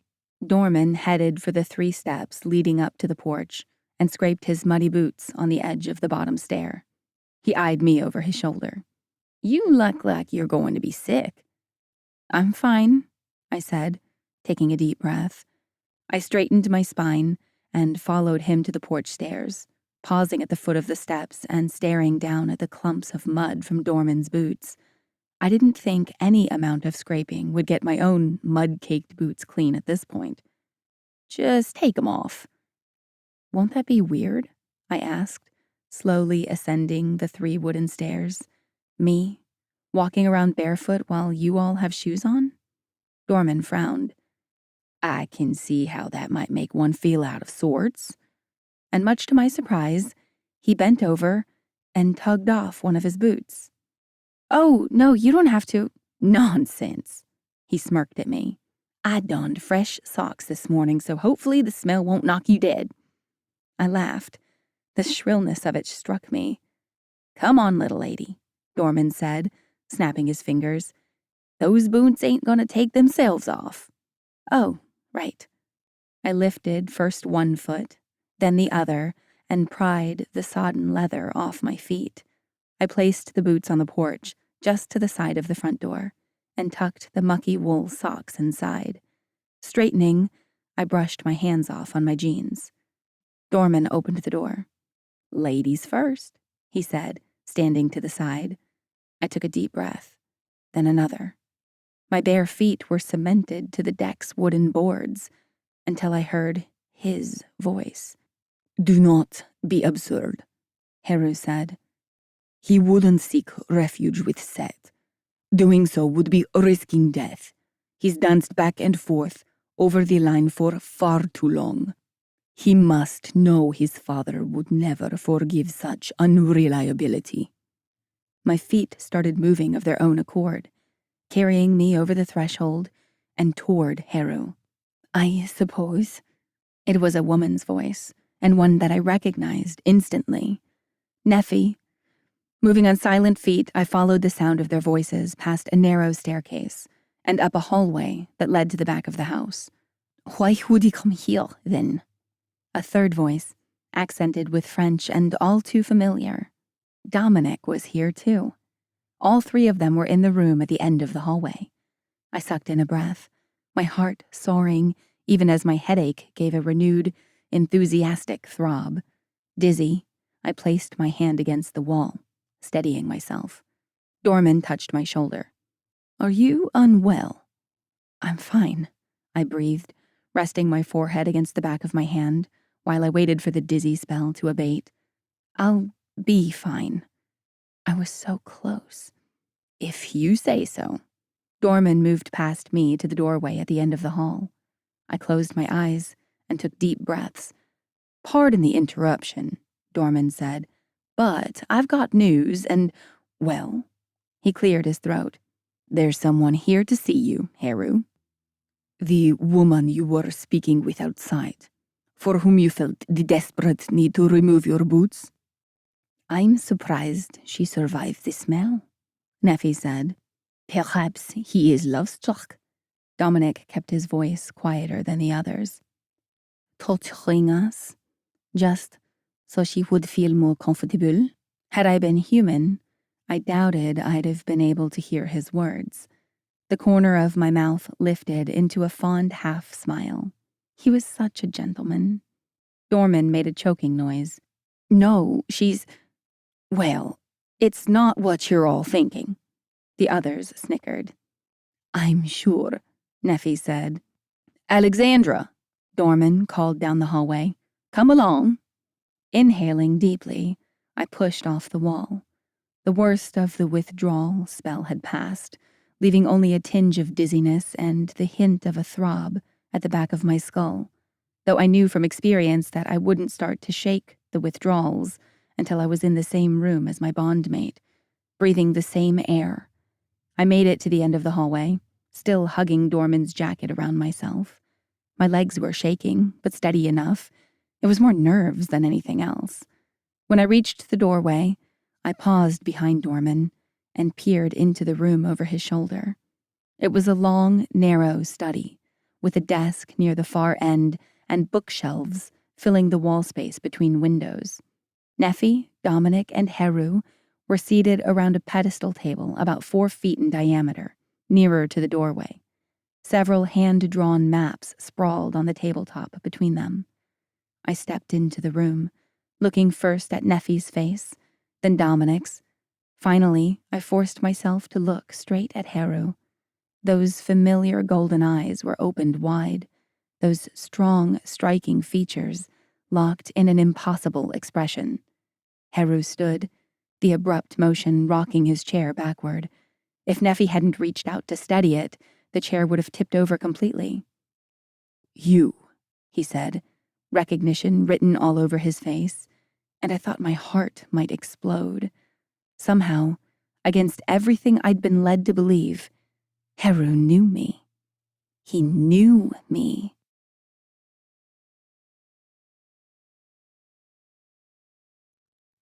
Chapter 12. Meet and Greet. Heru stood on the other side of the table, his face washed out and his eyes opened so wide that the whites were visible around the entirety of his golden irises. He wore an outfit very similar to Dorman's: wool trousers and jacket, cotton shirt, and leather vest, minus the chaps and hat, and entirely composed of gray tones. His obsidian hair was shoulder length and smooth as glass, holding only a slight wave. Give us the room, Heru said, not taking his haunted eyes off my face. Father. Now. With a scratch of chair legs and a small parade of footsteps, we were alone. I was struck dumb. All I could do was stare. How was it possible that he knew me? Remembered me? According to Aset and Nick, Whoever was nearest me when I jumped back in time would have their memories of me blocked. I didn't just have to stick close to Heru to soak up his bonding pheromones. I needed to make sure he was near me when I jumped, to make sure he forgot me. So, had I failed? Had we been apart during one of my upcoming time jumps, leaving his memories of me intact? "You know me?" I said, voice as wispy as my understanding of the situation. "You remember me?" Heru stared at me. Color returned to his face, but the look in his eyes, it was still as though he was looking at a ghost. He shook his head. "No, but I dreamt of you. So often." I drew in a breath and opened my mouth to speak, but no words came forth. Heru took a step, then another, slowly making his way around the table. He stopped in front of me, well within arm's reach, and raised his hand. His fingertips trailed down the side of my face, from temple to jawline. "You're really here." I nodded, eyes drifting closed as I leaned into his touch. Remotely, I noticed that the ache at the base of my skull had faded, and the world had returned to its usual, steady state. "But who are you? I've thought you were a fantasy for so long, just a figment of my imagination." "I'm not." I opened my eyes, turning my head to press my lips against his palm. "I'm real." Heru's breath hissed in through his teeth, his eyes blazing. "There's so much to tell you." I shot a quick glance over my shoulder. Nobody had left the house through the front door, so I figured Dorman, Neffy, and Dominic had to be in one of the front rooms, being quiet as mice while they listened to us. I couldn't risk them overhearing my story. It was going to be hard enough making sure I was near Heru for the next jump back in time, let alone 3 other people. And Negerette's had long memories. "Just you," I added. Heru's eyes searched mine, back and forth. After a long moment, he nodded. "Neffy," he said, raising his voice just a hint as he addressed his daughter on the other side of the house. "Go look after Isis, and take Dorman and Dom with you." His hawk-like gaze never left mine. We stood in silence, staring at one another while we listened to the others leave the house. The silent staring continued long after they'd gone. Finally, Heru spoke. "You look as though you've been through the ringer."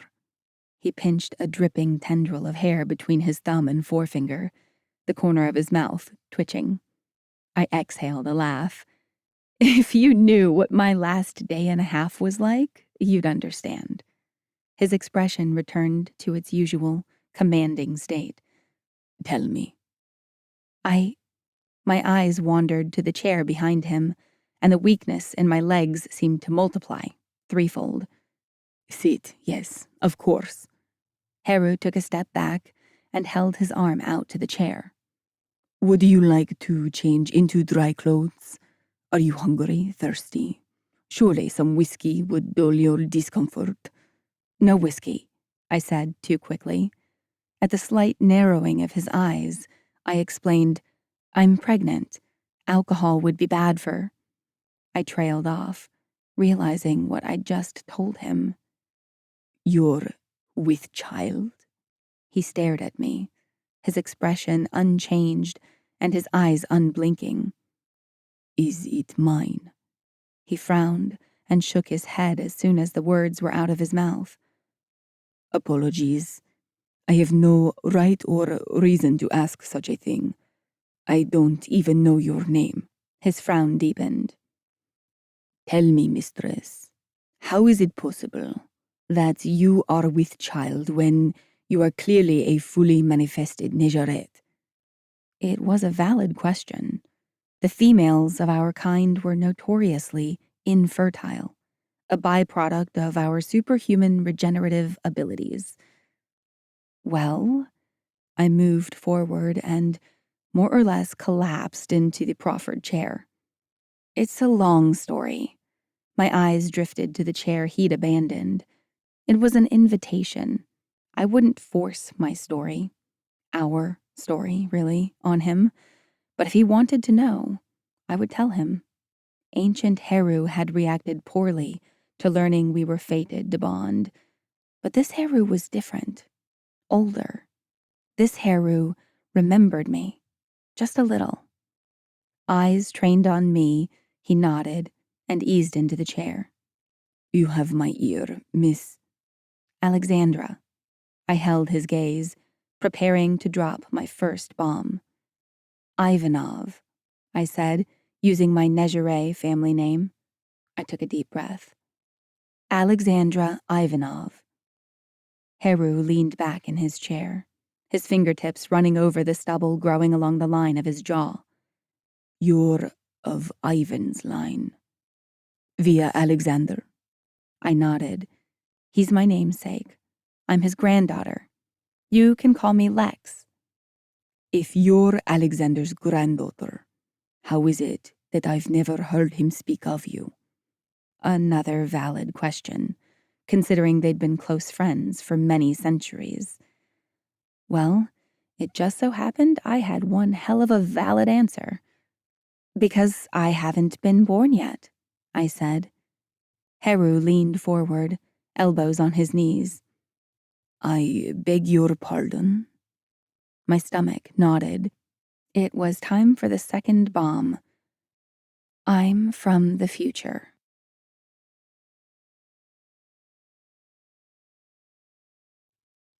Chapter 13. Bound and Free. And that's how I ended up here, I said, folding my hands together in my lap. I'd shed Dorman's coat some hours ago, near the beginning of my retelling. It was humid in the room, and warm enough that my jeans and t-shirt felt mostly dry. Heru's eyes were still cast in my direction, but his focus was distant. Not surprising, considering I'd pretty much unloaded my whole life story on him. I'd told him way more than I'd planned to, including that in the future, we were a bonded Nezhere pair. Hell, I'd just let the guy know he was the father of my children. He deserved a moment of silent processing. He deserved a year of silent processing, but we didn't have that much time. Maybe it had been a gamble telling him so much. Maybe he would dismiss me as insane. Maybe he would see me as a lying, manipulative Nezherette who'd come to him and told him tall tales as part of some diabolical plan. Maybe, but I didn't think so. Heru blinked, and his 1,000-mile stare vanished, replaced by the intense focus I was so familiar with. He stared at me, seeming to see into me. This thing you would have me believe. My life story? I offered with a shaky smile. Yes. Heru's eyes searched mine, and he leaned forward. He extended his hand, almost like he was reaching for me, but stopped short and set it palm down on the table instead. Have you any proof that what you claim is true? I nodded and scooted forward on my chair, perching on the edge of the seat. If you go into the Aut, looking at this moment, this place, you won't see me. I'm a person out of time. We call it a time anomaly. His eyes narrowed. Or you could be extremely talented at cloaking. He nodded to himself, which would befit a daughter of Set. Both the trickery and the talent. I sat up straighter, my eyes narrowing to match his. I wouldn't do that. I haven't done that. Hell, I wouldn't even know how to do that. I laughed bitterly. My Nezherette traits manifested less than a year ago. I might be a quick learner, but I'm not that quick. I meant no offense, Heru said coolly. From the way he was looking at me, studying me, I had the impression that he was testing me. I'm sure, I grumbled. Do you have any other proof? Shrugging, I shook my head. I don't think... I sat up straighter. Yes. Yes, I do, I said, reaching into my shirt through the collar to fish out my phone. I'd stored the dormant device in my bra to keep it safe during the canoe trip, and it seemed wise to keep it there during the rainstorm. Heru, who'd been watching my down-the-shirt phone retrieval with amused interest, craned his neck once the device was visible. What kind of a contraption is that? It's a phone. A cellular phone, I said, holding down the power button until the screen lit up and launched into its loading sequence. I'd powered it off shortly after Tex found me the previous afternoon. I set the phone on the table halfway between Heru and myself. Heru scooted his chair closer and leaned over the table. I've never seen anything like it. I, too, leaned in. In basic principle, it's similar to a telegraph.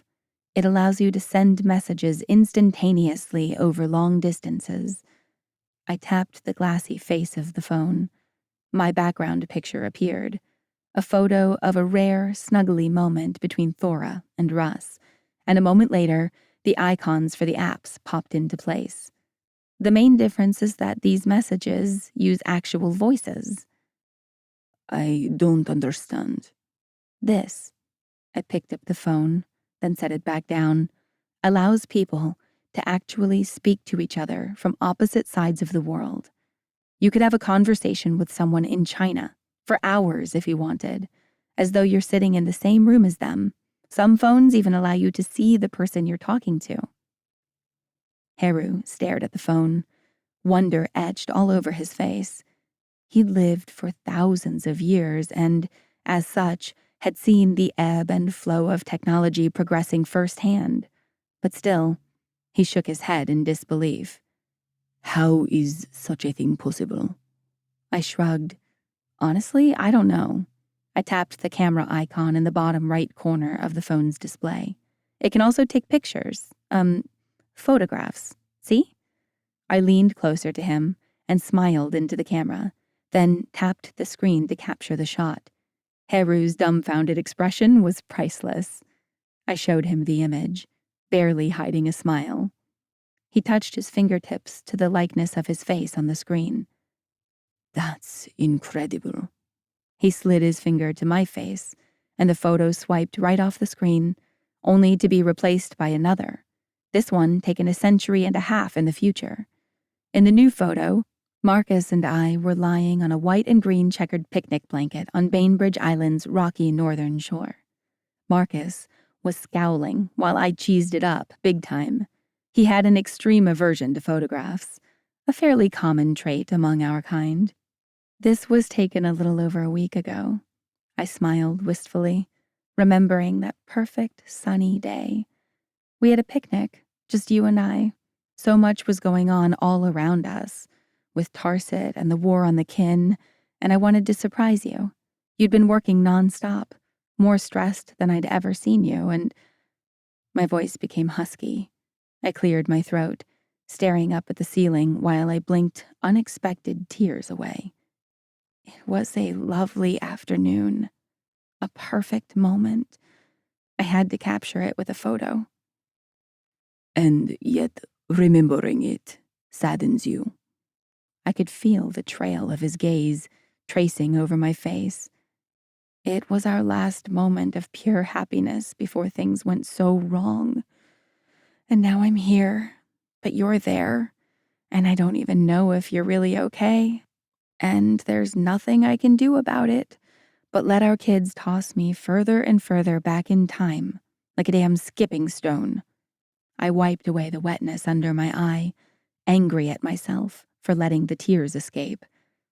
I don't even know how I'll get home. I just had to trust that the twins would bring me back when the time came. Heru captured my hand before I could return it to my lap. I may be there in the future, but I am also here with you now. His thumb rubbed slow circles over the back of my hand. Shaking my head, I let out a desolate laugh. Yeah, but you don't believe me. Not really. I thought that maybe since you sort of somehow remember something of me, but I blew out a breath, frustrated, exhausted, and so over this. You must think I'm insane. Well, Alexandra Ivanov, Lex, either you are insane or I am. He smiled and shook his head, his open expression a rarity, even in my time.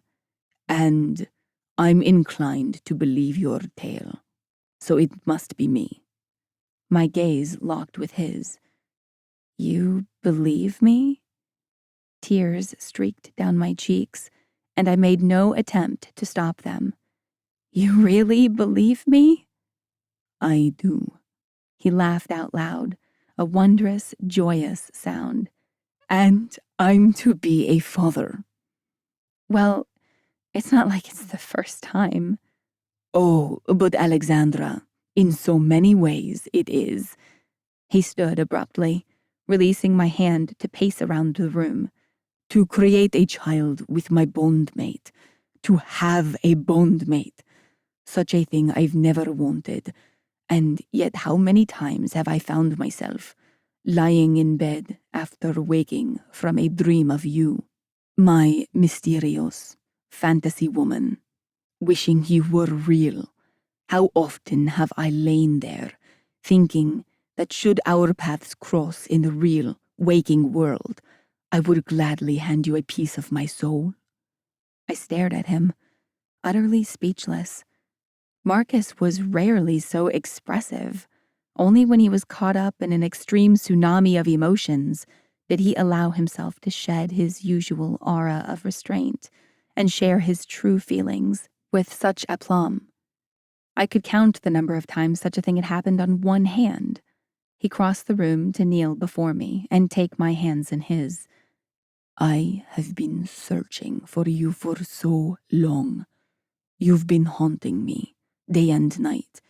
You are with me always. Now, I understand why. I swallowed roughly. You heard what I said about the bonding block in your mind, right? That we cannot ever, that if we were to re-establish the bond on your end by, Blushing, I looked away and tried again. We're bonded, you and I. That happened thousands of years ago, and nothing can change that. But the bonding block I placed in your mind so long ago is the only reason you haven't succumbed to withdrawals. While I have to stay close to you now, to stave off the bonding withdrawals, you won't be able to experience our bond until we meet again in the 21st century. Were the bonding block to fail and our bond be fully reinstated on your end, you would. I took a deep breath, then met his golden gaze. You would die, Heru. You would die long before I'm born, and none of this, us, our children, would ever happen. Some of the glow faded from his eyes. I had not considered all angles of the situation, but I can plainly see the logic in your words. A faint, rueful grin curved his lips. Though I cannot say I'm overly pleased with the reality of the situation. I smiled, grateful for his acceptance. Heru might have been a millennia-old god of time, but he was also a damn good man. He squeezed my hand. Now, little Ivanov. With my next inhale, I choked a little. How did you know? Heru's brows drew together. Know what? Smiling, I shook my head. Little Ivanov. It's what you call me in my time. Heru grinned, broad and true. Is it now? Perhaps that will help you see me as the same man you first bonded with, despite being a few years younger. My smile faded as I stared into his eyes. I raised my hand, touching my fingertips to the side of his face. I always know who you are. You are Heru. You are mine. His eyes blazed, hotter than any sun. He leaned in, and I wet my lips in preparation for his kiss. Wait, I said, when he was a hair's breadth away. Our breath commingling in the space between us. My chest rose and fell quickly, and it was an effort not to close the distance and just kiss him already. This is probably a terrible idea. Kissing leads to other things, and other things lead to... Haru's hands were making a slow path up the outsides of my thighs. I'd very much enjoy hearing about these other things. His hands were on my hips, kneading through the denim. The front door crashed open, and we both jumped. Father! Haru pulled back a few inches. What is it, Nephi? In one smooth motion, he stood. I felt suddenly naked in the absence of his heat, but I also felt fantastic, rejuvenated by my time with him. I figured I must have absorbed a pretty healthy dosage of his bonding pheromones during our little flirtation of a kiss. That, on top of the relief I felt at having confided in him and knowing he believed me, lifted my spirits immensely. Dom found him, Nephi said from the doorway behind me. I forced myself to not look at her. I didn't want to give her any reason to remember my face. Like I said, our kind have long memories. He found Samuel. Haru stood behind his chair, his hands gripping the top rail. Where? North, Nephi said. According to Dom, he's searching for someone, a woman. Dom witnessed an echo of a conversation between him and a Squamish hunter, and Samuel threatened to kill the poor bastard if he didn't tell him where the woman had gone. Haru's eyes shifted to me. How fascinating. That's not even the whole of it. With the sound of boots on hardwood, Nephi took several steps into the room. I could see her in my peripheral vision, dressed much like her father, in wool and leather, rather than the dresses with their heavy woolen or cotton skirts, typical to women of this era. I smiled, just a little. Trust Nephi not to roll with the tide. He told the hunter that finding her was the only way to prove to the collector where his loyalties truly lie. So he was planning on seeking refuge with his father. Haru's focus shifted back to Nephi. Take Dom and Dorman and find him. You're not coming? No, not this time. Standard procedure after we track him down, then? Or did you need us to keep him alive? No. Haru tucked his hands into his pockets and shook his head. No, I have no need of him. He's made his bed. Very well. There was a long moment, and the silence quickly grew expectant. Is there something else? Father, Nephi hesitated. It's her, isn't it? She's the woman Set's after. Yes, daughter. Haru's stare became diamond hard. And that is the only time I would hear you speak of it, of her, ever again. Am I understood? There was only the slightest pause before Nephi answered. Yes, father. She made her way to the hall, but paused in the doorway. Will you be here when we return? Haru's eyes slid back to me, and his jaw tensed. No, I don't think I will. As I suspected. Safe travels, then, and find me when you're ready. Of course. Fondness softened the determined set of Haru's features. Be safe, daughter, and good hunting. And you as well. With the sound of quick, confident footsteps, Nephi was gone. Haru waited for the front door to open and close before speaking to me. By now, I'm sure Set is well on his way here. We must leave as soon as possible. I nodded, surprised by how quickly this was all happening. I'd spent hours yarning my tale, weaving a sense of normalcy when our situation was anything but. I'll fetch you a hot meal, and while you eat, procure you some new clothing." He started for the doorway, retrieving a black bowler hat hanging from the corner of one of the chairs, then paused. "Women's clothing is difficult to track down out here." I shook my head. "It's fine. I'd prefer to wear something like what Neffy has on anyway." "As you say. Can you ride?" I bunched up my shoulders until they were near my ears. "I honestly don't know. I've never tried." "I'll keep that in mind when purchasing your horse." He unsheathed a dagger fastened to his belt and handed it to me. "In case there's any trouble while I'm gone." When I nodded, he turned and passed through the doorway. "Wait!" I stood and followed after him. "I have money." I touched the drawstring purse hanging from my belt loop. Heru glanced down at the small leather bag. "Is it gold?" "Yes, eagles. I have plenty to pay for."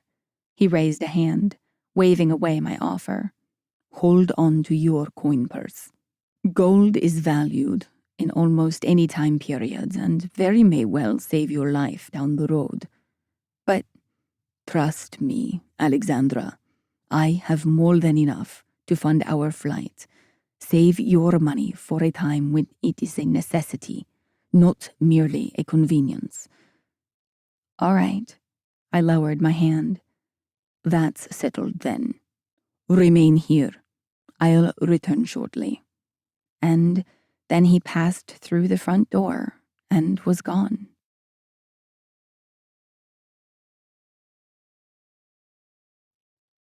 Chapter 14. Feast and Famine. I returned to my chair and sat, tapping the fingernails of my right hand on the table while I waited. Time seemed to have slowed, stretching out each minute until they felt like miserably long hours. After only a couple of minutes, so said my phone. I powered it off. Otherwise, I'd just keep checking the clock. At least this way I could preserve the battery a little longer. I started when someone knocked on the front door, jumping to my feet as it opened and moving to stand against the wall by the study's lone doorway. I peeked around the doorframe to see Heru enter the house with a woven picnic-style basket in one hand, its contents covered by a thin linen towel, a small, covered, cast-iron pot hanging by a handle in the other hand, and a corked earthenware jug tucked under his arm. He kicked the door shut and eyed me from the far end of the hallway. "I startled you. Apologies." I met him halfway. "I'm just jumpy." His lips curved downward the slightest bit. "With good reason." He allowed me to take the jug when I reached him, but nothing else. "When next I return, I'll knock twice, then once, then twice again, and you'll know it is I." Thanks. I felt silly being so skittish. Heru led the way back to the study and set the basket on a chair before using his free hand to roll up the maps and tuck them in a tall vase in the nearest corner. "You look like you haven't had a solid meal for a while, so I brought a little bit of everything the kitchen had." Returning to the basket, he pulled back the cloth cover, revealing a small linen-wrapped bundle, an earthenware crock about the size of a mason jar, filled with summer berries native to this area, blackberries, salmon berries, blueberries, and tiny little wild strawberries. A trio of miniature crocks containing what looked like butter, honey, and jam, and a small corked earthenware jug, a mere fraction of the size of the one I'd already set on the table. He fished another linen towel from the basket, folded it into a neat square about 6 inches by 6 inches, and set it on the table. It was just large enough for the cast-iron pot. "Mostly, this is what remains from breakfast and midday.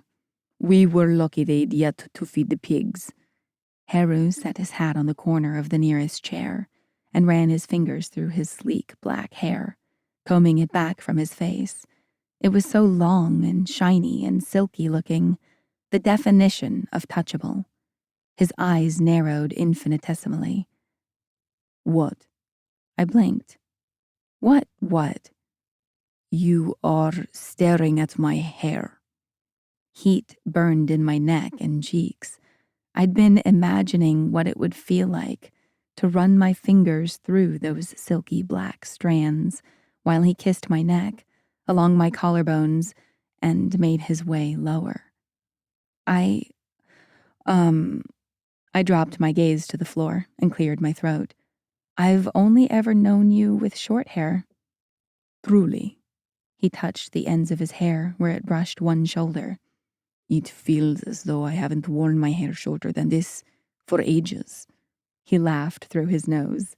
I think it's been 1,000 years, maybe longer.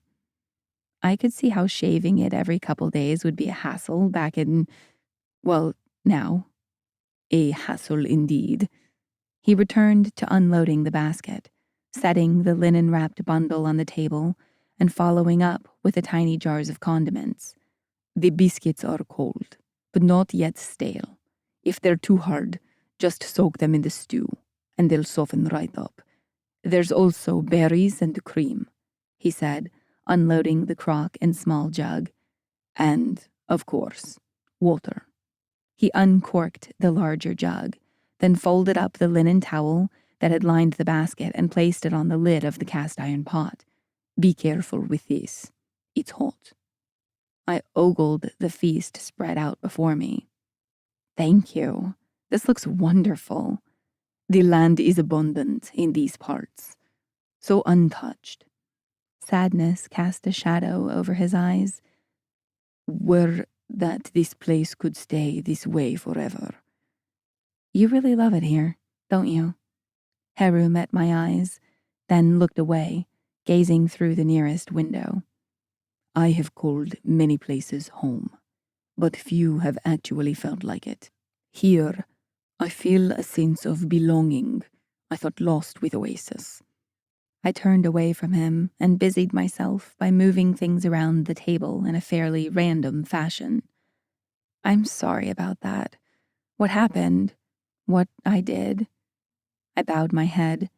He hadn't remembered what had truly happened after Nguyen died, that I'd unleashed the full power of my borrowed chute, quite literally bringing the walls down all around us.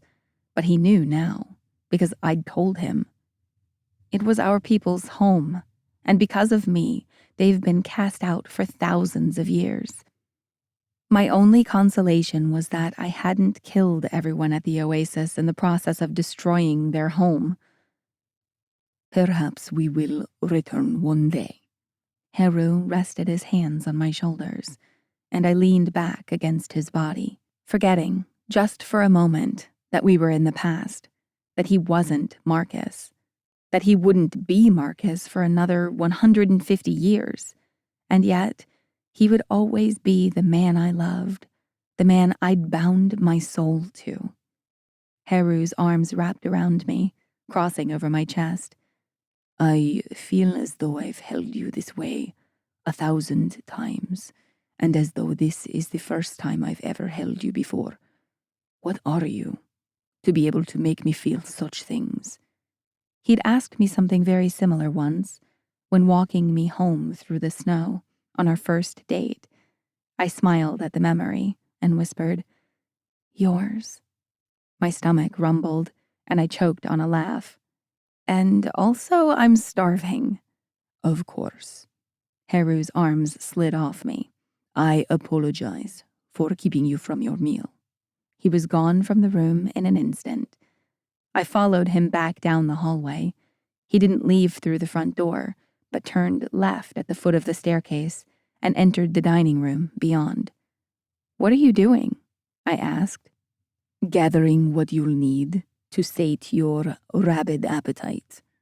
I eyed his broad shoulders as he crouched to search a cupboard in the sideboard, doubting that whatever he found in there would do anything to truly sate my appetite. Only he could do that. But that was something that wouldn't happen until I'd returned to my own damn time.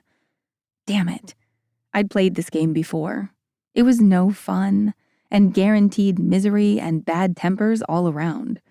I crossed my arms over my chest and leaned against the wall while I watched Heru rummage. Huggins is a terrible housekeeper, he said, his voice muffled by the cupboard. Ah, that'll do well enough, I suppose. He stood and kneed the cupboard closed, a mismatching china plate and bowl in one hand, a crystal goblet in the other. He transferred the goblet into the bowl and opened the drawer above the cupboard, pulling out a tarnished silver butter knife, a soup spoon, and a 3-pronged fork. He moved back across the room and offered me his findings, which I accepted with a slight clink-clinking. I trust you can manage from here, he said, heading for the door. I should only be an hour, maybe 2, and I'll be within the walls the whole time. If you have need of me, you need only call out my name. Wherever I am, I'll hear you. You can be certain of that. I'm sure I can manage eating all by myself, I said dryly. Hand on the doorknob, Haru glanced back at me, his lips twitching. One would hope. He opened the door. I'll gather what we need and return straight away. And then he was gone. I saluted him through the door with my small hoard of dishes, then headed back to the study to dig in. I was just finishing my second bowl of stew when the hairs on the back of my neck stood on end, and I had the oddest sense that I was being watched. I wiped the bottom of the bowl with a piece of biscuit, popped it into my mouth, and stood, doing a cursory scan of all 3 windows in the study. All appeared empty of peeping faces, showing the placid, idyllic scene of life inside the fort. Unsettled, I retrieved the knife from the table and moved around the perimeter of the study, examining the books and odds and ends on the shelves, between quick glances to this window or that. I was standing behind the desk when I heard the faintest sound of scratching at the front door. A moment later, the door creaked open. No secret knock. I gripped the knife tightly, keeping it snug against my leg. I held my breath, hoping that whoever had entered the house wouldn't realize I was back in the study, but would do whatever they'd come in to do and leave. I thought my hopes thin, considering the scent of food that had to be wafting out of the room. At the first bootfall, I considered scurrying around the desk and hiding underneath, but I dismissed it, thinking that would make too much noise. The wood floors were creaky, and whoever was in the house would know someone was back here, assuming the person even cared. Mistress? My heart gave a heavy thud thump, and I squeezed my eyes shut for the briefest moment. He cared. I licked my lips and swallowed, preparing to respond as the sound of several more footsteps drew the intruder nearer. Oh, who was I kidding? I was the intruder. For all I knew, this guy was the owner of the house, possibly the Huggins fellow Harrow had mentioned while digging through the cupboard. Mistress. I'm back here, I said, voice wobbly. In the study? I was surprised to recognize the man who appeared in the doorway. It was Turlo, the leering rifleman from the lookout at the gate, dressed in a shabbier version of Haru and Dorman's attire. He was of average height and build, with shaggy brown hair and a short, scruffy beard. He snagged the hat from his head and wrung it in his hands as he took his first step into the room. I backed into the desk, keeping my body turned to conceal the knife. Can I help you with something? He took another step, his eyes skimming me from the floor up. I felt the urge to shake off the touch of his gaze. You sure are pretty. Real pretty. Thank you, I said, my tone bland. Head high, I took a few steps toward the table. Toward him, hoping the gesture showed some don't mess with me confidence. Now, if you don't mind, I'd like to finish my meal in peace. He took another step, but halted when I held up my free hand. Do you think? He took a scooting step closer. It's just that it's been so long since I've seen a pretty lady. Or any lady. And I so do miss the delicate feel of a woman's skin. May I? Could I hold your hand, just for a moment? I stared at him, flabbergasted. The request seemed innocent enough, but something about him disturbed me. His mere presence struck a discordance deep within me. No, I think not. I sidestepped around the table to put something tangible between us. Now, if that's all, I'll bid you good day, sir. It sounded both period appropriate and clearly dismissive to me. Stern, but not too harsh. Apparently, my gauge was off, because Turlo hunched over, raised his hands to his face, and started weeping. Well, crap. Now I'd gone and made a grown man cry. I pitied him for about 3 seconds. Without warning, he lunged across the table, reaching for my purse and knocking the jug of cream and crock of berries to the floor in the process. I reacted without thinking, swatting his hand to the side and spearing it with a knife. I stared down in shock. Turlo's hand was pinned to the table, the knife sticking straight out of the back of it. He opened his mouth and let out a shriek so harsh and pained that I was forced backward. I stumbled into the bookcase behind me and knocked a shelf free. Leather and cloth-bound books and assorted trinkets clambered to the floor. Alexandra. The door crashed open. Alexandra. Heru rushed into the room, scanned the scene, and struck, knocking out a shrieking Turlo with a single right hook. The scruffy man dropped to the floor, tugging the knife free of the table on his way down. What happened? Between one breath and the next, Heru stepped over Turlo's body and crossed the room to me, and my breaths were coming pretty damn fast at that point. Are you all right?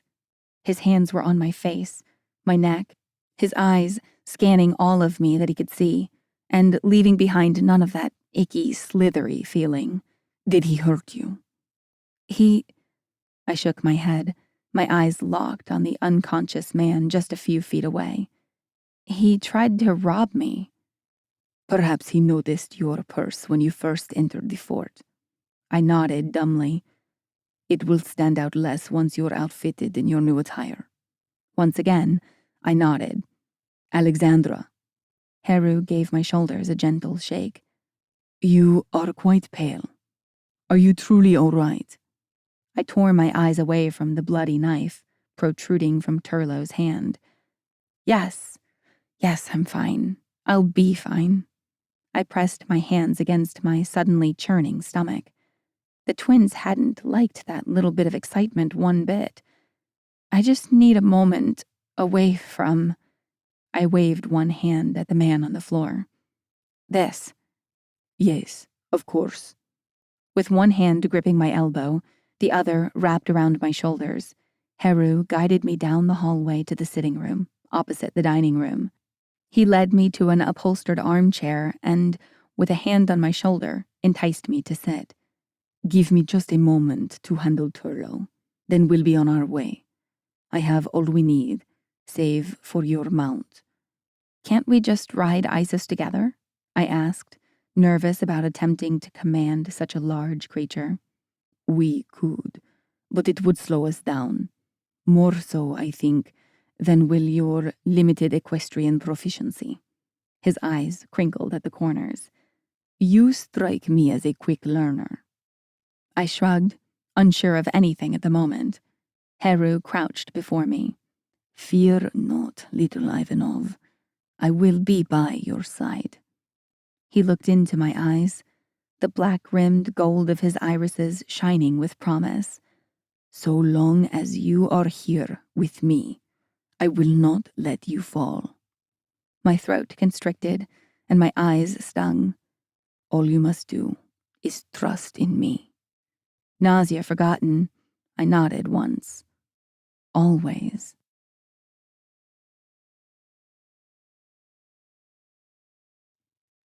Chapter 15. High and Dry. Lex. I was being shaken by the shoulder, yanked from sleep. I recognized Heru's voice through the haze of exhaustion that comes from being jarred out of the deepest of sleeps. I groaned, curling in on myself. I was so incredibly tired. For days, we hadn't stopped to rest for more than what the horse's needs necessitated. Only when I nearly toppled from my saddle had Heru relented on driving us onward. We could afford a few hours, he'd said. He would wake me if there was trouble. Which meant there was trouble. Apep Set was here. Lex, we have to get going, now. A tear snuck between my lashes and snaked across my temple. No. Lex, please. The horses are saddled and packed. We must. I shook my head and caught his hand, pulling it from my shoulder as I gathered it between both of mine. No, Heru, not this time. I opened my eyes to see his heartbreaking expression. Defiance shone in his stare, the golden hue of his irises silvered by the moonlight, but resignation was clear on his face. He knew. It was time. I can't do this anymore. The running, the never stopping. I shook my head again, my chest convulsing with suppressed sobs. We'd been at it for weeks. It can't be good for the babies. Heru gathered me up off my sleeping roll. I knew this day would come, but I cannot say I'm prepared. I'd hoped for just a little while longer. I'm sorry, I cried against his shoulder. He smelled of wood smoke, dirt, and sweat, and of him. His scent surrounded me, soothing my raw desperation as much as his words or gentle caresses ever could. I tried to. I know, little Ivanov. I know. He stroked my unkempt hair and pressed a kiss to the top of my head. Do you know how close Apep Set must be to trigger the time jump? I shook my head, fingers clutching the lapels of his wool coat. Last time he was right in front of me, but that was a couple months ago. I sniffled. The twins should be stronger now, don't you think? Heru's arms tightened around me. Let us hope, for both our sakes. They need not let him draw quite so close to you this time. Heru would need to hold Apep Set off long enough that his presence, and my fear, triggered the twins' shoots into jumping me backward in time. He would then need to incapacitate Set, allowing for his own escape. He was the better fighter of the two, always had been, so once I was out of the way, I had little doubt he would handle the situation well enough. Of course, that didn't stop me from worrying. After another kiss atop my head, Heru was back to stroking my hair with one hand, the other drawing slow, soothing circles on my lower back. Rest now, little Ivanov. Save your strength for whatever you must face next. Not 15 minutes later, the careful footfalls of someone picking their way through the fallen leaves and scant underbrush to the east of our clearing reached our sensitive ears. I was already dressed in my wool and leathers, my drawstring coin purse tucked safely underneath my jacket. I'd stowed a small stash of dried meat and stale corn cakes, a wooden canteen filled with drinkable water, and a set of flint and steel in a leather satchel slung across my body. I was as ready as I could be for whatever lay waiting in Iceland, my next destination. I'd never felt less ready for anything in my life. I know you're there, Heru called out, placing himself between me and the sounds of steady movement in the woods beyond. The noise paused, my heart beating thunderously in the relative silence. I tried to regulate my breathing, or at least breathe more quietly, but it proved pointless. Every inhale and exhale sounded like a screaming gale to my ears. Of course I'm here, Set said, or rather Apep said. His accent was much as I remembered it the last time I'd heard him speak, with Carson's voice rather than Set's, very British and very proper. Can you not feel her? The power of the shoots radiating from her. Power that will never be yours, Heru said. Apep Set chuckled, the sound sending goosebumps cascading over my skin. You amuse me greatly, cousin. Accept the reality of the situation. I am here. It is over. You've lost, and I've won. His silhouette became visible, moving between the barren, moon-shadowed trees. Heru turned part way to glance at me, his eyebrows raised in question. I shook my head and pressed my hands against my slightly protruding belly, the baby bump undetectable under my layers of clothing. Nothing yet from the twins, not even a stirring. I've won everything, Apep said, continuing his gloating diatribe. He stepped over a fallen log and into the clearing, then paused to take in the scene. How quaint. He was maybe 30 yards away, far too close for my liking. With his next cautious step toward us, my heart rate doubled. Not a second later, I felt a fluttering sensation within, closely followed by a roil of nausea and a cramp that bent me nearly double. I hugged my middle as tendrils of misty aught surrounded me, glowing with every color of the rainbow. They grew more robust, curling loosely around my legs and arms, my torso, and, lastly, my head. No! Apep yelled, launching forward at a dead sprint. No! In a blink, Apep and Heru were gone. I was gone. The world lurched, and a moment later, an orchestra of stars burst into existence all around me. A brilliant, blinding symphony of light. I dropped to my knees on cold, jagged rock. I leaned forward, holding myself up with one hand, and emptied the contents of my stomach over a cliff. When there was nothing left to bring up, I wiped my mouth with the back of my hand and sat on my heels, staring out at an ocean far darker than the dazzling night sky above. It was done. I was in Iceland, and Heru was gone, waiting for me to find him once more.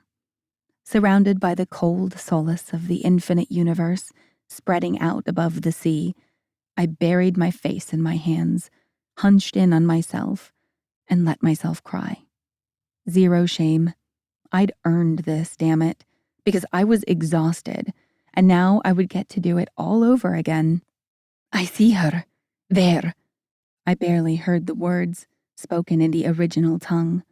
Through the whip and roar of the salty wind and the crash of the sea so far below.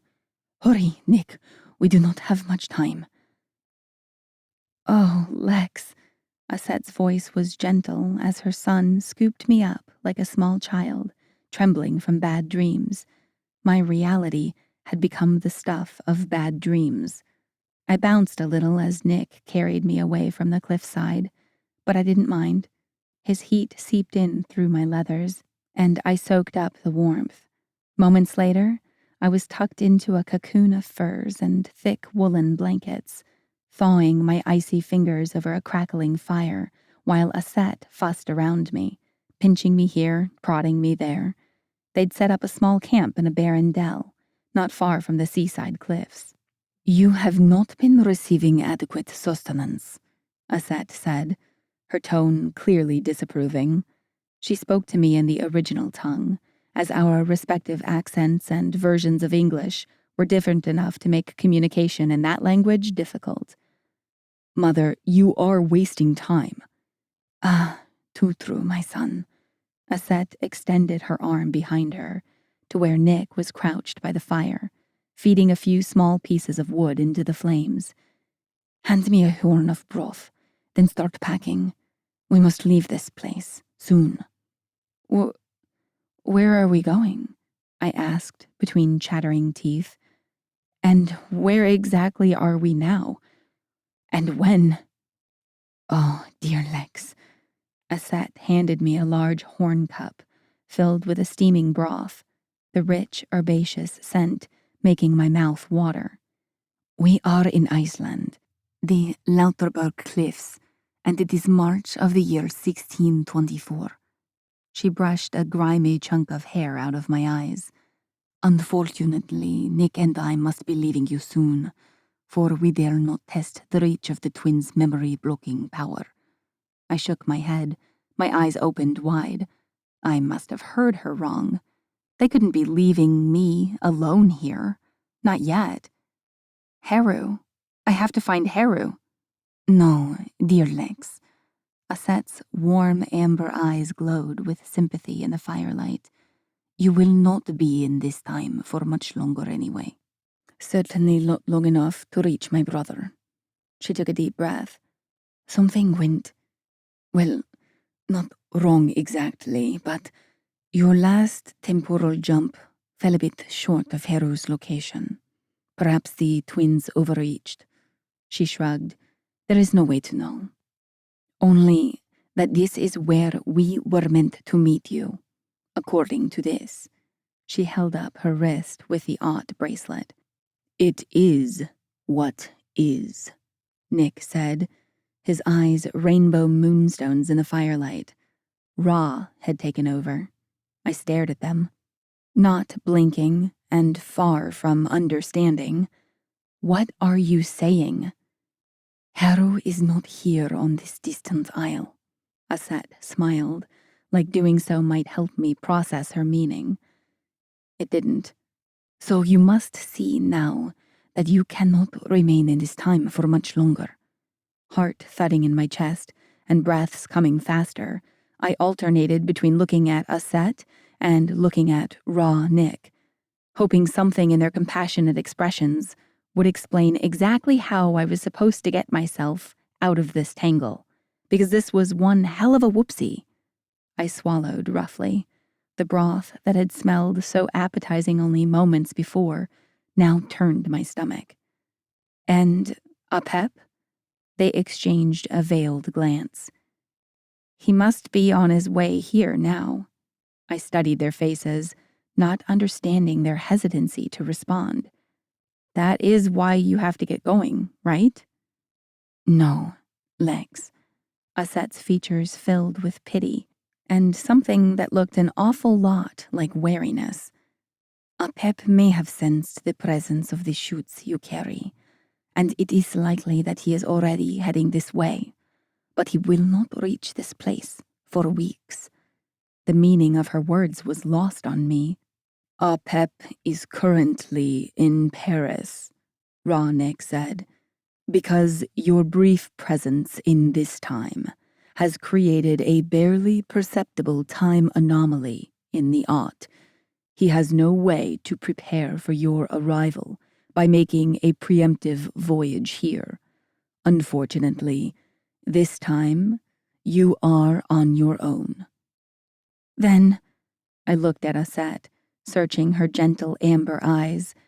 How am I supposed to leave? A leap of faith, dear Lex, Aset said, light and shadows dancing over her features, making her expression impossible to read. She placed a hand on my wrist. You must force the twins to make their next jump back in time. It will not be pleasant, but as Ra says, it is what is. Which means what, exactly? She cleared her throat. You must leap, as I said. I do not understand.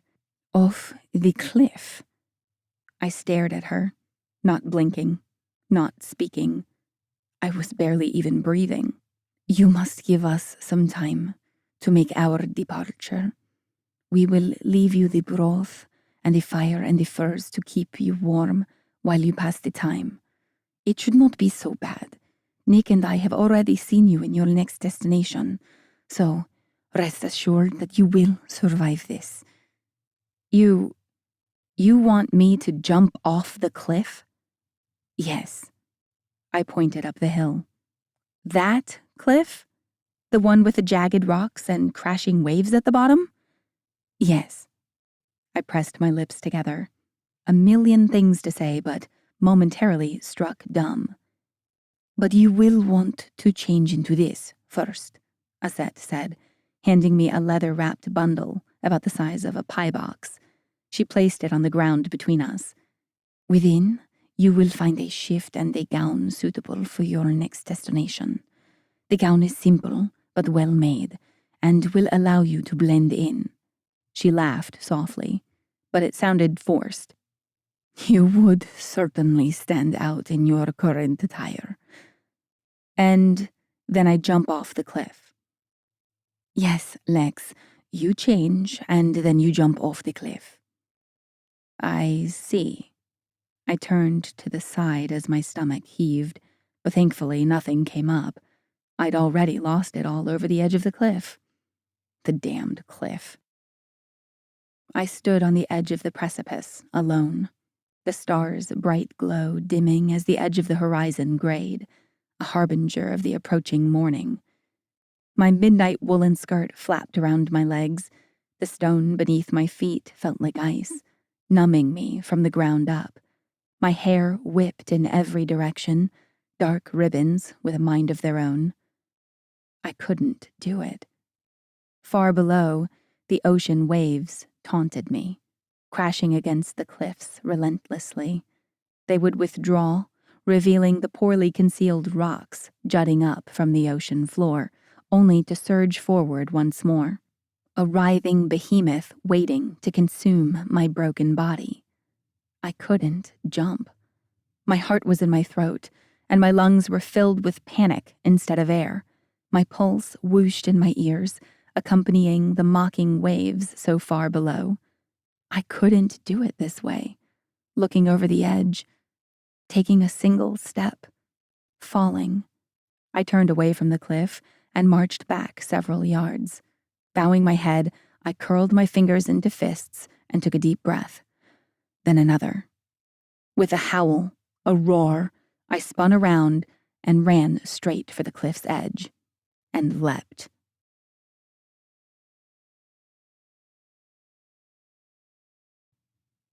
Chapter 16.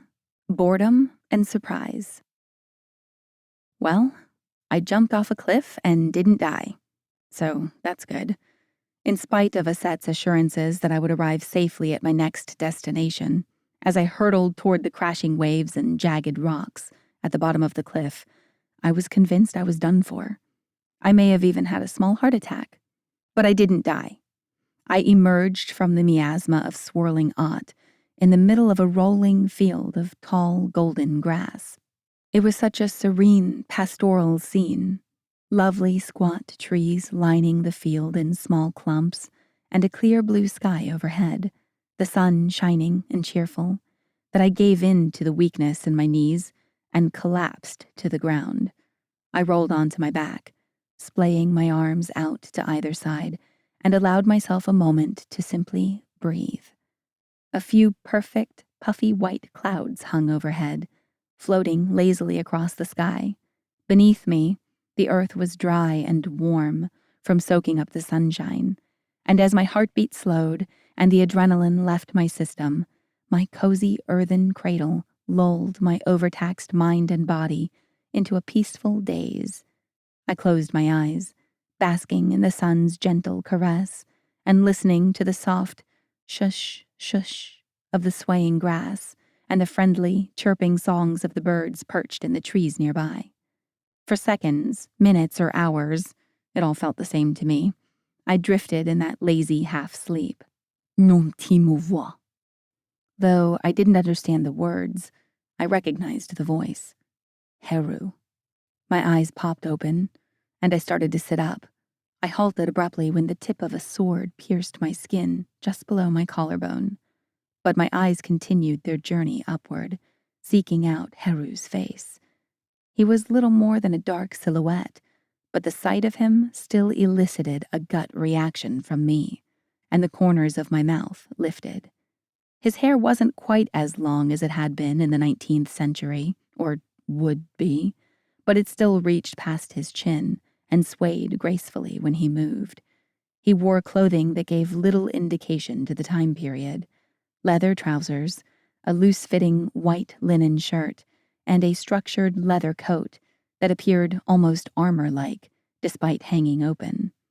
I lowered myself back down to the ground to put some distance between my skin and that sharp blade.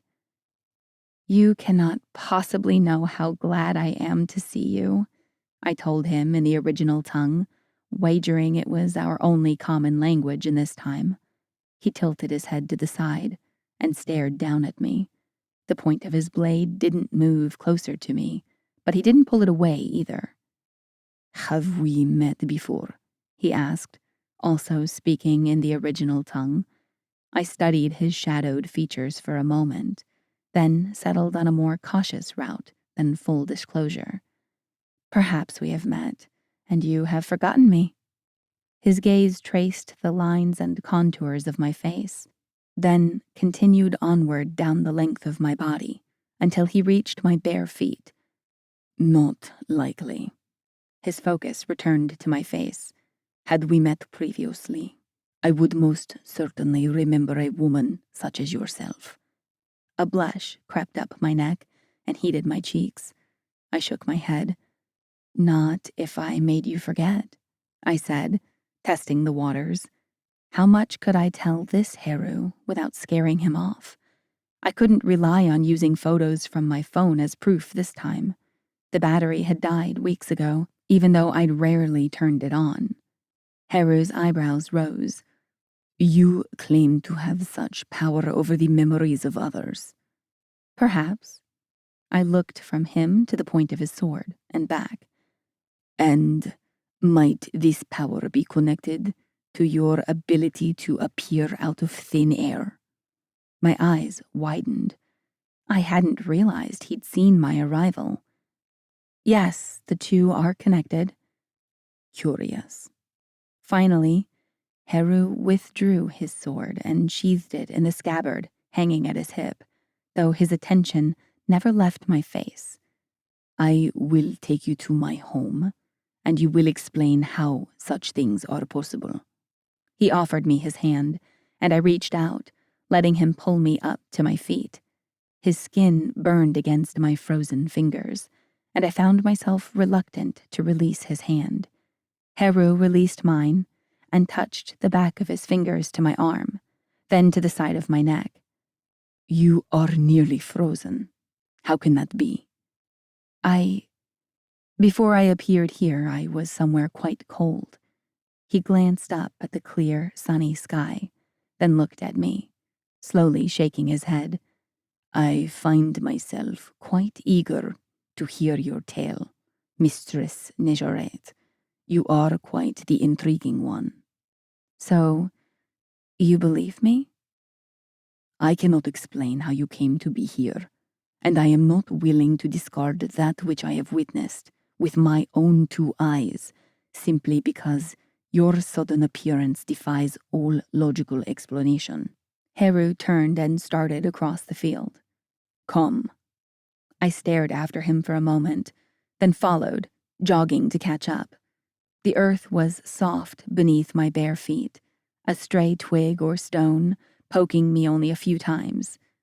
You seem to have lost your shoes, mistress, Heru said when I fell into step beside him. Lex, I said. My name is Lex. He frowned thoughtfully. A curious name for a curious woman. It's short for Alexandra. And your shoes. Oh, I, sort of left them behind. In my frantic mind, I'd been thinking ahead to the eventuality that the twins' power didn't kick in before I hit the churning sea, and on the off chance that I survived the fall, I thought my boots would only drag me down. It is complicated, I added. I have no doubt. I am Heru. I know who you are, I admitted. Can you tell me where we are? And when? He laughed, the sound low and deep. As I said, I find myself quite eager to hear your tale. But to answer your questions, the year is 1481. He stopped and turned around, motioning for me to do the same. And we are on the hills just south of the river Arno. I turned around. Oh, I breathed, dumbstruck as I took in the sight of 15th century Florence spread out below. Smoke billowed up from chimneys on thousands of clay-tiled roofs within the sprawling walled city, and a string of gracefully arched bridges spanned the curving river, reminding me so much of the Aut bridges in the oasis. This is incredible. Is it? I nodded, tongue paralyzed. How fascinating. Heru placed his hand against the curve of my lower back, and electricity zinged up my spine. Let us away, Miss Lex. My home is not far, and I think sitting by the hearth would serve you well. Yes, of course. I turned back around and didn't balk when Heru offered me his arm. I hooked my hand in the crook, grateful for the added support. Honestly, I wasn't sure I had the strength to keep going without it. I felt dead on my feet, and from the sidelong glances Heru kept throwing my way, I looked it too. Some 15 minutes later, we approached a large 3-story Tuscan farmhouse, constructed of gray stone. It was surrounded by all sorts of cultivated, growing things, an orchard curving around one side, a vineyard stretching out down a rolling slope beyond the fruit trees, and a lush vegetable garden surrounding a circular stone fountain. An older man and woman, both gray-haired, with skin as tan as leather, moved among the rows, crouching down as they tended their garden. It was a beautiful scene, though I imagined theirs had to be a hard way of life. Hard, but fulfilling. I fully expected to pass this little bit of rural heaven right on by and head for Heru's, no doubt, grand estate, which is why I kept walking down the dirt road when Heru veered off to the right. His pull on my arm redirected me, and I found myself drawn along a wide pathway, lined by verdant olive trees that led straight to the stone farmhouse. This is your home? I asked, unable to hide the hint of skepticism from my voice. At present. Heru eyed me. Are you disappointed? No, I smiled. This is incredible, just not what I expected. Heru grunted a laugh. I admit I have a reputation for having a taste for luxury, and it's true that I rarely deny myself anything, but every few decades I find myself losing interest in even the most extravagant of pleasures. Ennui, I said in English. Ennui, Heru repeated. I do not know this word. To what language does it belong? English, I said, though not precisely the English you would be familiar with. It refers to a sense of deep dissatisfaction and weariness, which seems an appropriate thing to feel when one's life spans as much time as yours has. Ennui, Heru repeated, then nodded. When the ennui becomes unbearable, I find myself yearning for this life, the chance to work with my hands until they become calloused, and to live off food that I coaxed from the earth with water and attention, to feel a sense of purpose and accomplishment. It brings you back to the oasis, I guessed, recalling the way he'd worked with his family there, sunrise to sunset, keeping their home running and their land productive, to how your life used to be. Heru stopped just before the pathway opened up to the garden and turned to me, a hand gripping either of my arms. How could you possibly know that? Because I was there, I didn't say. It seemed like the wrong way to start my rather complicated story, assuming I even chose to share it with him. Again. It will make sense once you know who I am and how I came to be here, I said, but suddenly the idea of explaining everything, explaining us, to him all over again seemed so far beyond my current capability that I started to tear up. Heru's eyes searched mine, golden and penetrating. Perhaps, but as eager as I am to hear your tale, it will have to wait. His gaze slid lower. You have yet to heal, he said, and I realized he was staring at the cut below my collarbone. the one caused by his sword. I'd forgotten all about it. Yes, well, I looked away, staring without seeing at the older man weeding on the far side of the garden. Explaining the reason I wasn't healing like a normal Nezarette would be just as complicated as everything else he wanted to know. You are wearier than I realized. Heru guided me past the garden and onto a patio paved with uneven, time-worn stones. He led me through the broad, arched doorway set in the center of the wall and into a high-ceilinged room with exposed beams, whitewashed walls, and terracotta floor tiles. There was a large stone fireplace set in the interior wall, the broad wooden mantel stretching across the top, matching the rough beams overhead. A pair of padded wooden armchairs were arranged near the fireplace, a small, squat table between them, holding a ceramic pitcher and a pair of matching goblets. A carved wooden bench that looked like it doubled as a chest, set against the far wall, appeared to be the only other seating in the sparsely furnished room. Heru paused, his gaze lingering on the armchairs before the dormant fireplace, then shook his head almost imperceptibly and turned instead toward the steep, narrow stairway leading up to the second floor. Gently, he pushed me ahead of him. I started up the stairs, feet dragging. The worn stone steps were neither standard height nor as even as I was used to, and I missed a step twice, the second time tripping on my skirt when I tried to catch myself. Heru reacted with inhuman speed, his arm snaking around my waist to keep me from falling forward onto the higher steps, his body pressed against me from behind. His hand splayed over my belly. I held my breath, waiting for the inevitable, because there was no way he couldn't feel the slight but noticeable bulge in my abdomen now that his hand was actually on it. Forgive me, mistress, but can it be possible? Yes, I said, tensing. I am with child. He was quiet for a few seconds. Indeed, you are. He righted me quickly, but kept a firm hold on the side of my waist and on my elbow. Then it is even more pressing that you rest. We reached the hallway at the top of the stairs without further incident and passed by mirroring doorways on the left and right.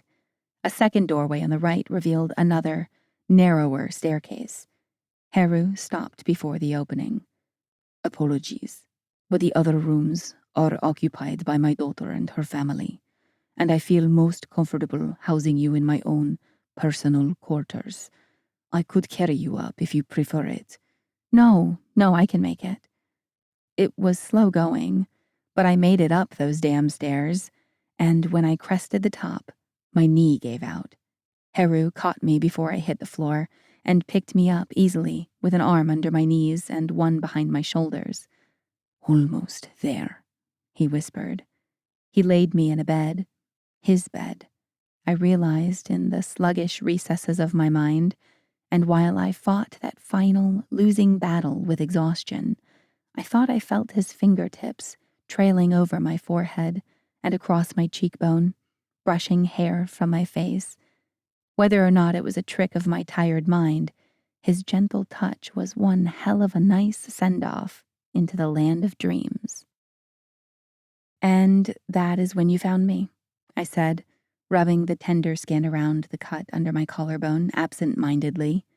Speaking in the original tongue had come to be our go-to method of communication. The language was constant, as unchanging as the people who spoke it. As I said, it is a long, complicated story. I hadn't told him everything. Far from it, in fact. He knew I was from the future, that I was Alexander's granddaughter, and that I was pregnant. And he knew that I was running from Set. He also knew I needed sanctuary, and that I'd sought him out as the one most likely to be able to keep me safe. On my grandfather's recommendation, I'd claimed.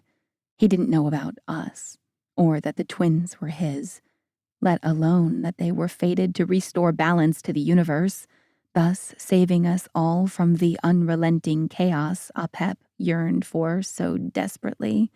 And he didn't know anything about Apep or Ra.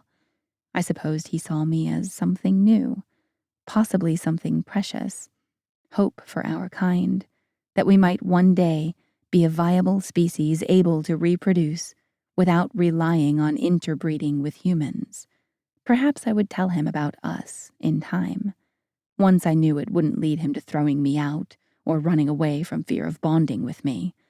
I couldn't risk either, and I still didn't have a solid feel for this Heru. He set a large ceramic mug filled with steaming mulled wine before me on the kitchen's heavy-duty farm table. Mulled wine. I demanded he bring to a simmer to burn off most of the alcohol. "I do not like that," he said. I leaned over the mug and inhaled deeply. The smell was an intoxicating blend of sweet and spicy. I blew on the steaming liquid, impatient to try it. Heru's elderly daughter, Francesca, named for her mother's mother, or so she told me shortly after I'd risen the afternoon following my arrival, touted the miraculous healing properties of her mulled wine. To hear her tell it, it was a bona fide cure-all, considering that she'd had to be nearing her 80s and was still an active gardener, showed no signs of arthritis, and appeared to have all of her original teeth.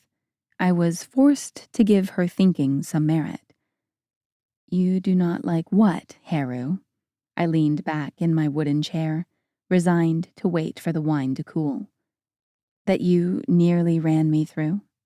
He stared at me with those too familiar golden eyes, then turned away to tend the hearth fire. He fed it several logs before giving the leg of pork in the spit a good basting and a turn. "You still have not healed, even after resting." I shook my head, my hands curling around the mug of mulled wine to absorb its warmth. "I explained to you why." "You should be in bed, resting until your children are born." Tired of waiting, I took a tentative sip of the mulled wine, then whimpered and spit it back out. Still too hot. I touched my fingertips to my tongue, hoping I hadn't burned it too badly. It is hardly like I have a say in the matter. As soon as Set shows up, I will have to leave just as I came. I snapped my fingers. Poof. Heru eased onto the bench that ran along the side of the table and took my hand in his. "While you are here, mistress, in this time and place, you do have a say."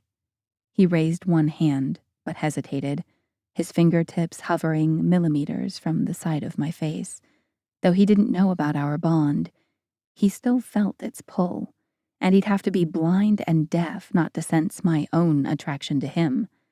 His fingertips grazed down my cheek, and my eyelids fluttered closed. "It will take Seth at least a month to journey here from London, possibly longer. You will have time to rest." Heru's thumb brushed across my lips, and I inhaled a shivering breath. "You will let me take care of you. After all, that is why you came here in search of me, is it not?" My eyes snapped open, and I sat up straighter. His hand fell away.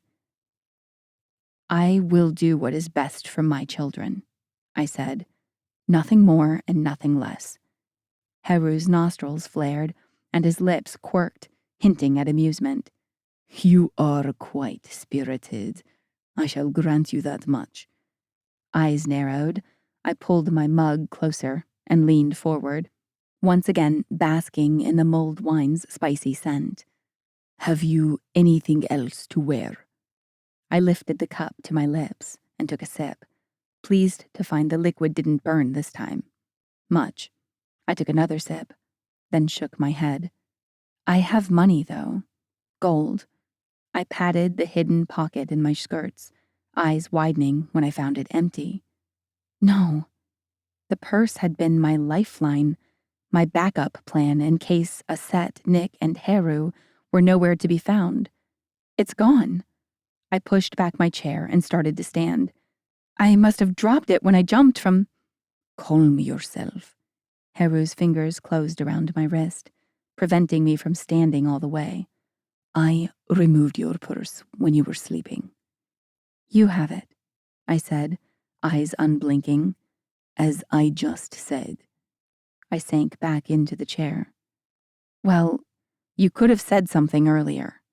His eyebrows rose, and he leaned away from me. I left it on the table beside the bed. It was there when you woke. Oh, well. Avoiding his gaze, I brought the mug of mulled wine up to my lips once more. I was a bit distracted by the food. An array of fruits and cheeses and cured meats had been set out on a small table beyond the foot of Heru's bed while I slept, and when I awakened, I'd demolished most of it. Heru laughed. I was pleased you enjoyed the spread. Francie takes pride in her cheeses. She should. I tilted my mug his way. And in her mulled wine. It is delicious. Heru took a sip from his own mug and wrinkled his nose. I prefer it a bit more potent. Then heat yourself another batch. I snagged his cup by the handle and dragged it across the corner of the table to sit beside mine. I claim this mug as my own. Heru's lips quirked. Quite spirited, indeed.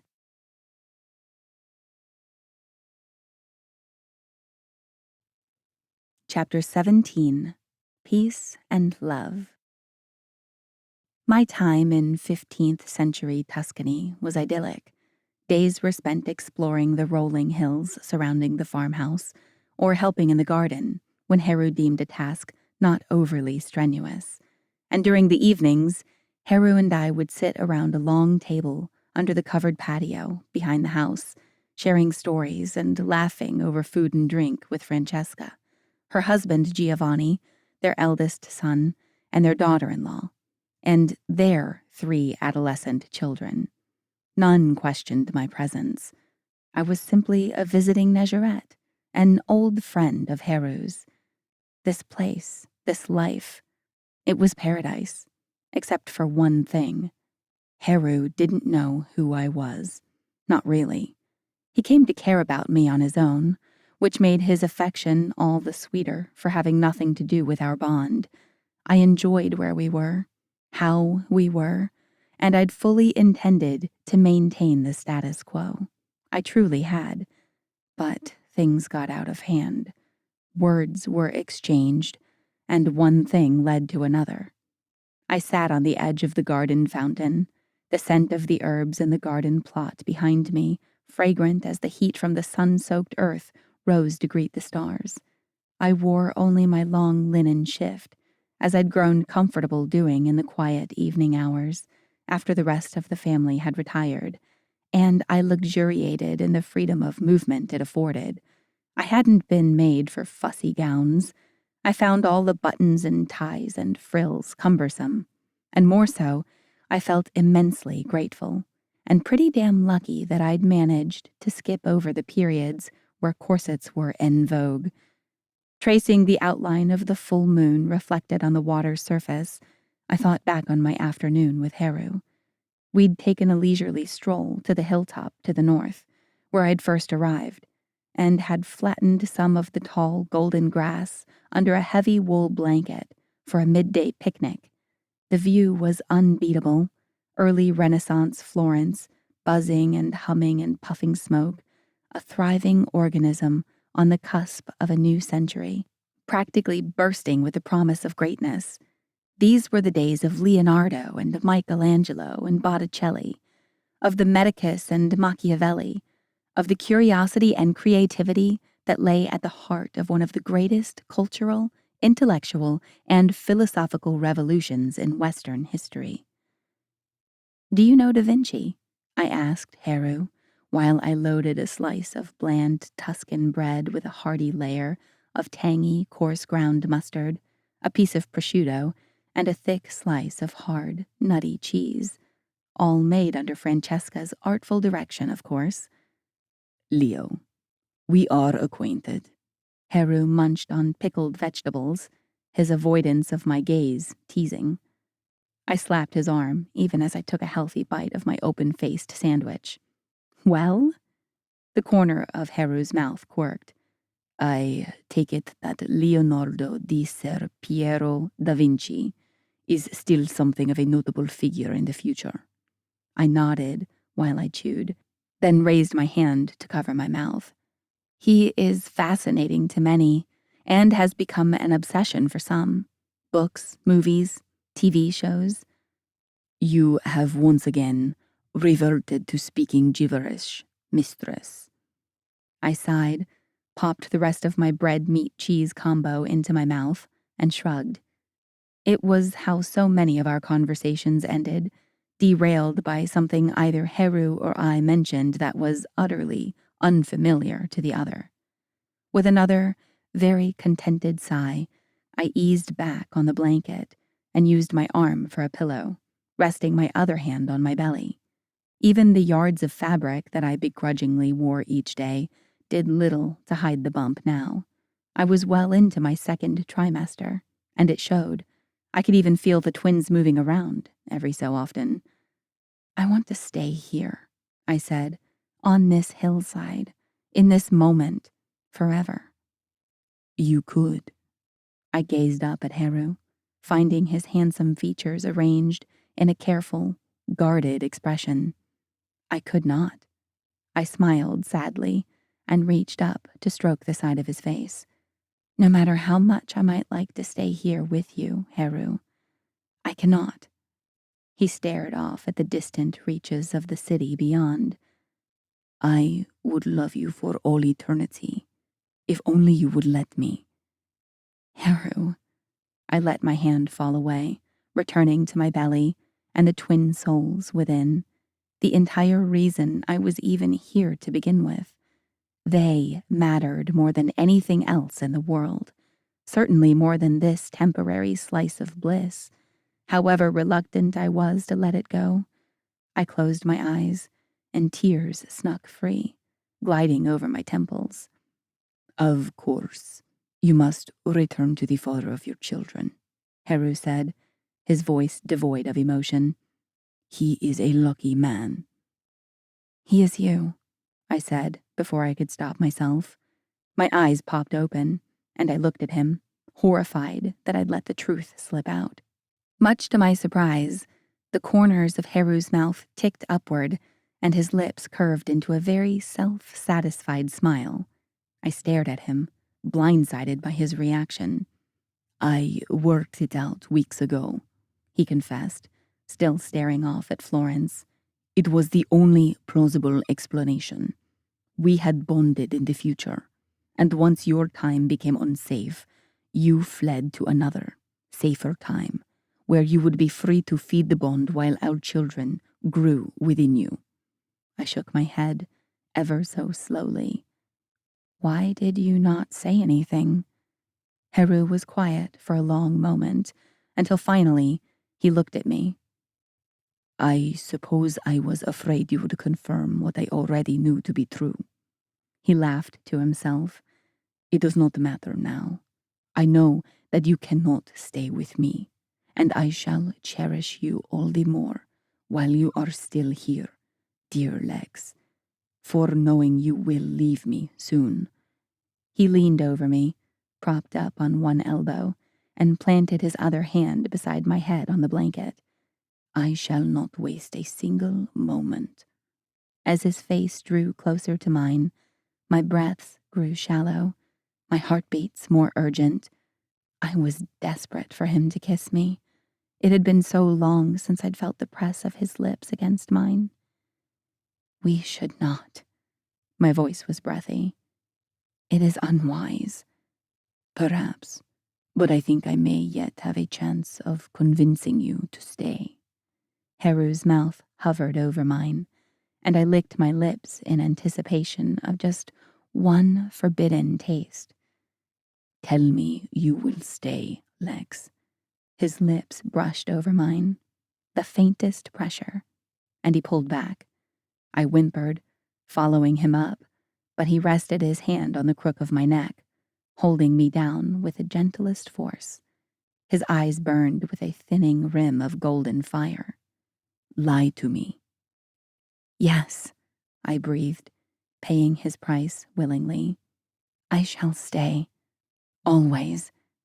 He descended on me, a hawk swooping down on its prey, and his kiss was neither gentle nor quick. His lips were greedy, his tongue impatient as he poured weeks of wanting into that one single kiss. His restraint was minimal. Mine was non-existent. I hooked my hand around the back of his neck, pulling him closer, refusing to let him go. I wanted so much more than this one need-filled kiss, but it would have to be enough. In truth, it was probably too much. Heru broke the kiss, pulling back and leaving me gasping, far from sated. His golden irises had been swallowed entirely by pupils swollen with lust. Perhaps you were correct. That was unwise, he said, his chest rising and falling heavily. I can see that now. When I nodded, he flopped onto his back on the blanket. The things I wish I could do with you. To you. My hand sought his, and I laced our fingers together. Tell me? I watched his profile, saw the moment realization washed over him, quickly followed by a new, more potent wave of desire. Heru turned his head to look at me, his midnight eyes boring into me. Do you truly wish to know? My whole body throbbed in wanting, aching for the man lying beside me, for the man who couldn't touch me. I swallowed roughly, parched for far more than drink. Yes, tell me.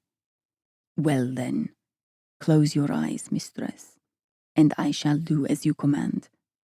My eyelids fluttered closed, and I inhaled shakily. I would trace the collar of your gown with my lips. There was a strained note to his voice, a huskiness I was all too familiar with. Yes, be my hands and lips, Lex. Do what I would do, but cannot. I hadn't even realized I'd started running my fingertips over the sensitive skin below my collarbone, following the embroidered edge of the dress's collar. I withdrew my hand, but after opening my eyes and meeting Heru's, settled it once more on my chest. My hands were his. Keep going, please. He licked his sculpted lips before curving them into a sultry grin. As my mistress wishes. Skimming my fingertips along the fountain's onyx surface, I blushed, even recalling the things he'd said, and I'd done on that hilltop. We'd been foolish, playing with fire, but somehow we'd managed to emerge unscathed. This time, we couldn't do it again. Not ever. It was too dangerous. From behind me, I heard Heru approach the fountain. I would take you to bed on this night, he said. His fingers traced the fire along the line of my shoulders, tempting me to dance with those deadly flames once more. I shivered, goosebumps forming all over my skin. Would doing so not condemn us both to death? He sat beside me on the fountain's rim. I have been replaying our kiss in my mind all evening, and I knew that by kiss, he meant everything that had followed that brief, lip-locked moment. Tell me of the first time our lips touched.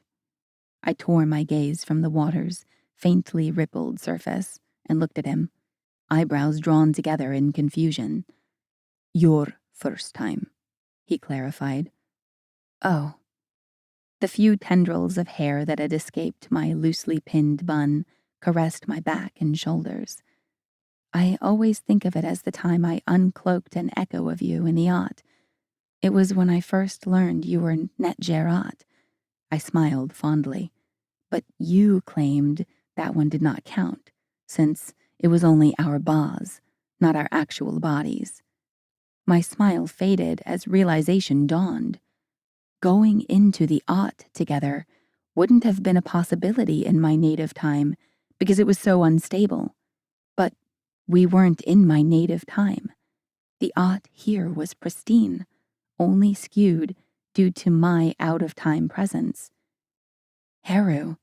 I stared at him, my pulse speeding up as an overlooked possibility occurred to me. What happens to our Bas in the Aut has no impact on our physical bodies, correct?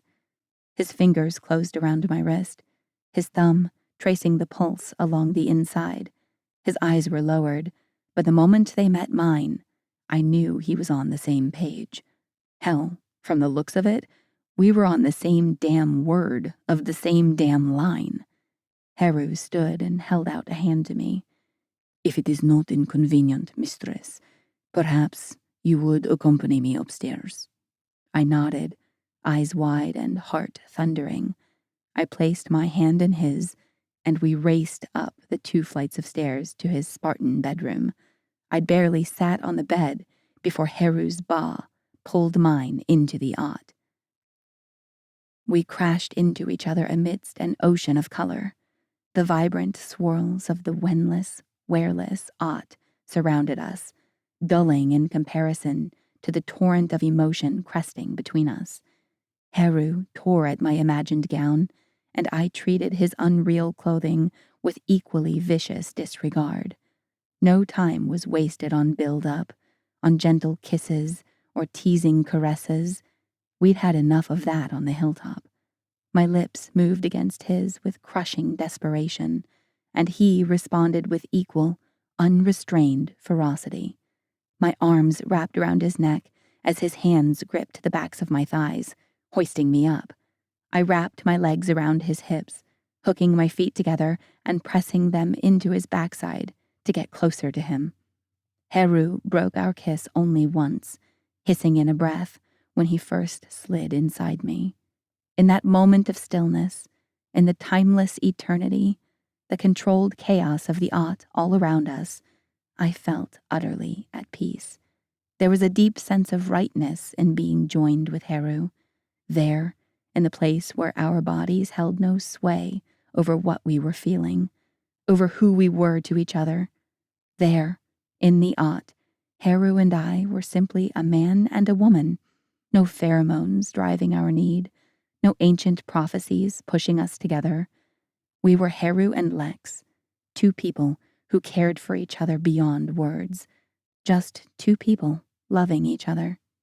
We were, I finally realized, finally accepted, so much more than perfect chemistry.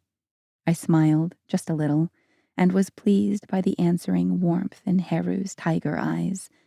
The moment I rocked my hips, he groaned and leaned in, capturing my lips once more. It was eons until he released them, and I savored every single second.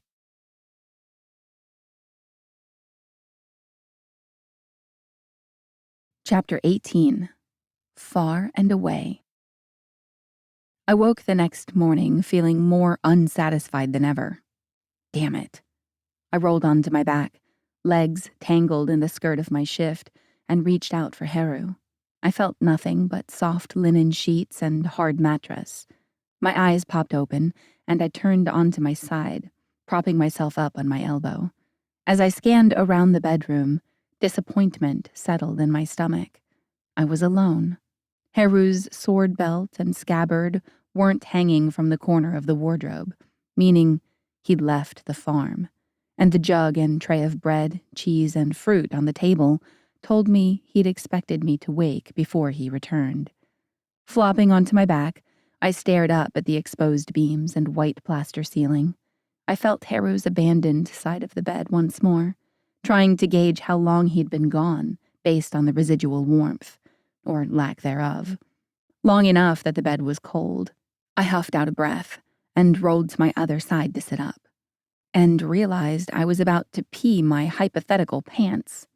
"Oh no," I said, standing and rushing to the chamber pot behind a simple wooden screen in the corner of the room.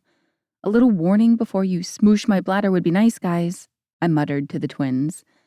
After a quick wash using the basin on the washstand by the wardrobe and bar of house-made soap scented with lemon and lavender, I headed over to the table and plucked a nugget of hard-aged cheese from the tray, popping it into my mouth. There was a folded piece of thick paper propped up in front of the jug, my name scrawled on the front in Haru's long, slanted hand. I poured some unfermented grape juice into a pewter goblet and sipped from the cup as I picked up the note and read. He'd written in English, since hieroglyphs would have taken forever to draw out, but it meant he'd purposely kept the note simple. His English and my English didn't really get along. The note told me he'd gone to Fiorenza, the contemporary name for Florence, to retrieve a gift he'd commissioned for me, one apparently made by Leonardo da Vinci himself. I could hardly be irritated about that. Although it was the beginning of my 28th day here, and Haru had estimated it would take Apep a little over a month to journey here from London, he was cutting it a bit close. The door at the front of the stairs opened, and heavy footsteps ascended the stairs at a quick clip. I did not expect you to return so. My words died on my tongue as I stared at the man cresting the top of the staircase. Nick! I took 2 halting steps toward him. What are you doing here? Nick blinked, and his irises faded from pale blue to the iridescence of moonstones. Apologies for barging in, dear Alexandra, Nick said, but we only recently discovered the urgency of the situation.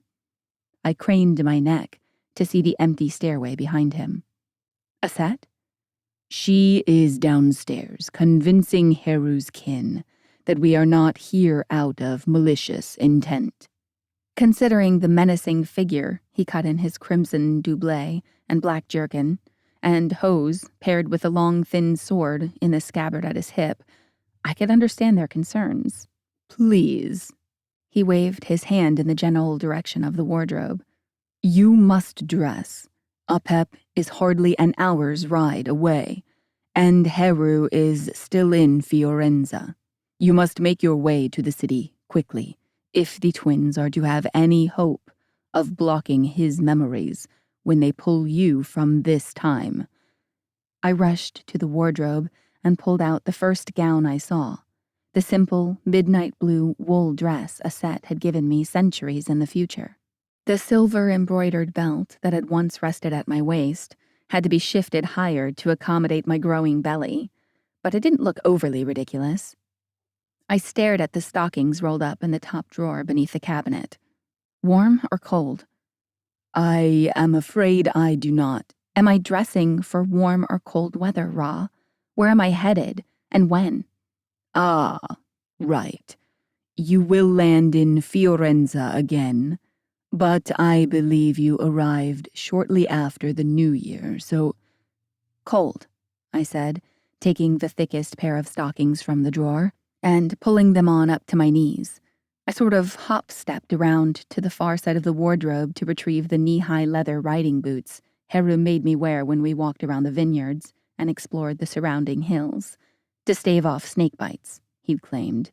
I didn't mind. They were incredibly comfortable. I also retrieved one of Haru's cloaks, a dark gray wool of such a fine weave that it almost glinted silver in the sunlight streaming in through the room's narrow twin windows. I slung the cloak over the crook of my arm, then grabbed my drawstring purse from the floor of the wardrobe cabinet and tucked it into my skirt's hidden pocket.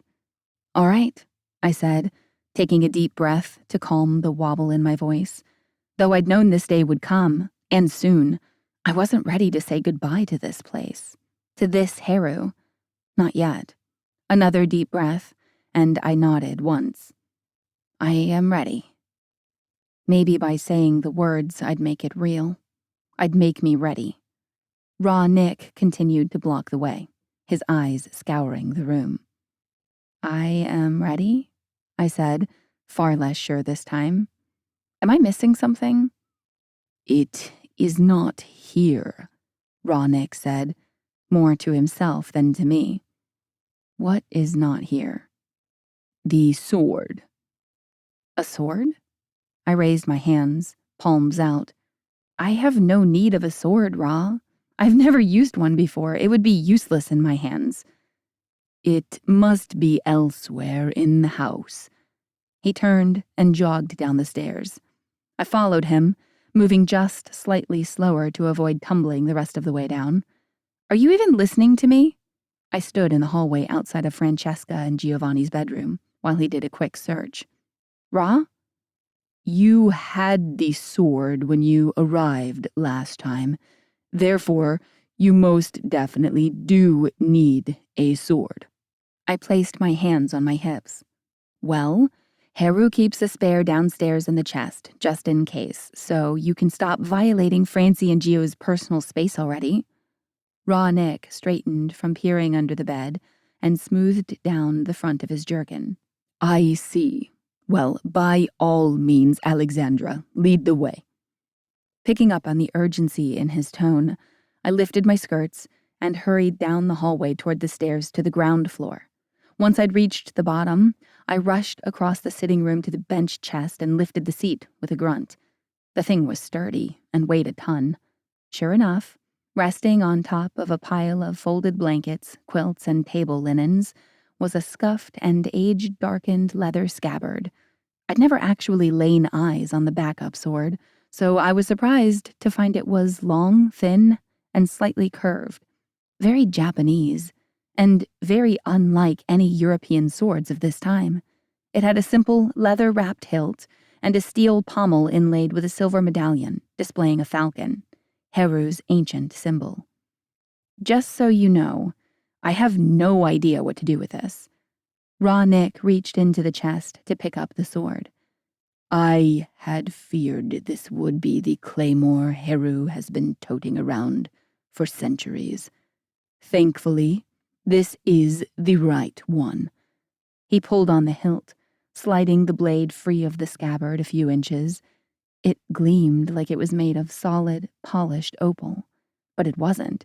It was made of something far rarer. Aught. A tad showy for everyday use. I can understand why Heru keeps it stowed away, though it is highly functional. There is nothing this sword cannot cut through. He sheathed the sword and handed it to me. It wasn't nearly as heavy as I'd expected. Not even close to as heavy as it would have been had it been made entirely of steel. How? I stared at Raw Nick. You made it, didn't you? The ancient, literally dual-personality man nodded. I created it after I saw you last, and realized it had to come into Heru's possession at some point. He discovered the blade in Hatnofer's coffin nearly a century ago. Raw Nick stared up at the ceiling and tapped his forefinger to his lips. I wonder who might have placed it there. That is so convoluted.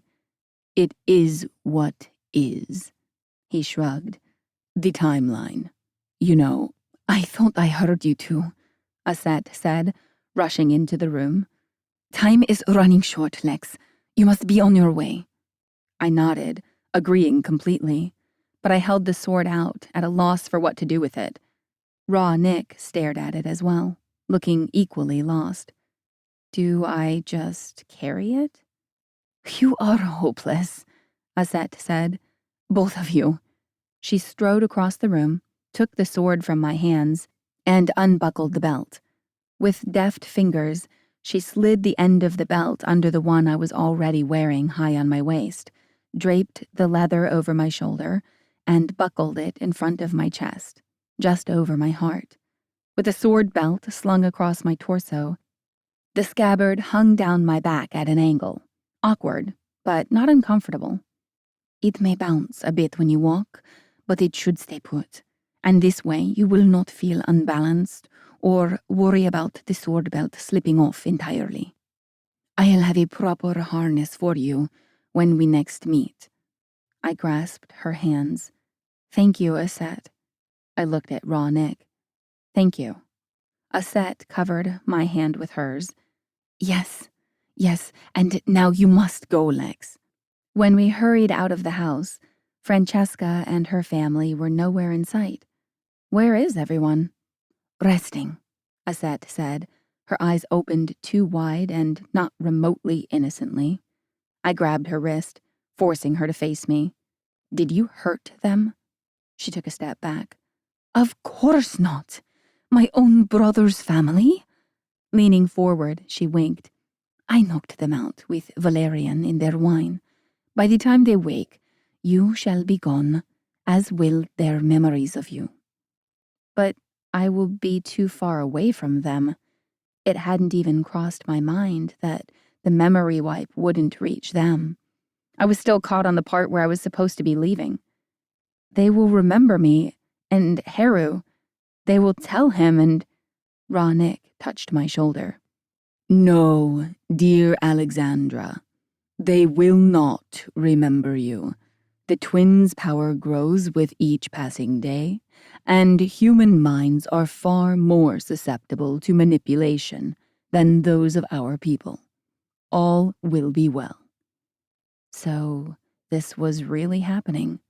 There was nothing to hold me back now. We said our goodbyes, and numbly, I started along the pathway lined by olive trees toward the road to Florence. A horse would have been faster than my own 2 feet, but riding would have put the twins at risk. Too great a risk for a little more speed.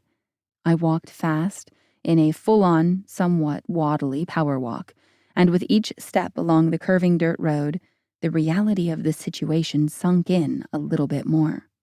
I was leaving my peaceful sanctuary. The respite was over, and if I wasn't fast enough, if Apep set reached me before I reached Heru, I wouldn't have the chance to tell Heru how much I cherished the time I'd spent here, with him. I wouldn't have the chance to thank him, to tell him I loved him, this version of him. And not just because I loved the man he would be in 6 centuries. I loved him as he was right now. He'd stolen my heart all over again. "Of course it has to be 100 damn degrees out," I grumbled as I rounded a bend, wiping the back of my hand across my sweaty brow. The river Arno came into sight, and beyond it walled Florence, the city of lilies. I'd yet to explore it in this time. Heru had deemed it too dangerous. There were other Negerettes in the city, and our kind have long, near-perfect memories. I hadn't minded spending all of my time in the countryside with him anyway. "All right," I said, with a huff of breath. "Move your ass, Prego. It's the final stretch." It was a mostly straight, slightly downhill shot to the gate now. I was halfway there when the hairs on the back of my neck stood on end. I froze. Was it a warning from the twins? Could they sense Apep? Was he closing in on me already? A quick scan of the lanky, leafy trees bordering the road revealed nothing out of sorts, but the tall, bushy underbrush could have been concealing anything. I moved off to the side of the road and crouched down, tossing the cloak over my shoulder to free my hands, and placing my right palm on the cracked, dusty earth to keep me from toppling forward. I closed my eyes, inhaled, and held my breath, and listened. My Negerette hearing picked up everything, every scurrying critter, every flap of a bird's wings. In the distance, the sounds of the medieval city, the clanking and shouts and creaking, built to a dull roar. I exhaled shakily, then breathed in and held my breath once more, focusing on tuning out the far-off cacophony. The soft shush of fabric brushing against the edge of a bush. I turned my head, honing in on the scattered woods extending beyond the opposite side of the road, slightly ahead of my position. Were he behind me, I would have considered making a run for the gate. The snap of a twig. He definitely wasn't behind me. Slowly, I stood and reached over my shoulder with both hands. My fingers closed around the hilt of the sword, and I drew it in one surprisingly smooth motion. The solidified aught rang out as it slid free. I held the sword out before me, hoping the mere sight of it would hold Apep at bay long enough for the twins to jump me further back in time. What a pretty toy you have created, carrier of my shoot, Apep said, using Set's voice. The quiet words, uttered in the original tongue, slithered over my skin. I think I shall pry it from your hands after I have ripped my shoot out of you. I could see him now, picking his way through the woods. He wasn't being careful any longer. Try me, I said, surprised by the steadiness of my voice. He threw back his head and laughed. Lex. At the sound of Heru's yell, I looked down the hill. He was running, but still so far away, and Apep Set was far too close. My deranged, possessed father emerged from the woods on the other side of the road and stopped, clasping his hands together behind his back. Is this not exciting? I risked a glance down the hill. Heru was still several hundred yards away. Was he close enough? If I let the twins jump me back in time now, would he remember me? Part of him would, but then part of him had to. I felt like an idiot for not connecting the dots earlier. I stepped onto the dirt road toward Apep Set and grinned. This was how it happened, how it was supposed to happen. I took another step, feeling the twins' power welling in my abdomen in response to their closer proximity to Apep. Iridescent flames danced over the skin of my arms extended before me. This was why I'd haunted Heru's dreams for centuries. I took one more step across the road, staring directly into Apep Set's horror-filled eyes.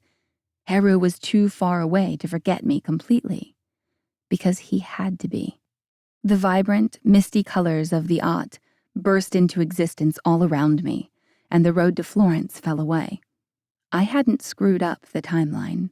I'd protected it, fulfilled it. As Ra loved to say, it is what is.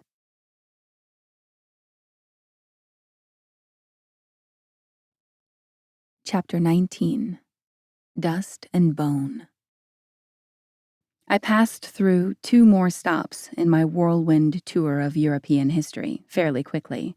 Florence in the 14th century, then 12th century London, smack dab in the middle of Richard the Lionheart's reign, bringing me to 10th century Scotland, or Riugas na Ha'alaba, as it was called these days. Once again, I'd concealed parts of my story from Heru initially, specifically the us parts, and once again, he'd puzzled it out. Though this time I was strict about practicing restraint. We were as celibate as a cohabitating monk and nun, who made goo-goo eyes at one another, and snuggled, and shared a bed. Heru was fast asleep when I rose one morning and snuck from his bed. I retrieved the gown I'd worn the previous day, the velvet, a muted purple that reminded me of the rising and setting sun, and slipped it on over my head. The heavy fabric fell around me, draping over my protruding belly. I gathered up the worked silver belt that I wore with all of my gowns, folding the delicate links over each other and wrapping them in my skirt to mute their noise. It was time for my weekly, or weekly-ish, checkup with Aset.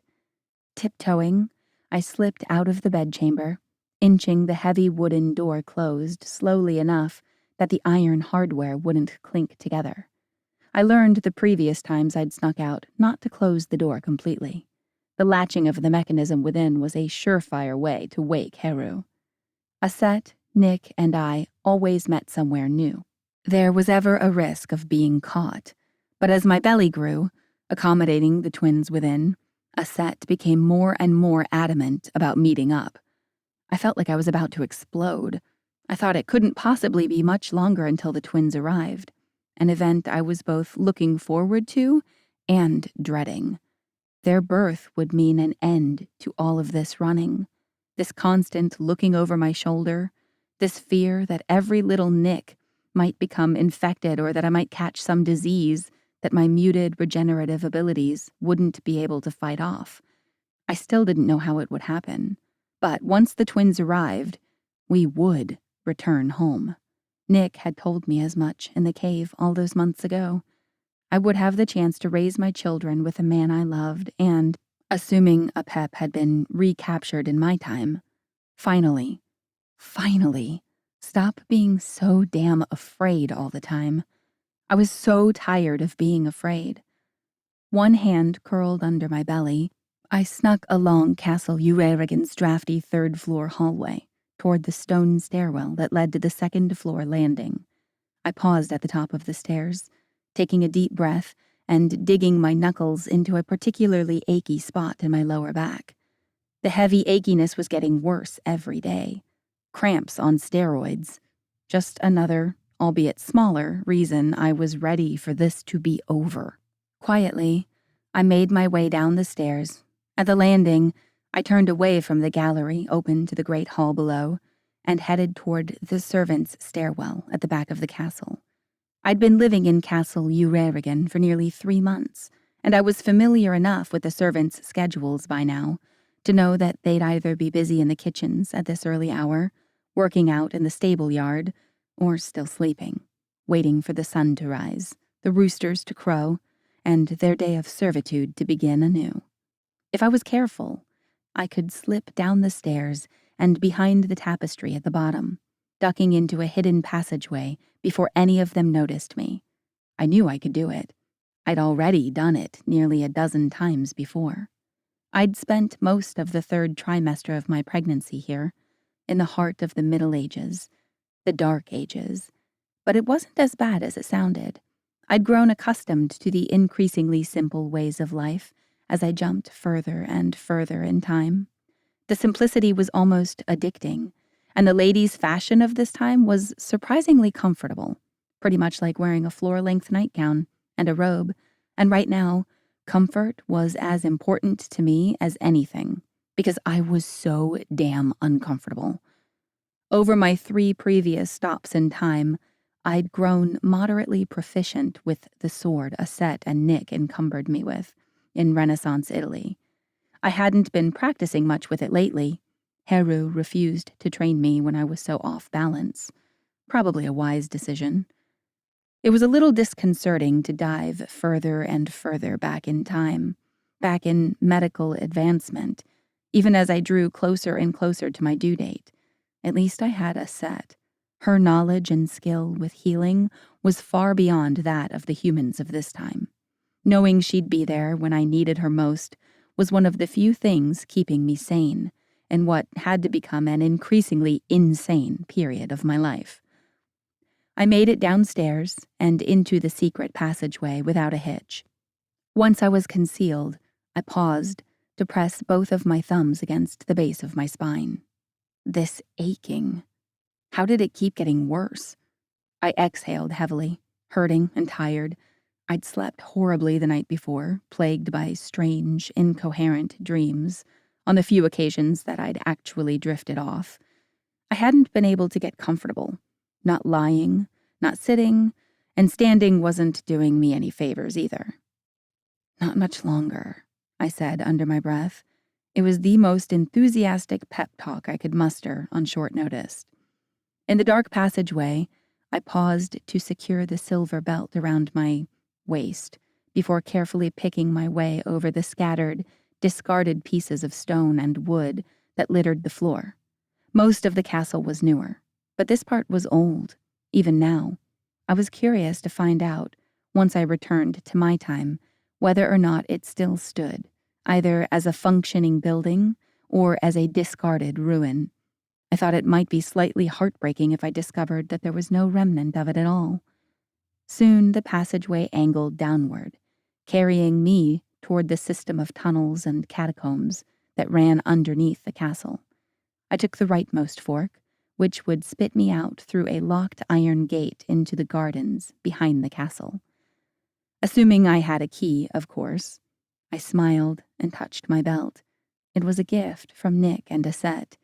Each link was actually a locket chamber holding a key crafted from solidified aught to this or that part of the castle and grounds. It was still quite dark when I emerged into the gardens, and chilly, but not cold. It was the peak of summer here. disorienting when I considered it was winter back home. I passed between rows of onions in the bountiful kitchen gardens, then between rows of leeks, then rows of herbs on my way to the walled garden beyond. It was Heru's private sanctuary, where he forbade any but himself, and me, from entering. The garden's decaying stone walls reached a couple feet overhead, and were covered almost completely by vines that seemed to both support it and work to pull it down. Within, the garden was overgrown, only a few clear spaces where the plants had been tended recently, but the plants weren't the focal point of this particular garden. Every few feet along the interior walls, the vines were pulled to the side, a living curtain drawn away to reveal breathtakingly beautiful plaster friezes displaying life in ancient Egypt. The first time I'd seen them, I'd been so stunned that the words tripped over themselves as I told Heru about the passageways under the garage on Bainbridge. The scenes depicted, they were so similar. It was so him. There was one frieze, the one displaying the goddess Hathor and the god Horus, Hathor, and Heru, as divine consorts.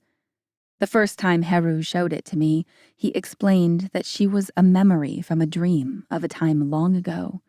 I touched the side of his face and told him it was not a dream. Though I'd been here many times before, this would be my first time meeting Aset and Nick in Heru's secret walled garden. I pushed the door open with a grunt, the old iron hinges groaning and the wood creaking. Aset and Nick were already there. Aset standing before the mural of the couple Heru and I used to be, would be, were, and Nick sitting on the ground, his back against a mossy boulder at the center of the garden. Aset turned part way, watching me over her shoulder. I offered them a quick smile, then turned to push the door closed. I relocked it before stowing my key back in my belt.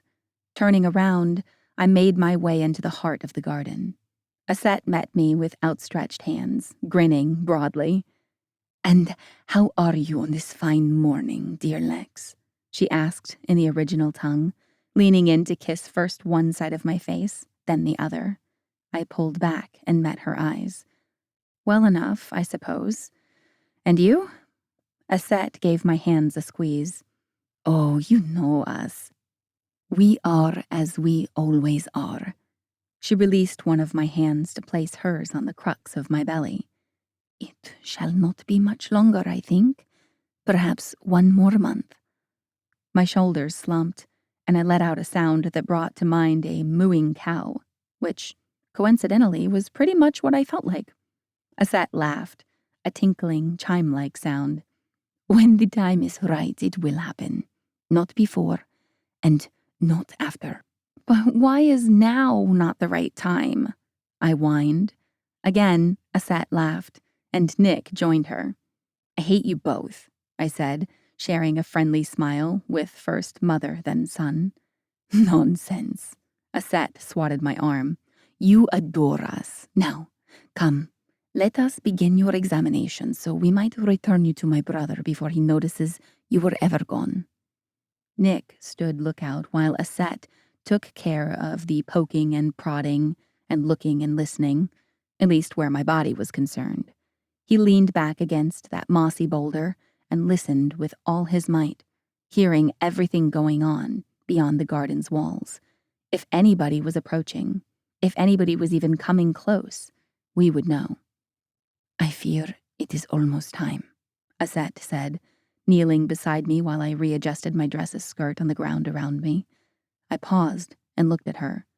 "But you said another month." Aset bowed her head.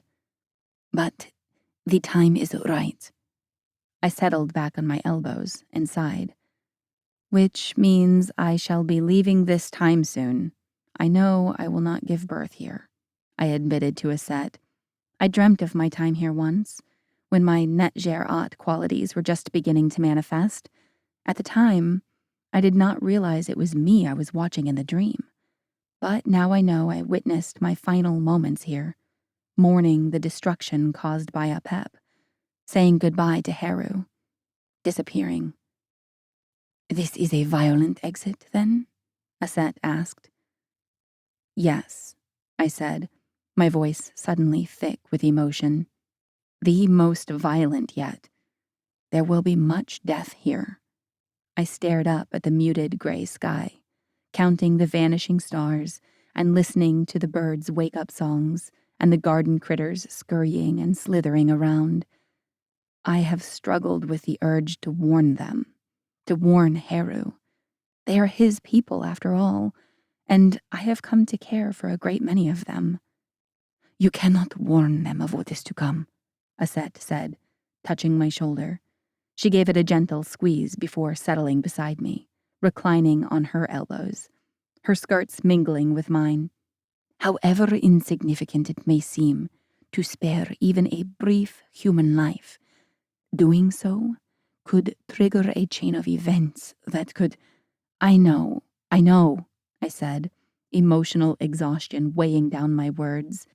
If a butterfly flaps its wings— Aset eyed me, her expression quizzical. I am unfamiliar with this saying. It is a theory, part of what is called chaos theory. Essentially, it claims that minute occurrences can have a major impact on major, things. I offered Aset a weak smile. Sorry, this is a terrible explanation. But anyway, the go-to example is a butterfly flapping its wings, moving the air, and that small change causing increasingly bigger changes that end up affecting the weather.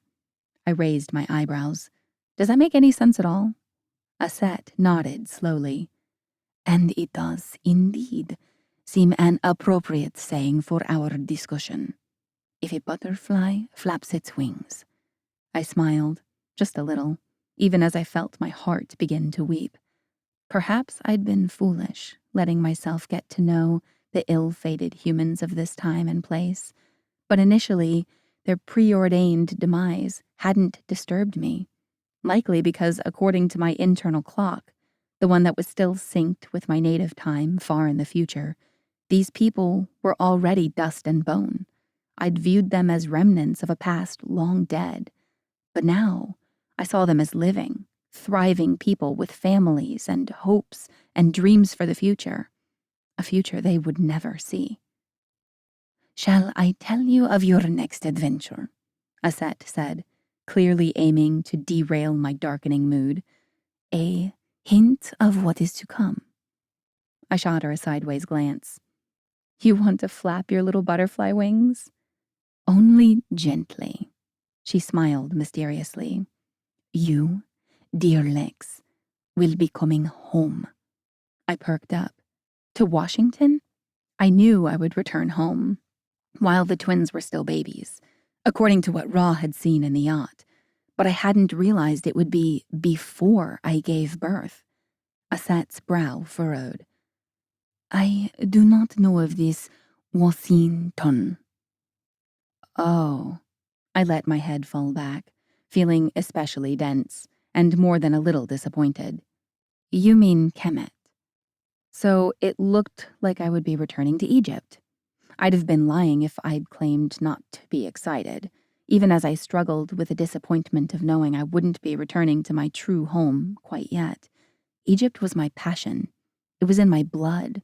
Hell, I'd married one of the ancient culture's staple gods and had inadvertently become another. I thought part of me would always feel like I belonged there, in that rich, ancient land.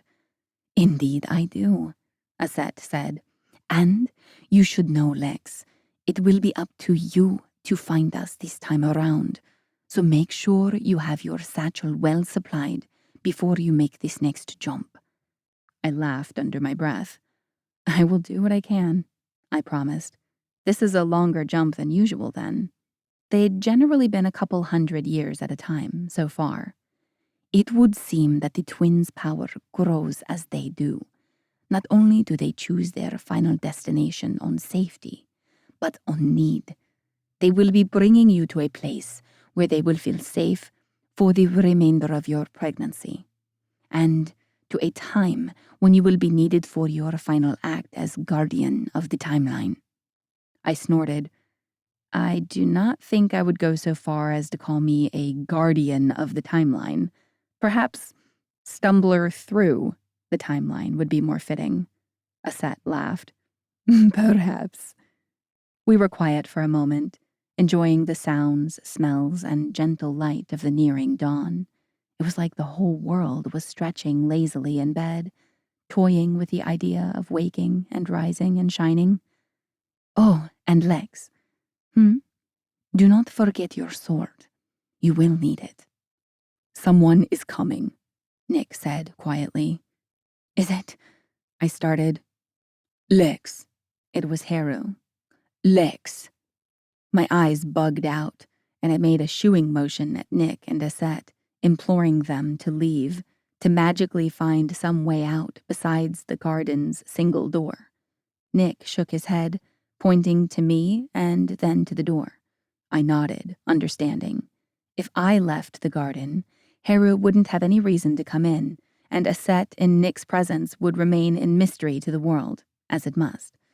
Aset helped me to my feet, and after a quick, quiet embrace and a kiss blown Nick's way, I hurried along the clearest winding path, through the overgrown garden. My speed hindered slightly by my waddle. I'm here, I called as I neared the door. I'm here, Haru. I fished the key from my belt, unlocked the door, and pulled it open enough that I could squeeze through, then pulled it shut and relocked it. When I turned around, Haru was striding through the orchard that neighbored the garden. I didn't have a way to return the key to my belt discreetly, so I dropped it, kicking it under some overgrown weeds with the toe of my boot. Haru wore his usual guarded mien, but I could pick up on the small nuances that hinted at anger, irritation, and frustration. I woke, and you were gone, he said, voice low, even. I had no idea, no hint of where you had gone or why. What was I to think? I could not sleep, I said, brushing off the back of my dress, and your secret garden called to me. Hopefully he was too upset to realize his key to the garden was exactly where it should be, back in his bedchamber. Haru's legs devoured the few final yards separating us, and his arms swallowed me up in a desperate hug. He pressed his lips to the top of my head and breathed in and out several times. Please refrain from ever doing that again.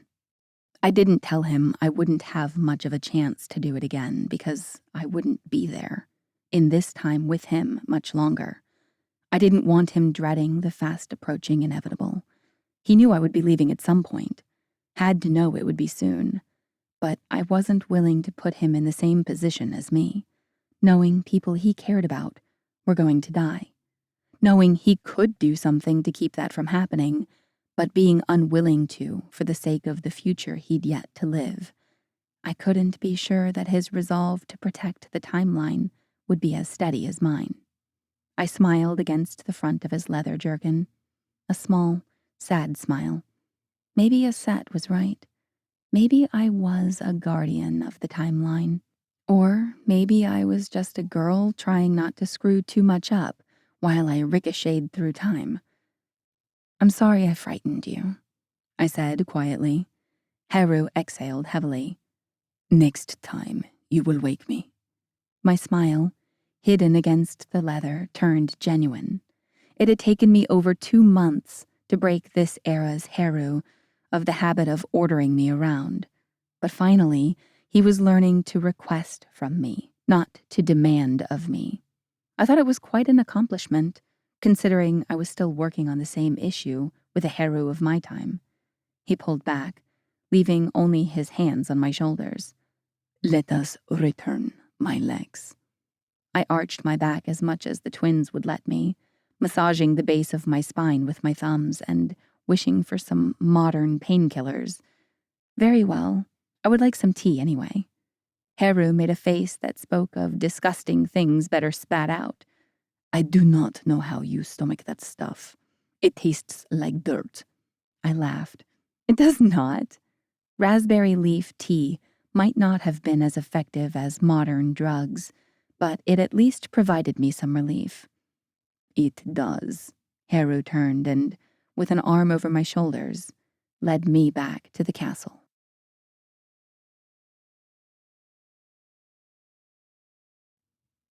Chapter 20. Life and Death.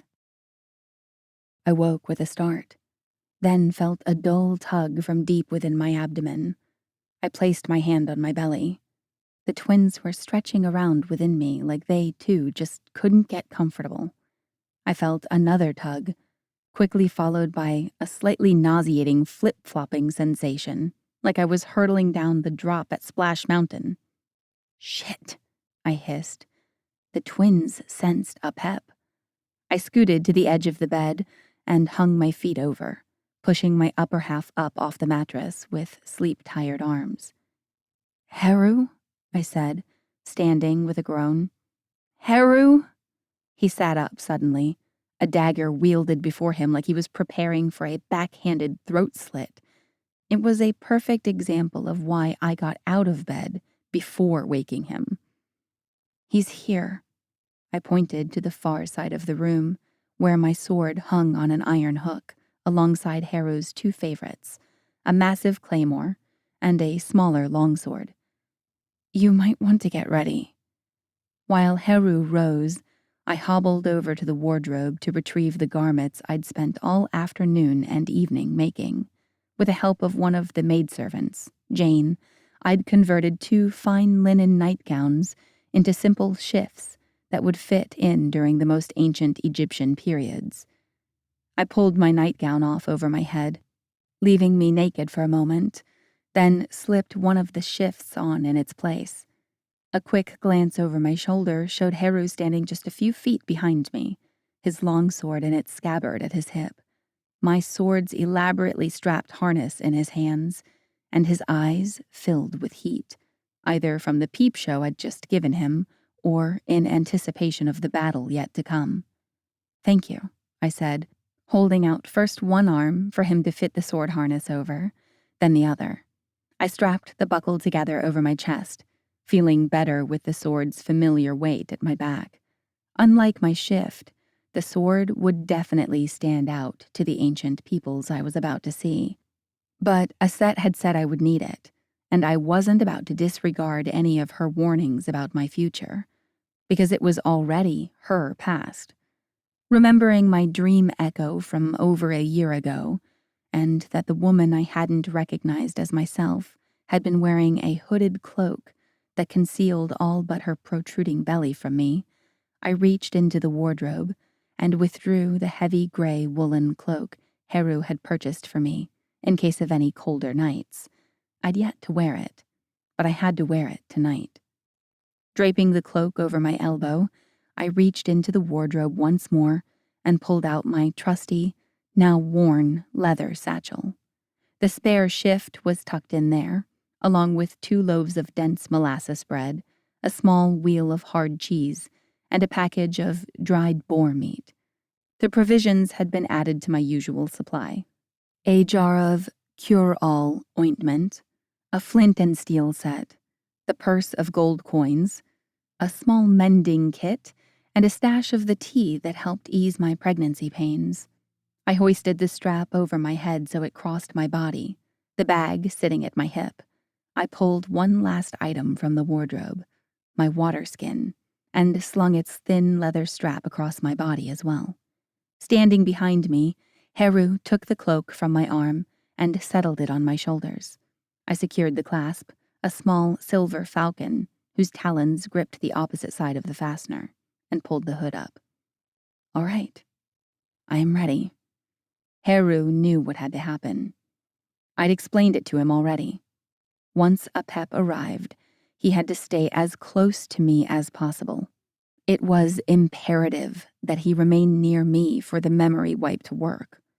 I'd also warned him that whatever happened, he couldn't kill Set. If he did, I would never be born, and everything would be ruined. Watching him now, seeing the tension and anxiety emanating from him, I knew he itched to be out in the castle hallways, hunting down Apep Set. I reached up and cupped the side of his face. Are you ready? There was a shout from the hallway beyond the bedchamber door, then a grunt, and then a scream, all in short succession. Heru's posture changed. He was ready. I fear we have little choice. Can you tell where he is? I wanted to get the jump through time over with.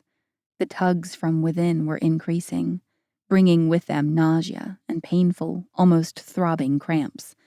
I rubbed my hands on either side of my bulging belly, hoping to soothe the twins and calm their fretful movements. Heru was quiet for a moment, his head cocked to the side as he listened. I could hear movement out in the hallway and beyond, but which belonged to Apep set, the men he'd brought with him, or the castle's servants and guards. The only people who'd remained once Heru sent all of the Negerettes away shortly after I arrived. I couldn't tell. I didn't know this castle nearly as well as Heru, and the stone walls could be tricky with the way sound bounced and rebounded off their uneven surfaces. The Great Hall, Heru said, barely loud enough for me to hear. He drew his sword, then grabbed my hand. Come. Instead of heading out the bedchamber door, Heru gripped the edge of the wardrobe and, straining, dragged it open like a door, which, as it turned out, was exactly what it was. Unbeknownst to me, the entrance to another hidden passageway had been concealed behind the sturdy wooden wardrobe I'd stored my things in these past 3 months. The passageway succumbed to a hungry darkness, completely devoid of light, so dark that even my heightened Negerette vision wouldn't do me any good. Do not let go, Heru said, taking a step and pulling me along behind him. Together, we plunged into the darkness. It quickly became apparent that Heru had the passageway memorized, because he guided me around corners and over dips in the floor and down a narrow, steep flight of stairs with gentle hands and the barest of whispers. Faster than I'd expected, we reached a tapestry hanging along the side of the great hall. Heru peeked through the crack before turning back to me and bringing his mouth to my ear. Stay here, he breathed, and remain silent. I nodded, strands of my hair catching in his stubble. He pressed his lips to my cheek, and then he was gone, through the opening and out from behind the tapestry with barely a sound. There was a masculine shout, not Heru's, followed by a thump and a grunt. Not Apep set, but one of his followers was out there, putting up an admirable fight. I heard a guttural gasp, then a sharp crack, and the thud of a body hitting the floor. Not a second later, Heru stuck his arm behind the tapestry. Apparently not that admirable. I placed my hand in Heru's, letting him pull me out into the cavernous great hall. He nodded toward the open doorway at the far end, not asking me if we should go that way, merely alerting me to his plan before dragging me along behind him. We crossed the great hall without detection and slipped out into the broad, arched stone hallway beyond. Narrow, glassless windows lined the opposite side of the hall, letting in a cool breeze, along with the silvery moonlight. The square of light coming through the nearest window illuminated a scene from a horror movie. One of the guardsmen, his eyes open and sightless, a deep gash cutting across his throat. I looked up, away, anywhere but at the dead guardsman. At the accusation, the blame, filling his glazed stare. You could have saved me. My eyes landed on a second body further down the corridor, then on another, and another. My fault. All of these pointless deaths. I could have prevented them, warned them, done something. I could have saved them. These people, they were all dead because of my choice, my silence. It didn't matter that it had all been for some greater good. I might as well have killed them with my own 2 hands. Unable to face the truth, I turned to Heru. Anger was written all over his face, the hunger for revenge lighting his moon-silvered eyes. Do not kill him, I mouthed. His jaw clenched, but he nodded. Once more, He brought his lips to a hair's breadth from my ear. Perhaps you should say something. Draw him out. I nodded, pulling away. It was always the same, and always different. No matter how many times we go through this, it always feels too quick, I whispered. Louder, Heru mouthed. I said the first thing that came to mind. I don't know how he keeps finding me. I hoped Apep would do just that. Find me already. The longer we dragged it out, the more people would die. I wanted it done. I arched my eyebrows higher in a silent question. Loud enough? Heru's eyes narrowed as he listened. He nodded slowly, pointing down the hallway, the way we'd come. Apep's set had heard, and he was heading our way. I felt a very distinct cramp deep within my abdomen. It looked like the twins sensed his approach as well. Unable to resist, unwilling to forget, I turned back toward the slaughter. Before I left, I needed to see what my inaction had caused. I owed these precious people that much. My eyes landed on a pretty, dark-haired woman. Her burgundy and gold livery was askew, revealing her wool stockings, and her neck was bent at an unnatural angle. A harsh sob clawed up my throat as I rushed forward and, hand on the rough stone wall, knelt beside the dead woman. Oh, God, Jane! My shoulders shook as grief and guilt overwhelmed me. I'd tried so hard to convince myself that these people were already dead, 1,000-year corpses to my 21st century mind, but seeing them here, this woman who'd become my friend, proved just how wrong I'd been. Maybe it would have warped the timeline. Maybe it would have screwed everything up and made all of the struggle worthless. Maybe it would have destroyed Ma'at completely and caused the universe to unravel, killing us all. But maybe saving their lives, the flap of these beautiful, fragile butterfly wings, wouldn't have changed a damn thing. That possibility would haunt me until the day I died. Could I have prevented this slaughter without greater repercussions? Could I have warned them? Saved them? Could I have? I'm so sorry, I murmured, rocking back and forth over Jane's lifeless body. This is all my fault. All my fault. No, Heru said from behind me. It's his fault, not yours. Hands gripping either of my arms, he helped me up to my feet, then wrapped his arms around me, fingers sprawling over my belly. I covered Heru's hands with my own, still shaking. Another wave of grief and sorrow washed over me, and desperation took hold. A set had told me I would have to find her this time, which meant I'd have to find Heru too. I don't know where to go, I said, somewhat incoherently. Shh. I thought this would be my last stop, or at least I'd hoped it would be. A silent sob racked through my body, spurred by a sharper cramp. I muffled a cry. I don't want to leave you again. Shh. Heru's voice was soft and soothing through the wool of the hood. You must trust that you will find me. I turned around in his arms and reached up to touch the side of his face.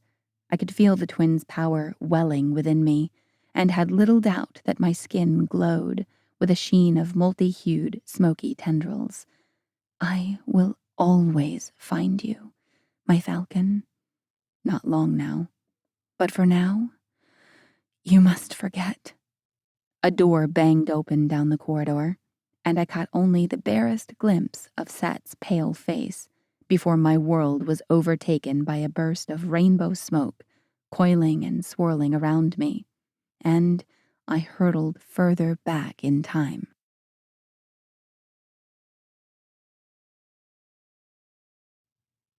Chapter 21. There and Gone. I arrived in Kemet, head hanging and spirit cracked. A smooth, polished surface was cool beneath my knees and palms. My hair was a curtain shielding me from the soft, sunny glow of the world around me. I barely had a handful of seconds to catch my breath before a sharp cramp twisted my insides. "No," I gasped. "Not again." Breathing hard, I stared down at the backs of my hands, waiting for the rainbow smoke, the telltale tendrils of Ott hearkening yet another jump backward in time. I stared for maybe a minute, maybe a little bit longer. I stared at the backs of my hands, waiting for some sign of my impending jump, until the cramping had abated and I was left on my hands and knees, breathing hard and at a loss for why I hadn't been yanked through time once again. Cautiously, I sat on my heels, pushing my hair back with one hand while the other cradled my heavy, aching belly. I stared around in complete and utter shock. It wasn't the glow of sunlight that had greeted my arrival. Far from it. I was underground, blocked from the sun by several layers of earth and stone, and solidified Ott. I was in my sanctuary in the oasis, what had become Nguyen's tomb during my final day here last time. One of the original walls stretched out before me, covered in the beautiful pictographs and hieroglyphs I remembered, some ancient predecessor to the scripts of my beloved Egypt, something far older than anything belonging to this world, something alien. I knew what these walls said, what the symbols meant, what story they told. This was Nguyen's story, his retelling of what happened between him and Apep and how they had come to be here. Two lost gods wandering a foreign planet. How? I spun on my knees, both surprised and not, to see the solidified Ott coffin holding Nguyen's perfectly preserved body. So, it's after the collapse, I realized with a rush of relief. I didn't need to fear running into any Negerettes. Not here. Not now. Everybody was gone, returned to the cities of humans to hide in plain sight. There was no way to say how long ago I'd pulled down the rocky walls of the cliffs surrounding the oasis. No telling how long Nguyen's body had been entombed below the dome of solidified Ott. Oh no. Logic finally caught up to me. No. There was no way out. In a matter of days, when my body succumbed to dehydration, Nguyen's tomb would double as my own. A howl scraped free from my chest, and I slapped both of my hands against the side of Nguyen's crystalline coffin. "No!" I screamed, the sound transforming to a guttural groan as I doubled over, leaning almost entirely on the coffin. Another cramp, much sharper this time, throbbed within me. I gripped the underside of my swollen belly with one hand, leaning on the smooth, solidified Ott with the other. A burst of wetness soaked down the insides of my legs. Oh, God. A sound I didn't know I could make started low in my throat and grew. It was a deep sound, guttural and pained. A sensation unlike anything I'd ever felt dropped me to my knees. I felt like someone was reaching up inside me, twisting and pulling on my insides. It was like somebody was trying to yank them out of me completely. Knees on the floor and hand pressed against the side of Nguyen's coffin, I did the only thing I could. I pushed. I bore down with everything I had. It couldn't possibly be enough. I lay in the corner of Nguyen's tomb, solidified Ott walls giving off a gentle glow all around me in response to an expression of my will given some unknown time ago. Days, years, centuries. I was a mess, exhausted and sweating, my hair matted to my head and blood coating the insides of my thighs, my shift, and the floor beneath me. I was stranded, a prisoner surrounded by impermeable walls, and I'd never been more blissfully content in my entire life. I held my babies side by side on my chest and stared down at their perfect, rosy faces. They each had a mop of black hair and thick black eyelashes, making little crescent moons on their chubby cheeks. My little girl on the left wiggled her little fist before cracking her eyes open and gazing up at me with the most beautiful green and gold irises. Her eyes swirled with power. "Hello, darling," I cooed. "Are you hungry, little girl?" She pursed her lips, almost like she'd understood me, almost like she was answering. My lips spread into a somewhat quizzical smile as I wondered if maybe she had. She and her brother, still snoring softly on my chest, were unlike any other children who'd ever been born. I didn't have anything to go by. There was no precedent. But I didn't really care, so long as I was holding my babies. All right. I sat up a little, still sore, but not nearly so much as I'd been just a half an hour earlier.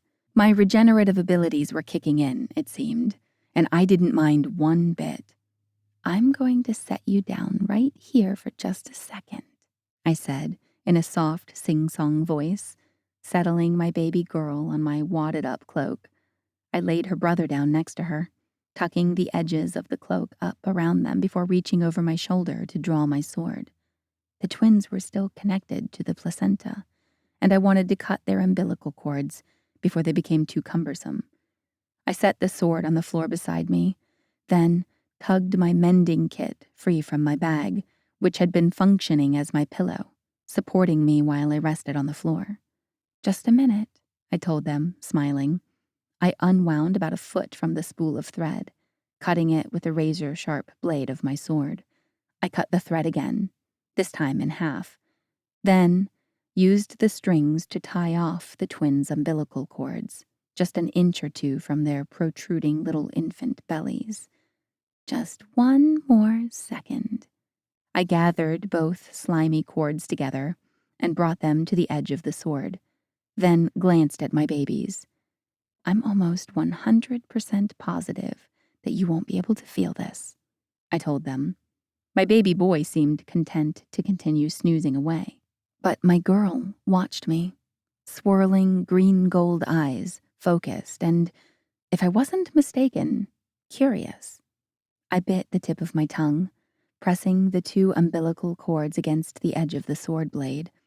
They separated easily, without even a minor reaction from the twins. I exhaled in relief. And then I gasped, horrified, as tendrils of smoky, multicolored aught surrounded my babies. Between one breath and the next, one heartbeat and the next, they vanished. "No," I said, heartbreaking. "No!" I clutched the cloak they'd been lying on, but it was too late. My babies were gone.